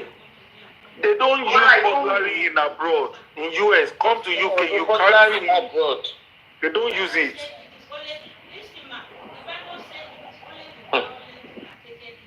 Oscari, Peleo. Ọmọ kò gbé lóhùn láì ní ghetto l'Amẹ́ríkà nígbà tá à ń sọ yìí. Adenike check my page. Bọ́sẹ̀. Okay. Ẹni yé wa lórí bọ́sẹ̀. Kàbẹ́sẹ̀. Ẹnìkan náà sọ pé kò ṣe burglary pé but cutting yẹn ó ní line. Kì í ṣe pé cutting yẹn ní line. Ṣé mo pé tí burglary bá wà níbí kan tátẹ́gùn bá ń fẹ́ kí ni yẹn máa jẹ́ kó ní àwọn sáyìn ó máa wà demarcated. Yes, yes. Atẹ́gùn yẹn ti fẹ́ nẹ́ẹ̀tì yẹn ó ti wà lára burglary yẹn.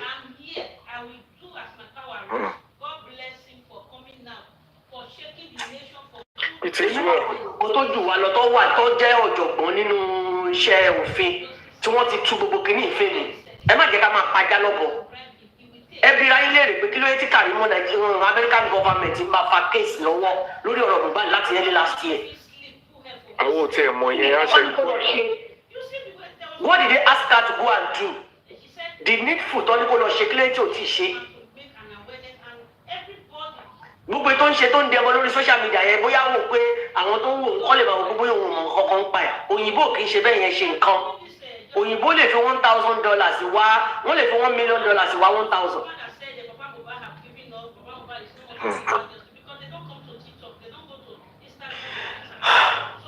Ẹ wo ojú ló ń kọ́ wa, we are getting.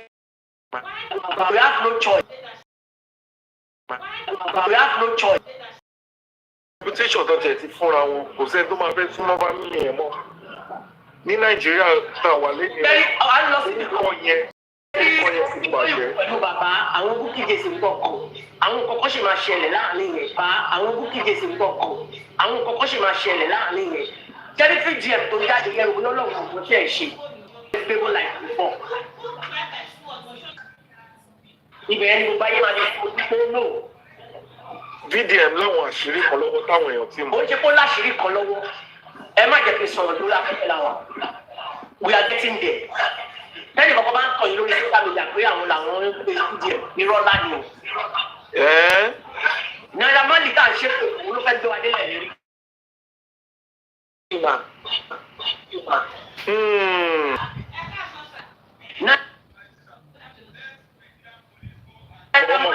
Naira Marley gbogbo wa ń ṣe pé òun ló fẹ́ gbé wa délẹ̀ lérí. Bẹ́sẹ̀ bẹ́ẹ̀ fẹ́ bà tèmi jẹ́ ni wọ́n á tèmi tó kúrú. Tó bá lè ṣe báyẹn. Naira Marley ti náwó débi téèyàn náwó dé. Ó ti rìn débi téèyàn rìn kí gbogbo nǹkan tó ṣẹlẹ̀ sí gbogbo nǹkan ìdílé ẹ̀. Sam Larry ni òun sọ.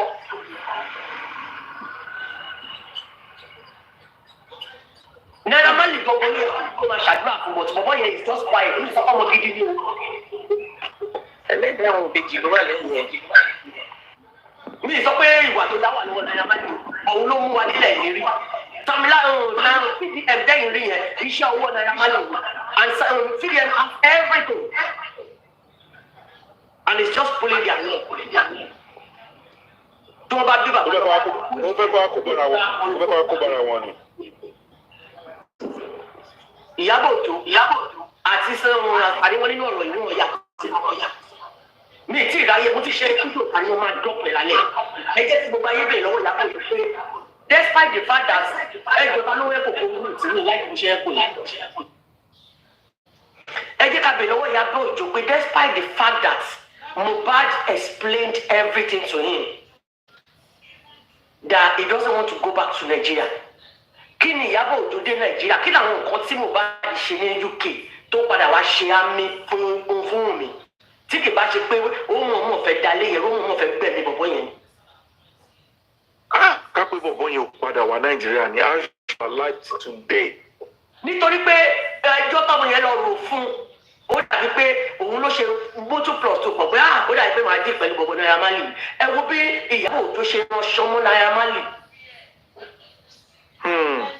Nǹkan tó mọ̀ tó dẹ̀ mọ̀ pé irọ́ ló ń pa. So ṣé ó yẹ kí ẹni kí la ti ń pè Mr. Yomi ẹ má bínú o. Ṣé ó yẹ ká trust ẹni celebrate Nigeria wa yẹn? With what Iyabo Òjó did. Àná nǹkan tí Mohbad ṣe tí bàbá tiẹ̀ tó bí ẹ sáyé ti ṣerú ẹ̀. Tọ́mọkùnrin tó bí ṣerú ẹ̀ lọ́wọ́lọ́wọ́ tó dẹ̀ ṣe máa ṣerú ẹ̀ tó bá má rí. And you came back and downloaded everything to me. Àníbọ̀ ìpolówó ajá.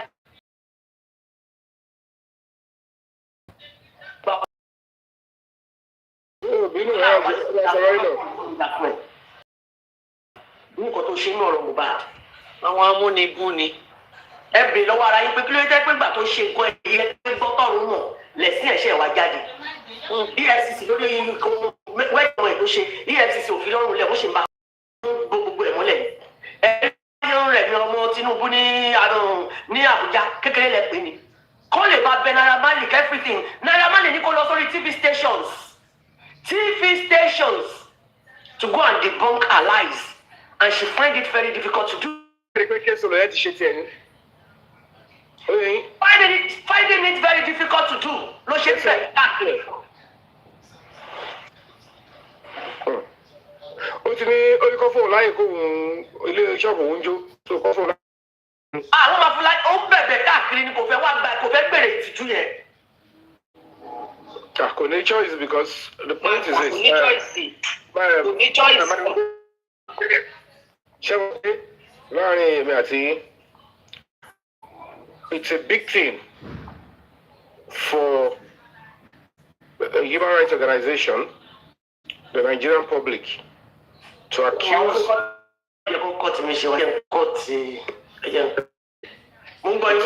It's a big thing for a human rights organization, for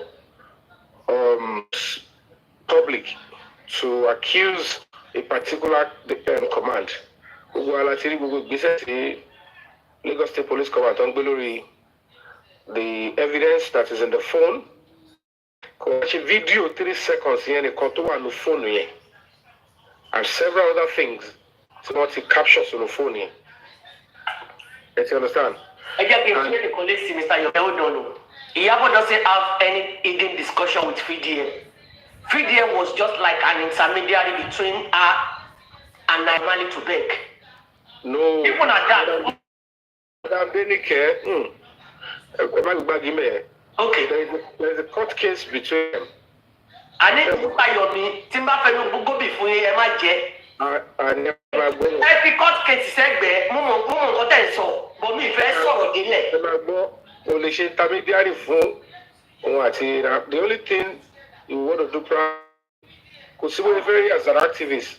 But by his Sunday case, she will case.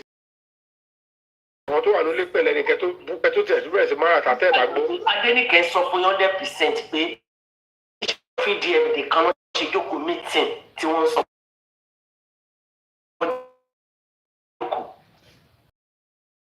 Mi ò dé fúùtù yẹn ẹ máa gbọ́dọ̀ mi. Let me explain. I'm giving you a breakdown now. Okay. Torí pé effort ẹ̀yin tẹ́ wà lórí TikTok a lè kó effort wa ẹ máa kó dànù. Kò ń ṣiṣẹ́ kékeré lẹ ṣe. Are you saying? And because, you know, when people are talking about glory, glory, our college, maybe I saw it clearly. No, because no way on glory now. I said, my book, if anything we have done so far, they have a stake, they play the part. I tell you that. Even through to the time, they put that wire and the wind down.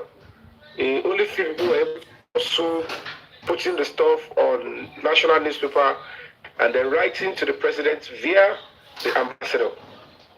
You know, very shortly, then the embassy in Nigeria, you will see the response of the ambassador. It will to what is the time here. Everybody go marry get to be a. But for now, you just have to wait. However, Osibu Sheferi under diplomatic stuff, that classified information to Boyo Kapunye. So I've sent the letter to some few people. Then you Kapunye, with many things about Shekabukuni. Because don't tell you only information here so they leak out to Ijoba. See Ijoba for you can never be and how they started and how they start. Ijoba caught them unaware. It took the DSS to start looking where are the fundings coming from. What is going on? What vessel they must go. I would like I only can play the remaining voice note.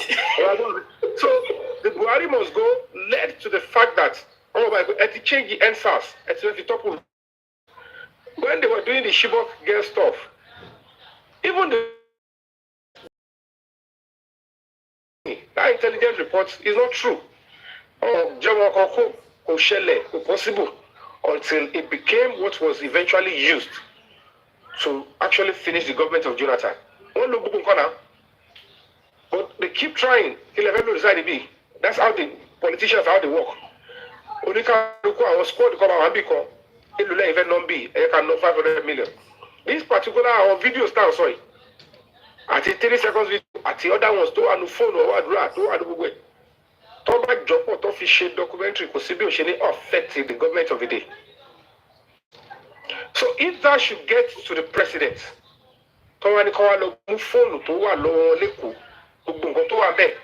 they should harmonize and prosecute.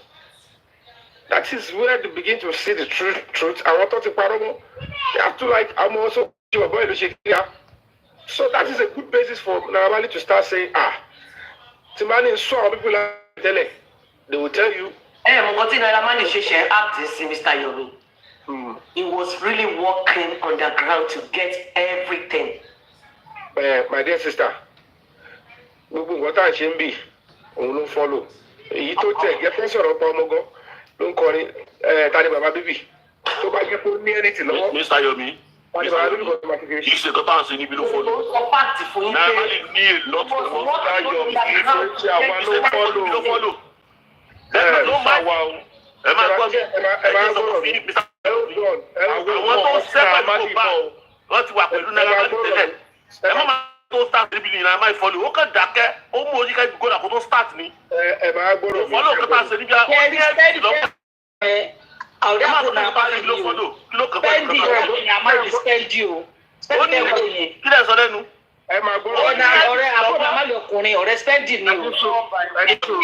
One by one, please. The first thing you would have to understand is this. If are you with me? I don't know when you thought he had it. You would have to start asking yourself. Case.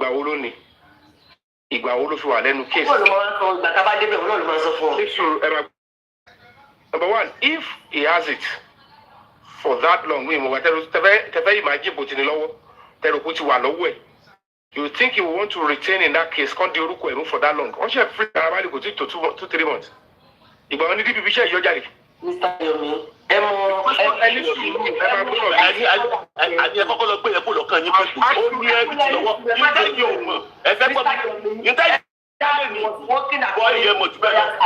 beginning and the end of beginning, everything. We accept it. Only whatever he has, his name has been dragged. For twisted. This is not the first time the Naramali Matras effect being on the second. Maybe you don't know. But when you mistake, what is fair make attempts to pay lots of benefit. Of course, don't be 500 million. No. So below you. So can you below the belly? You have to be. We have been going to court. So you have to second time. Don't lock court. Am I borrow me? This. Unto shell and lay. Unto shell and lay. What happened to what took life? Now, more that of course, another person. Number one. Number two. That you pay. Whoever will have a clue are those guys in the house. And until those ones are able to bring what happened out. Again, full and no. Even any other person at all. We had to ṣe tó àti múlẹ̀ tó bá jẹ́ kókò ṣe pé spirit nǹkan tí wọ́n lọ́gbọ̀gbọ̀ kó múlẹ̀ wọ́n ṣe tó àti many things because ikú ni fún gbogbo wọn kò sí bóyá fẹ́ sọ pé gúdù tó. Mr. Yomi ẹgbẹ́ gbòtọ̀rọ̀ ní tó sọ pé wọ́n sẹ́yìn 3 seconds sẹ́yìn yẹn àwọn tó ní lọ́wọ́ ti ní lọ́wọ́. Ẹgbàgbé 3 seconds sẹ́yìn wọ́n sẹ́yìn yẹn àwọn tó ti ní fún fìdí wọ́n ti ní lọ́wọ́ tọ́kàn mú tù lọ́wọ́ pé kíní kan.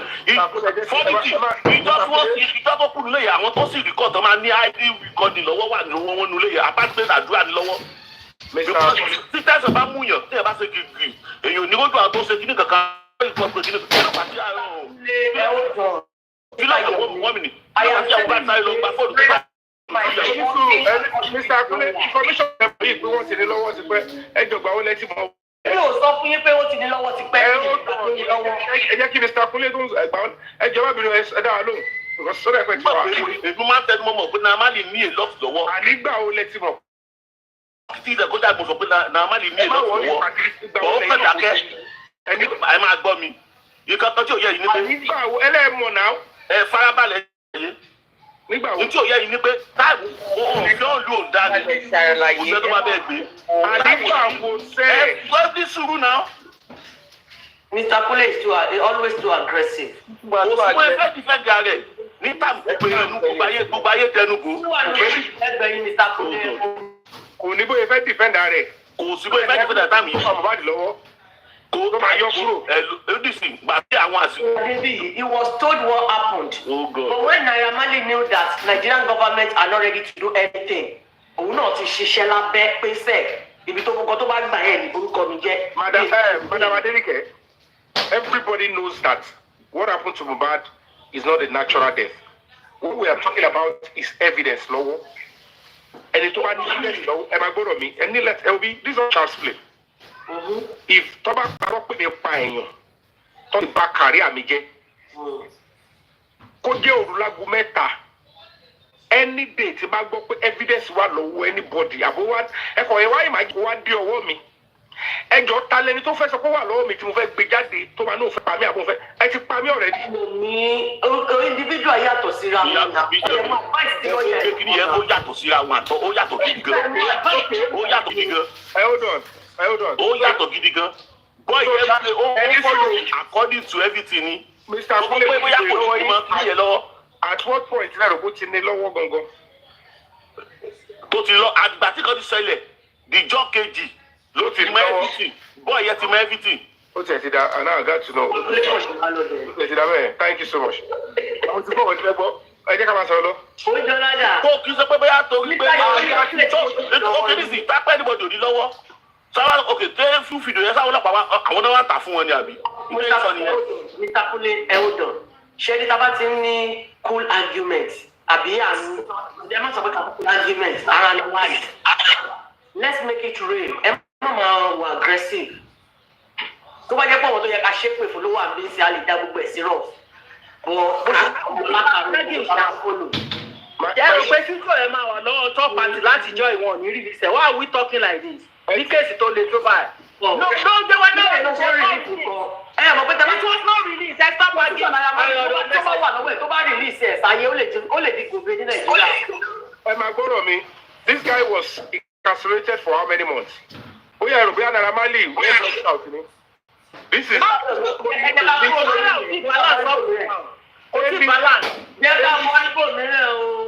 A-list musician wà ní lọ́wọ́ ẹni tó lówó àti gba SAN tó lówó àti ṣe police tó ní protection British citizen. Àwa ní nǹkan bẹ́yẹn tó ti fi bọ́ orúkọ ẹ̀jẹ̀ tí ó lè rìn tó lè bá anytime. Àwa ní lọ́wọ́ àwa náà ń ṣe dúró dé ìgbà kan.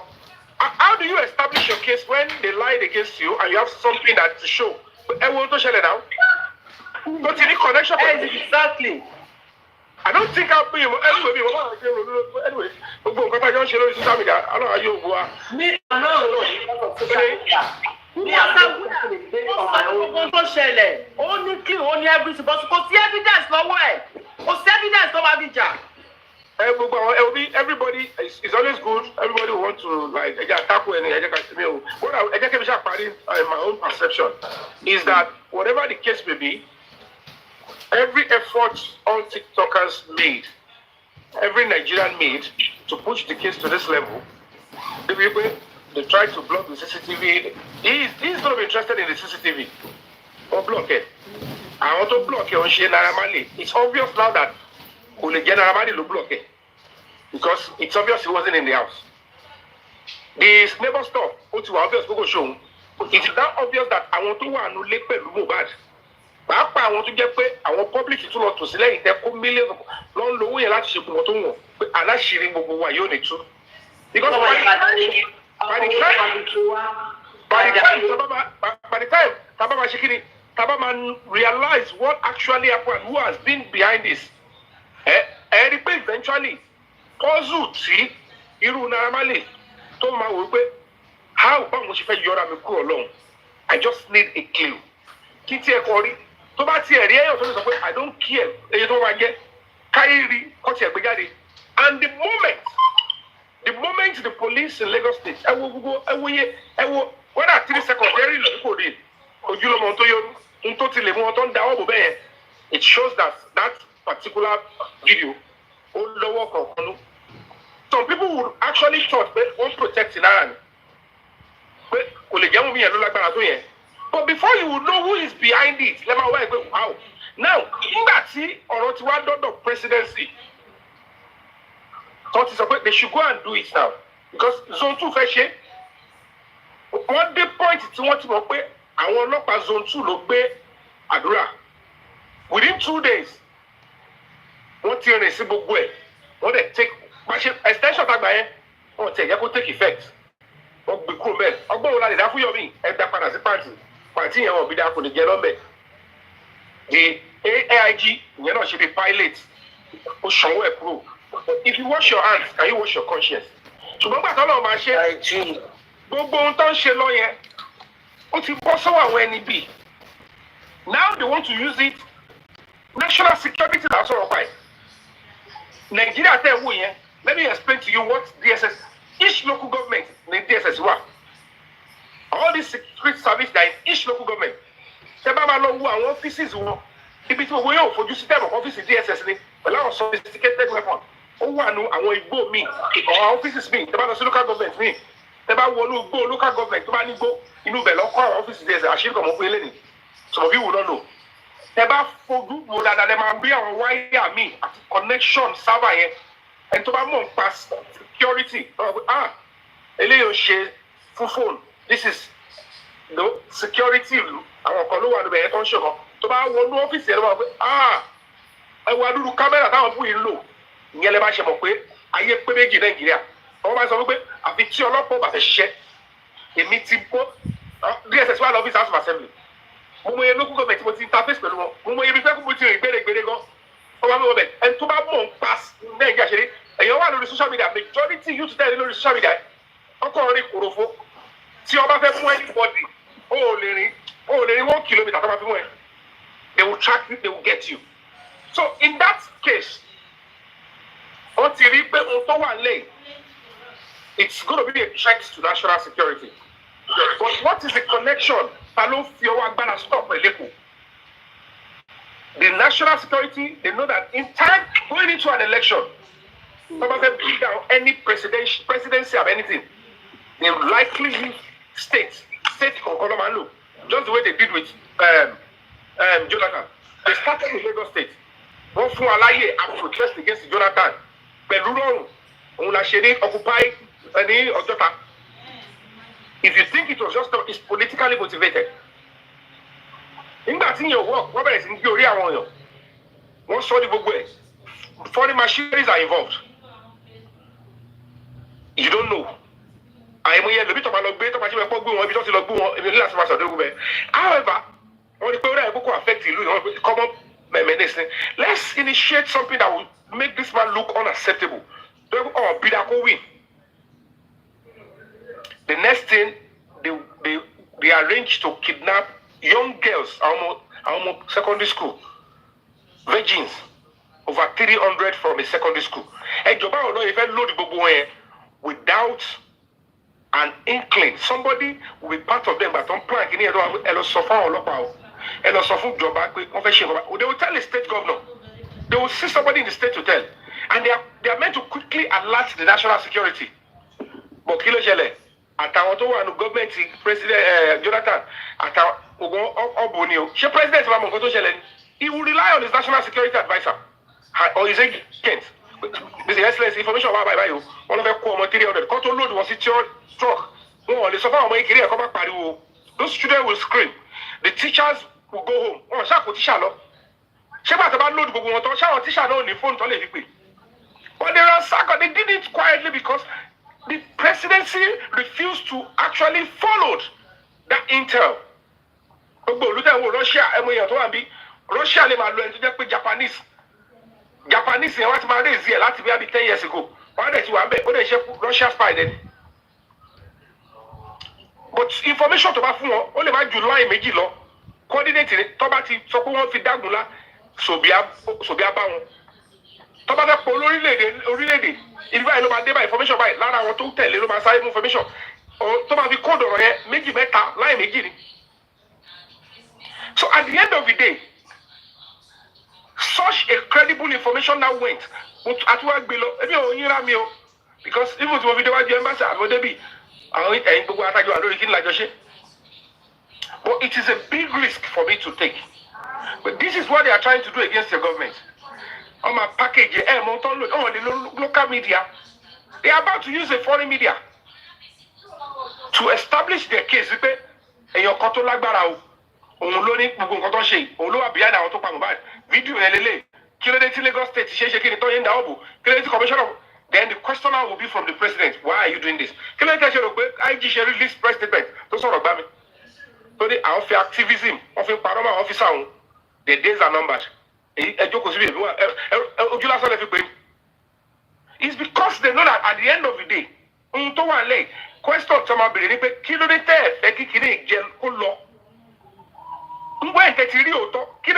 block 30 seconds video. If too much why? And rubbish and the theory, everybody will quickly say it. Hello, and there. Àwọn ọlọ́ni kọ́ bá ṣe Mohbad on the justice. Kí ló ń tọ́ èso kò lè rí justice? Ṣé torí pé èèyàn ò fẹ́ ni? Ṣé torí àwọn family ẹ̀ lágbára ni? Ṣé torí àwọn tó pa lágbára ni? But because all rí ní pé tó gbàtọ́ máa ṣe investigation pé àwọn tó tiẹ̀ ń support gay kò ṣe bẹ́ẹ̀ náà lọ ṣe lẹ́nu tó kò ṣe for whatever reason. Then this is a material. Material tó yẹ pé tó bá dà sí gbòòrò before election to make it look like agbọ́dọ̀ gba power by all means. Ṣé mo yẹ tó ready láti náà lórí fídíò yẹn? Video tó rí pé ó ti wà lọ́wọ́ ó ti wà secretly àwọn tó wà ní kéèsì yẹn wọ́n lè rà lọ́wọ́ mí nu wọn nínú betrayal tó wà mẹ́ nínú àwọn tọ́jọ́ wà nulẹ̀ yẹn tọ́jọ́ ní yẹn betrayal ẹni tó dáṣẹ̀ CCTV yẹn betrayal wà láàrin wọn ẹni tó support gay yẹn tó support Wunmi betrayal wà lára rẹ̀ tó máa ta iṣẹ́ yẹn síta á dẹ̀ máa ṣojú mẹ́rẹ́ tó lóun kó fẹ́ bẹ̀rẹ̀ sí ra alẹ́ sí Lẹ́kì ó fẹ́ bìzàbìzà á dẹ̀ bàbá òun ló máa bá kéjù. It's a reality of life. Nígbà tó wá di báwọn èèyàn wá gbà á. Ẹ wo àwọn ọ̀kan tí mo sẹ́ni sáwọn èèyàn. Ẹ wo gbà tí kéèsì tó ti gbà. Wọ́n lọ gbà á. Kò ṣe pé wọ́n nídìí èmi wọn.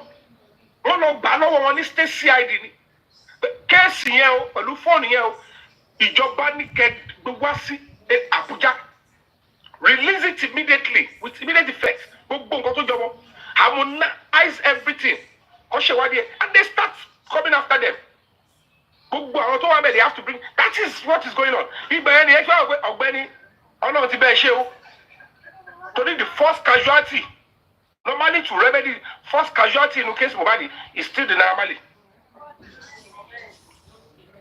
because how about ìwọ àti ẹ̀rí bí tí wọ́n tẹ̀ ti lu oṣù ọkọ wọ́n dẹ̀ ló condemn Samilari service ọ̀gbẹ́ni bíbélì náà ṣe fídíò kan yọmí kúrò and they began to work around it to clear the name it is a natural thing báwo mo ṣe ní clear orúkọ mi because anybody tí bá sùn sí tó bá pe wa tó bá ní na Mohbad gangan ló sọ pé náà máa lè nìkan mú o lè sún òun lọ court tó bá sún òun ò lè gẹ lọ ọ̀rọ̀ tí Mohbad sọ lòun tẹ̀lé under law it is excusable o lè win ní court tó bá sọ pé mo sọ pé wọ́n ló pa èmi kọ́ I said wọ́n ló pa because ẹni tó kú gangan ó dárúkọ ẹ̀ so kí wàá rí wọ́n sí mi ní dárúkọ ẹ̀ tó bá ti wọ́n pẹ̀ lọ sọ ni but in a situation whereby evidence ti wà lọ́wọ́ wọ́n tó sọ pé kí ló yẹ tó sọ pé mi mo pa now see ẹ fi hàn kó rí wíkú Mohbad ṣe kú ṣó ti níbi tó ti kú ṣó jọmọ́ pé mi ni and everybody began to say wow gbogbo àwọn tó ti lọ tẹ́lẹ̀ tó sọ pé Mohbad the justice they are coming back because wọ́n rí pé eléyìí o gbogbo ibi tó ta kókó láàrin yẹn tí wọ́n pé ọ̀ bí ya anybody kó tẹ́rí sí wọ́n ti tu bóyá tu yẹn kò kọ́ tàwọn ní pé now I am so sure Mohbad is going to get justice kò síbi tó lè ti sí mọ́ because it is already an order from the president kò ṣe èmi ní ma kò ṣe pé ọ̀nà interest yẹn kọ́ mọ́ the government is now looking at the interest of the society tí fídíò ìbá jáde ṣáwọn èèyàn ò ní bẹ̀rẹ̀ sí ń fèsì ọlọ́pàá ṣé wọn ò ní bẹ̀rẹ̀ sí ń pa èèyàn lọ ṣé clash ò ní bẹ̀rẹ̀ how many lives are we going to lose before we deliver justice. ẹ give some people money now ẹ kàn máa wá láìmú wa ni ẹ bá ń give tí wọn gbogbo àwa táwọn ẹjọ lára wa ẹ bá mi give tí wọn á pọ̀ náà 441. ẹ má wọlé ọ̀rọ̀ ṣe nọ́mbà tẹ́lẹ̀ ẹ̀ ẹ má wọlé. ẹ ṣojoojúmọ́ rẹ ìbẹ̀fẹ̀ mi náà pẹ̀tẹ̀ ẹ jẹ́ kó máa lò lọ. So the point. Ìjẹ̀búra wọn wà àdídáde ní ìkà ìjẹ̀búra wọn wà. Ìjẹ̀búra wọn wà. Ọkọ wà jẹ́ pé ẹ wo irú voice Wunmi sí ẹ wo gbà tó ti wà lọ́wọ́ mi. Look at do I need to bring it out? A sọ̀rọ̀ forensic kí n jọ sí.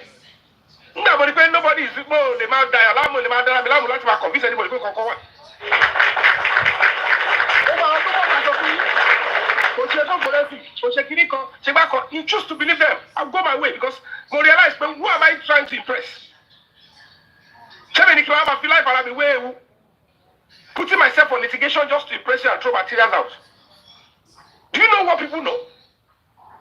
For somebody kó má jẹ́ pé actor ni mí kó má jẹ́ actor ni mí for an NGO to go that diplomatic route ẹ má gbàgbé pé mi tí mo tún sọ̀rọ̀ yìí wọ́n mọ̀ pé mo ní connection pẹ̀lú American embassy one way or the other mi ní sẹ́ni kan síbẹ̀ kan náà wò rí torí wọn ní láti gbé sójú pé ara wa ni because ó ní level tí mo ṣe lè operate pẹ̀lú wọn tí ò ní jẹ́ pé mo ń dalẹ̀ lú mi despite the fact I put the flag beside my Nigerian flag I must do it in a way to show that I am in Nigeria. Ó náwọn ìlú tí mo lè travel on anywhere in this world ó ní ìlú tí mo lè travel on ọmọ amúmi lè tí kò bá ṣẹlẹ̀. Tó bá ti sàmì wò wọ́n á wọ ẹgbẹ́ eléyìí ní link pẹ̀lú Amẹ́ríkà owó kan wọ́n á wá rọ́pò mi lẹ́sẹ̀ irú Russia yẹn wọ́n máa mú lẹ́wù lẹ̀ fún mi ẹ̀ lè rí mi kí n lọ lọ́bẹ̀ mi lọ́bẹ̀ ilé ayé mi. Torí pé mo jáde tán wọ́n rí pé mo wà I'm a person of interest to the American ẹ̀ ní láti máa pariwo lórí yẹn. So there are some certain things that people don't know. You don't just social media is not a child's play. At the end of it, they see. Kí àkọ́wá wò sùsùn, akọ́ jáde, àṣẹ gbogbo ẹ̀, mo ti sọ síta, mo ní wọ́n ti ní mo pèdè, mo ní presidency ordered for harmonization and prosecution. How many people really understand that? Ẹni tó dìde kò ṣe kó bóyá ẹ̀kọ́ ló Orlando police ọ̀sọ́ ẹni tó head the homicide ní pàǹtí. Superintendent of Police Ibrahim gave even the content of the signal. Nto wa no signal elele. O tún sọ instruction tó wà nú ẹ̀. Wọ́n dẹ̀ sọ bí nto fa instruction wọ́n sọ fún wọn. And he gave me the note àlàyé kéèsì òsì lọ́dọ̀ àwọn bí o. Ó ti wà l'Abuja o. No problem, I will follow it up. So at the end of the day, you think anybody tí ò sí lẹ́nu ń bẹ̀ wàá kọ́ kọ̀wé sí pépà o ní foundation Nàìjíríà o gbé Nàìjíríà o lórúkọ wàá kọ́ kọ́ sórí lẹ́tà ordinary play paper ẹ lọ gbé Wùmí wàá kọ́ dẹ̀dẹ̀ gbé ẹ̀kọ́ dẹ̀ máa tarógbó fún yẹn dẹ̀ kó jẹ ẹni tó lẹ́fọ̀ tó lè kọ́ lọ́gọ́ sósì gbé àwọn agọ́ta tiẹ̀ jẹ́ bá fi rìpọ́ọ̀tì ẹ̀ pẹ̀lú orí pé mo bẹ̀rẹ̀ pẹ̀lú ẹ̀ lásán ló bẹ̀rẹ̀ mídíátọ̀ pé ogun re o pẹ̀lú ẹ̀ náà wọ́n tún ṣẹ́ni mọ́kànnà kò sí wàhálà tọ̀bárẹ̀ kò sí gbogbo ẹ̀ ṣé òun kọ́ lọ fi gbé àdúrà òun kọ́ lọ fi gbé dàmọ́lá òun kọ́ lọ fi gbé kíwáì kí ló yẹ tí sẹ́ńtì kí ni ta ni Wùmí jẹ́ ọ̀gán tí ò lè gbé but kókó of the matter is n tó wà ń di ẹ̀kọ́ jẹ́ ó tó kọjá òjì lọ ṣùgbọ́n àdúró ṣé bí ta bá láìpù dé sí tọ́ba sọ pé okay this is the president Mr. President àbíyàwó president àbọ̀wọ̀ president wọn náà wò mẹ́ tó jẹ́ yorùbá bíi àbí tẹ́ ẹ̀ bá tiẹ̀ rí wá papọ̀ ẹ̀ rí pé wọ́n pè mí lọ ṣe pàtì. If he does not approve, if Sheitimu does not approve your name, oh, the one now to my dog was table. To my pay because people as an artist or to body. Therefore, we need to identify with him. But me, if you hear Buga, I am with you. We are doing it together. I want to go to Takoko here. Wait, no, it's not right. It's not me. I just share one. Oh, them, what in loju, or what in loju, don't see. Anybody can Iyabo go to suppose she will go, no problem. Into that. But so why important people me if everybody don't to tell him fire. Let she carry me. Mama ni so mama pe Evidence won jáde. Ṣé bí your man evidence ti ẹ jáde káwọn náà mú tí wọ́n jáde. On shut up. On evidence tí wọ́n náà jáde. Okay, see basis. Kò sí basis for comparison. No basis. We follow Babura. Without going into self-adulation. And if you need structure in Nigeria level, you don't have a structure and organization. You don't have people that you are like bad day. But to follow over to the agbo. Kí ọkọ bá sọ fún yín pé ètò kẹtọ tó dàbí monkey post yẹn òun ló máa ń rọrùn kó lọ tún lé agbo ẹrú kọ́ kiri lẹ́nu kí a whole commissioner of police kó tó sọ fún yín pé alákọ̀ọ́kọ́ sọ fún yín pé Mr. Yomi we are looking into that video. Nítorí wọ́n rí pé nǹkan tá à ń bá wọn kò yẹn wọ́n ní ẹ̀ṣá bọ̀bọ̀ yẹn sí ẹ̀ṣá lọ court ẹ kò gbé lọ fún impersonation àti OBT. Kí ló ṣẹlẹ̀ sí fídíò tẹ́ fẹ́ wò? Bàbá ìjókòó síbẹ̀ wọ́n láwọn ò lọ síbẹ̀ tí commissioner bá ti fún ẹ nírú ohun yẹn mo fẹ́ mọ̀ bóyá tó bá lẹ́nu Nàìjíríà ẹ̀ wá ó bá gbé kúrú jẹ lọ́wọ́ ẹ̀bọ̀dá àtàlíwọ́. Wọ́n ti sọ pé báwọn fẹ́ lọ bẹ̀ wọ́n sọ pé the system says we are not going there. Alẹ́ ní kò jọ́sẹ̀ àtúnlọ sókè inú ẹ̀bẹ̀kọ̀ yẹn náà láwà. Kéèyàn tó lè sọ pé òun fẹ́ fọwọ́ padà commissioner ìwọ tó bá dúró dáadáa because wọn níbẹ̀ sọ pé àná àṣẹ we are not going to be looking at off record wọ́n ti fókò sí fóònù lọ́wọ́ mi. Bàbá bọ́ta sọ̀nà ó ní àwọn ọlọ́pàá yẹn láwọn ò fẹ́ wo fóònù. A normal person tó bá dúró dáadáa ó kọjá àkókò petitions ọlọ́pàá. Wọ́n náà ò ṣe wá olófẹ́ lọ́pàá àdémísẹ́ ẹ̀ máa ṣe. Wọ́n á gbé lọ sọ́dọ̀ AIG. Ṣèbí ó náà láàyè tó máa ṣe fún. Tí AIG bá ti gbọ́ àlàyé ẹ pé commissioner sọ pé òun ò lọ bẹ̀ yẹn ló máa sọ pé okay don't worry we will look into it to investigate we will get back to you. Tó o bá dúró dáadáa kò ní dẹ́ lóhùn because o tún fẹ́ gbé AIG àti commissioner kọ lóra wọn. And I can remember vividly how many times I was calling the commissioner. Kí ló ṣẹlẹ̀ kó dẹ̀ bọ́tà mo sọ wọn the AIG bí wàá ṣe sọ yìí. Mo fi sáré mọ̀ sí mi mo fi búra tí n bá parọ́ kí sáré mọ̀ sí mi kó pè mí láàrin ọjọ́ méjì máa yẹn òbèrè $1 lọ́wọ́ mi $1. Before you could honour me, he just told me, Mr. Yomi, you are really doing well. I can see your passion. Don't worry. We'll work on it. And he gave the mandate. He said, oh, they're POC to head the department here. You see this case? Mr. Yomi, shall I finish your way? Only is good. So what do you say about it? What they just saw, let's do it. We are also parents. Ibẹ̀ mo ti rí pé tó bá rìn dáadáa wàá rà wọn ọlọ́pàá tó jẹ́ pé wọ́n ní ìbẹ̀rù Ọlọ́run. We are parents, sir. Ẹ jẹ́ ká yanjú ọ̀rọ̀ bọ̀bọ̀ yìí. Let's sort it out. The fact that I'm going to ẹ jẹ́ ká ti bí báyìí wò. And the AIG said, yes, I'm also interested. I was the commissioner of police in Lagos State nígbà yẹn. After the first commissioner of police, Omowummi, I was the one that came after. Òun dẹ̀ lòun wà pàǹtí gbà yẹn. So let's go, let's try. But ojú lásán kọ́, no be child's play. Cases that is starting away, àti ṣe wàhálà ṣe gbogbo ẹ̀.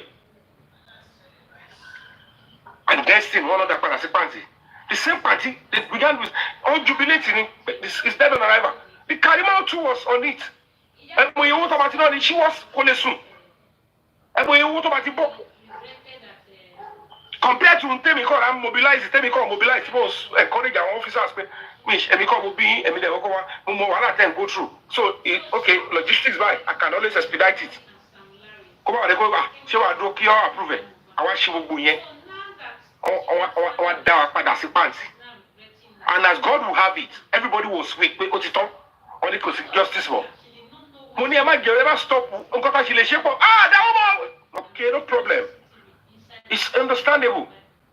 But I wasn't going to be backing down with some credible, upright, other stuff. Yes, we still believe it. And some people are left. They still believe. So July said, we will draw the 21. Timothy Bela, Timothy Bono, put air corrupt.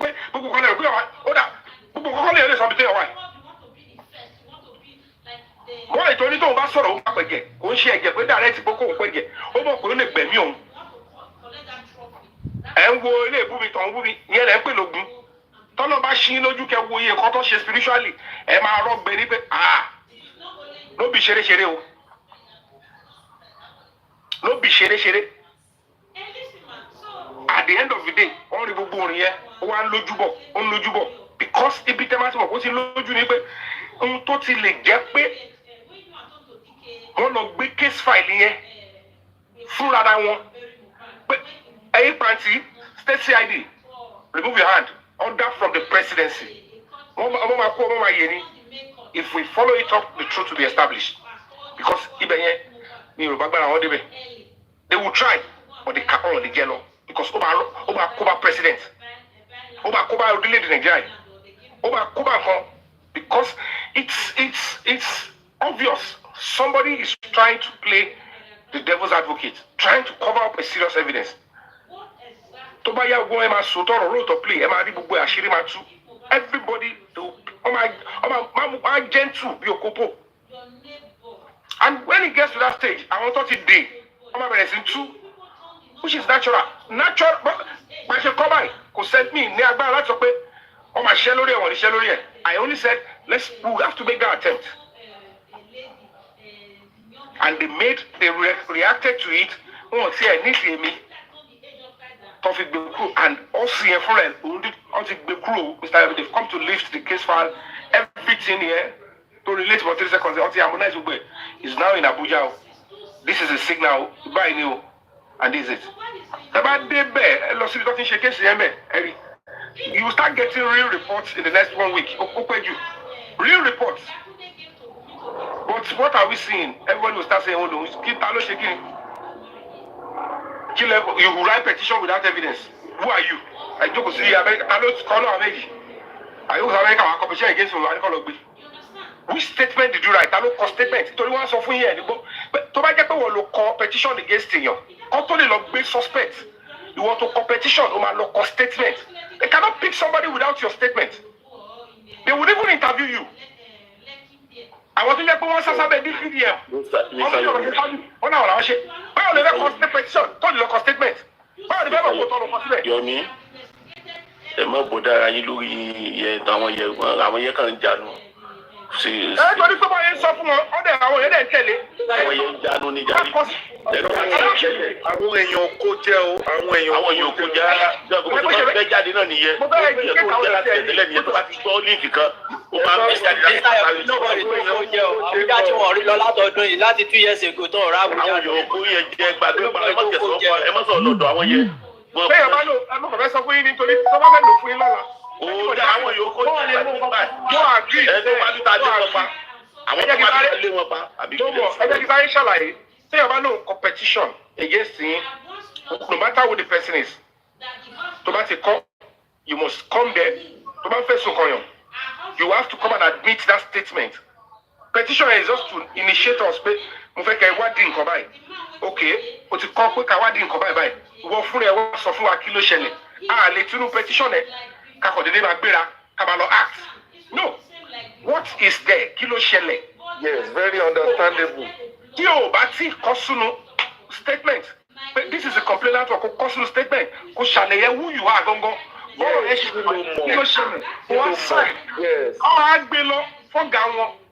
Tọ́gà wọn bá ti wò ó pé okay, I approve investigation activity.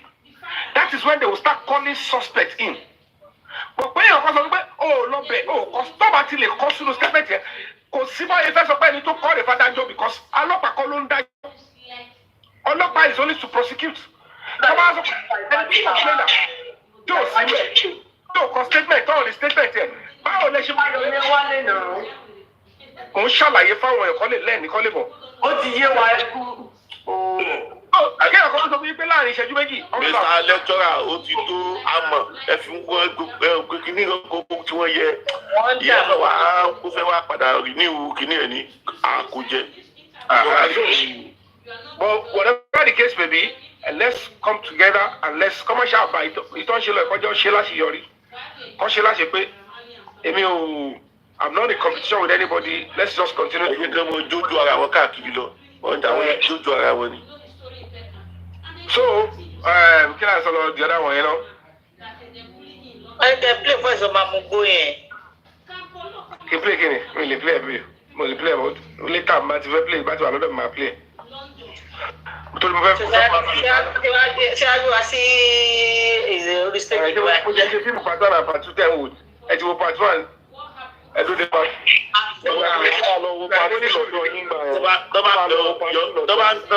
Tọ́ba fẹ́ garun sí part 2 ẹ replay part 1 fún wọn. Wọ́n ga padà garun sí part 2. Màá fún wọn recap lọ́dọ̀ mi, màá play part 2. Ó ṣe so àwa analyse ẹ̀ bó ṣe kí n sọ. Ẹ máa gbádùn ẹ̀ dáadáa. Ẹ má wọrí. Ẹ má jẹ́ ń yí gbogbo ẹ̀ tán bí. Ó ṣe so ẹ̀yin ọmọ ẹgbẹ́ ganu sí ṣe ti gbọ́ báyẹn ní ìsìn báyìí. Kò ṣe pé Wùmí kò ṣe pé bóyá kò find me like I said kò ṣe pé bóyá ogun yọ̀yàn kéré we have to give her that little respect she was trying to explain like every other person àbí àsọtí ẹ̀ òun náà sọtí ẹ̀ ìyá Mohbad sọtí ẹ̀ mo ti bá spending sọ̀rọ̀ so like I said every effort is very useful even àwọn tó ń gbé platforms sílẹ̀ tó ń takò wá bí because with them we have to continue to push that mo ń tà ń sọ and we are reasonable and ó ti hàn gbangba everybody pé lábẹ́ bó tilẹ̀ ń kórí something horrible happened to Mohbad in that house and the wife the brother the uncle they are trying to cover it up and that is unbefitting and that alone ó ti hang gbogbo ẹ̀ sí conspiracy to commit murder èyí tó kù sí òun ni ta ló pa gangan ló kù gbogbo wọn yẹn I can tell you for free yẹn mo lè sọ direct irọ́ tẹ́tí pa jẹ́ o kìnnì kan ọ̀sájáde lóru yẹn gbé lọ tó tẹ̀ ti sọ fún ẹ pé nígbà tó ti wà ní situation yẹn òun choose láti má jẹ́ kó gbé lọ hospital torí pé òun rí pé kò like hospital it's not terrible before a judge torí wọn ti gbé òun yẹn níwájú adájọ́ ni o tó bá ti wọ court ló bá wọn pé ọ̀rọ̀ tó ń sọ yẹn ọ̀rọ̀ tó ń rọyàn lọ ẹ̀wọ̀n gidi ni somebody is in need of medical care ṣọmọ ẹ lè máa ṣe ẹ̀jẹ̀ lára wọn tó bínú ara ẹ kò nítorí pé ọmọ ẹ ò like hospital rí pé ó ṣe lè ṣọmọ ẹ ló bá ṣọmọ lọ́mọ duty of care ni you have a responsibility to that person torí tóun náà bá ṣe é bẹ́ẹ̀ tó ń da ẹ̀jẹ̀ lára bóyá òun ló ṣe é léṣe ni o àbórí ẹ tó dẹ̀ fi ẹ́ lẹ̀ ó deliberate fẹ́ kó kú ni because ẹni tó ń lose ẹ̀jẹ̀ that person báwo lè fẹ́ kó survive so báwo lè máa sọ fún ẹni tó lọ mọ́ pé mo kọ̀ wó ni pé kò like hospital the question now is kí mo lè wá ń gbé lọ kí lè tẹ̀síwá rù lọ hospital gbà ṣé nítorí pé ẹ fẹ́ lọ deposit ẹ̀ mọ́ṣúárì lè ṣe gbé lọ ni so ó padà ìgbà wo ló wá padà wá like hospital tó fi rù lọ hospital torí tó bá jẹ́ pé kò ṣòkù lẹ́ ń gbé lọ the question is kí ló lè tẹ̀síwá ń gbé lọ the same condition tó ti mú tó fi gbé lọ lọ́la kọ́ lọ́dọ̀ ẹ̀ kò fi lẹ̀ pé àdínkù tún like hospital sẹ́ẹ̀ then they will say ìṣúfẹ́ kó kú ni because èdè tí anybody máa pè wípé ẹni máa kú nígbà tó bá ní kò like hospital kò bá gbé lọ ṣókò fẹ́ pádànù ni so the same thing náà ló ṣẹlẹ̀ wẹ́dà gbà tó ń gun lábẹ́rẹ́ o àdúgbà tẹ́gẹ̀ ń dà lára ẹ̀ why would you come publicly and say that to any parent kọ́lẹ̀ sọ fẹ́ pé o ṣe dáadáa o lọ́wọ́ nu kú ẹ̀ kò like your hospital lẹ́ẹ̀ ṣe gbé lọ and look at what the coroner judge said like why she owe indict here pé she was negligent by saying that ó fail Mohbad by not taking him for Medicare wọ́n tún fẹ́ lọ sí ojú jẹ́ kó lọ sí lójijì no all those ones they are not tenable before the law no society should accept that and it's not even tenable in our law so now we know the conspiracy to commit murder àmọ́ àwọn tó wà ní ẹ̀ èyí tó wà important ni pé we have to establish who now committed because there is a probable reason to believe that bleeding. Something eventually took Mohbad's life. They didn't want the toxicology to reveal it. But a video evidence might actually reveal, a digital evidence might reveal it. That's why they were trying to block and destroy that. So we will know very soon when the detectives in Abuja, when they are going to deliver on it, because kò ń ṣe pé àwọn kò ta ìjọba ló lóbó ni, ìjọba ló pàṣẹ ẹ lọ gbé ẹ lọ ṣèwádìí ẹ kẹlẹ yanjú ẹ nǹkan kan gbọ́dọ̀ ṣèjọba mi àfi tó bá pẹ́ ìgbọ̀ngàn lẹ́ ń gbẹ́bọ̀dì fún mi. So if they refuse to do the job, definitely wọ́n á wá rí pé òótọ́ òun làwọn sọ, because ó ti yàn gbangba ẹ tó bá ní political knowledge ó ti mọ̀ pé something mú kéésì Mohbad wọ́n fẹ́ fi òkòkò pẹ́ ẹ mẹ́jọ ni. A political dynasty, they want it to go down. And they are using it also to shield somebody who probably is close to them. And the Baba no possible could depend to one day. And it was small president in it, but when you don't like the president, then the president here fail. Whatever the case here, fail or fail. Whatever satisfy or to protect. And that is a serious cause for concern. So it's a huge risk they are taking. Ọ̀rọ̀ èèyàn kan wà pé kí lóyún tí mo ṣe sá ṣé yẹn ni màá ṣàlàyé ní every kìíní yẹn ni màá bọ́ta máa ṣàlàyé gbogbo pé ìdí tí mo ṣe rọ́gbẹ̀rì. It's a tricky stuff. Ọ̀kọ́ ló má jẹ́ ká ṣí orí ṣe ni kó lè má dìbì mọ́ wa lọ́wọ́ torí tó bá dìbì ìpàdé dọ̀hún ni mo wá gbọ́mọ mi mo rọ gbogbo ẹni máa wá ṣàlàyé, because you want you to come and be telling them 1 + 1 2 + 2 everybody is looking for competition. Kò add up. Ẹjẹ́ àṣẹ normal ká basic justice can perform and the society gets safer, and then we move on. I'm not going to show because and the truth will be established. Thank you. Oh, see, she are your fetola de come Jololua. Anyway, that's all. Oh, your family. I co-host that. I want the assistant host that. It's getting boring now. Kilo boring. Host that. Àwọn fún wa fẹ́ play bàtẹ́ yà sọ pé ọ̀dọ́ lè fẹ́ play ẹ̀ ó yẹ ìṣòro dọ̀ yín gbà yẹn ká lọ gbó náà. Ẹ fẹ́ bọ́lẹ̀ bí ó dàbọ̀ mọ́ bọ̀ màá gbé sọ́dọ̀ mi mọ́ bọ̀ màá bye.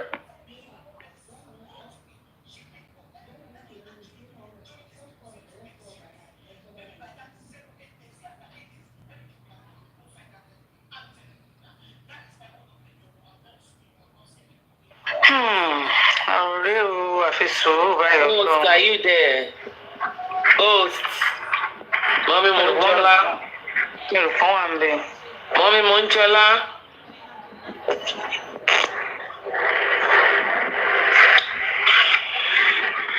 Host down. Àfi sùúrù ọgbẹnu tó báyìí. Karimo. Ṣé bọ̀dá yẹn bí wọ́n fẹ́ lọ open life lọ́dọ̀ wọn ni? Ẹgbẹ́ náà fẹ́ play nǹkan tó kù. Ok, àwọn èèyàn máa lọ sọ́dọ̀ wọn sìn bí.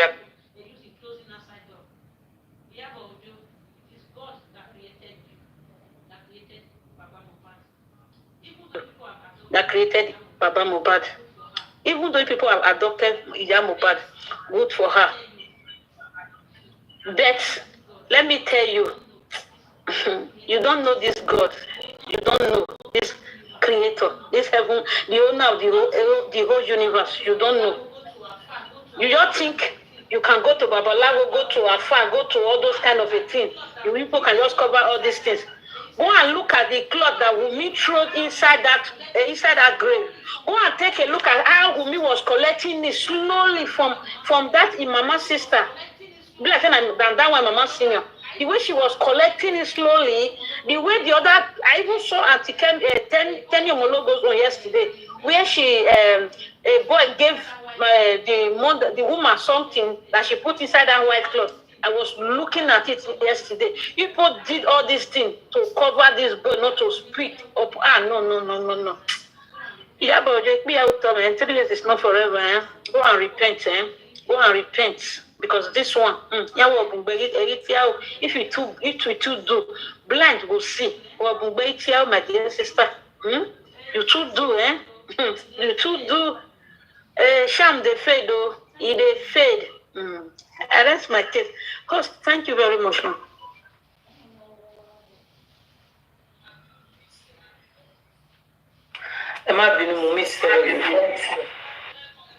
Yes, yes o ẹsẹ ṣe bá fi rẹkàn ẹgbẹ sọ̀rọ̀ ni ẹ ti lè bìsì ni ó ti sá lọ. You leave visible. Let me just say something. I'm very daddy. Lágbára lẹ́kàlẹ́ gbogbo ilé mo kí lé o. Mo kí yín o. Pàtàkì. Mo kí òsì wa náà. Ẹ kú gbogbo. Lady Aunty, mo kí yín o. See you. God bless you. Thank you for the word of advice. Ẹ ṣé. Ṣé ayé ìkọ́ tẹ́mi kọ́ bẹ̀ sọ ni pé lágbára Ọlọ́run kò ní bí a ṣe lásán. Samson ni mi máa pè é nítorí mi wọ́n fi ṣe orúkọ yìí.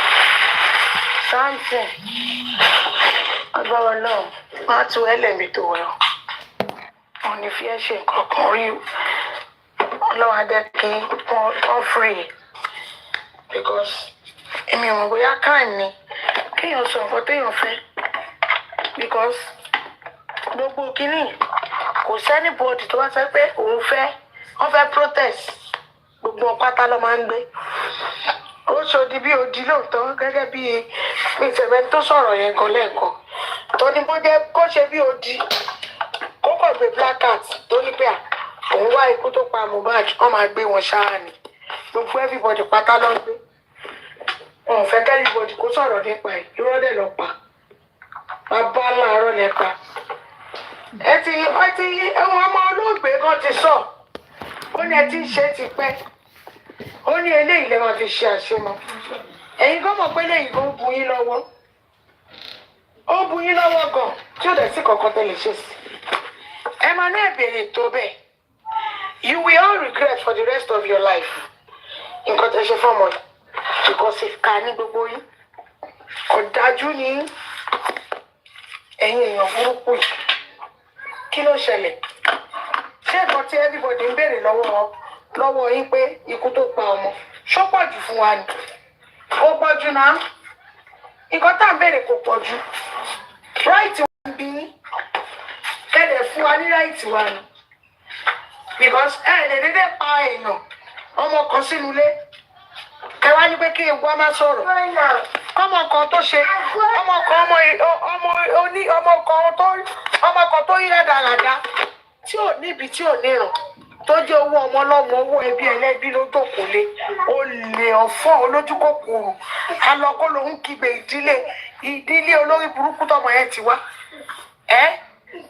àwa máa fọwọ́ sọ̀yà ní pé òun ti pa kí ló fẹ́ ṣe sí wo bí wò ó so bí eléyìí wọ́n ṣe mẹ́wàá fún ẹ kò síbi tó ń lọ gbogbo alátìlẹ́yìn ẹ̀ pátá lọ́lọ́ máa bá wa gé apá àwọn ló máa bá wa fọ́ wọn lójú ló máa bá wọn tì mọ́lé ó máa sọ wọ́n dá láàárẹ̀ gbogbo àwọn tó wà lẹ́yìn ẹ̀ tó ní pé kúbi tá a bá gbé gbà lórí justice gbogbo olówó ayé tó gbọ́ lẹ́yìn ẹ̀ tó ní pé òun fẹ́ máa ra gbogbo ohun èèyàn pa ní pé wọ́n ní justice ààrẹ tó ju tiẹ̀ lọ lọ́wọ́ bá wa gbé sí lára mi ò àtẹ ní kó kú nítorí tá a bá ní pé kó kú kò ní rí tá a bá gba justice ní ìgbàlẹ̀ ojú ẹ̀ báyìí ó máa ranjú kalẹ̀ bọ̀ apá máa ti rọ ẹsẹ̀ àti rọ etí àti dì ojú ẹ̀ ó kó wà mẹ́ kó lè rí tá a bá gba justice yẹn tán ẹ̀yin ìka burúkú yìí ìwọ mú òṣì àtijá wèrè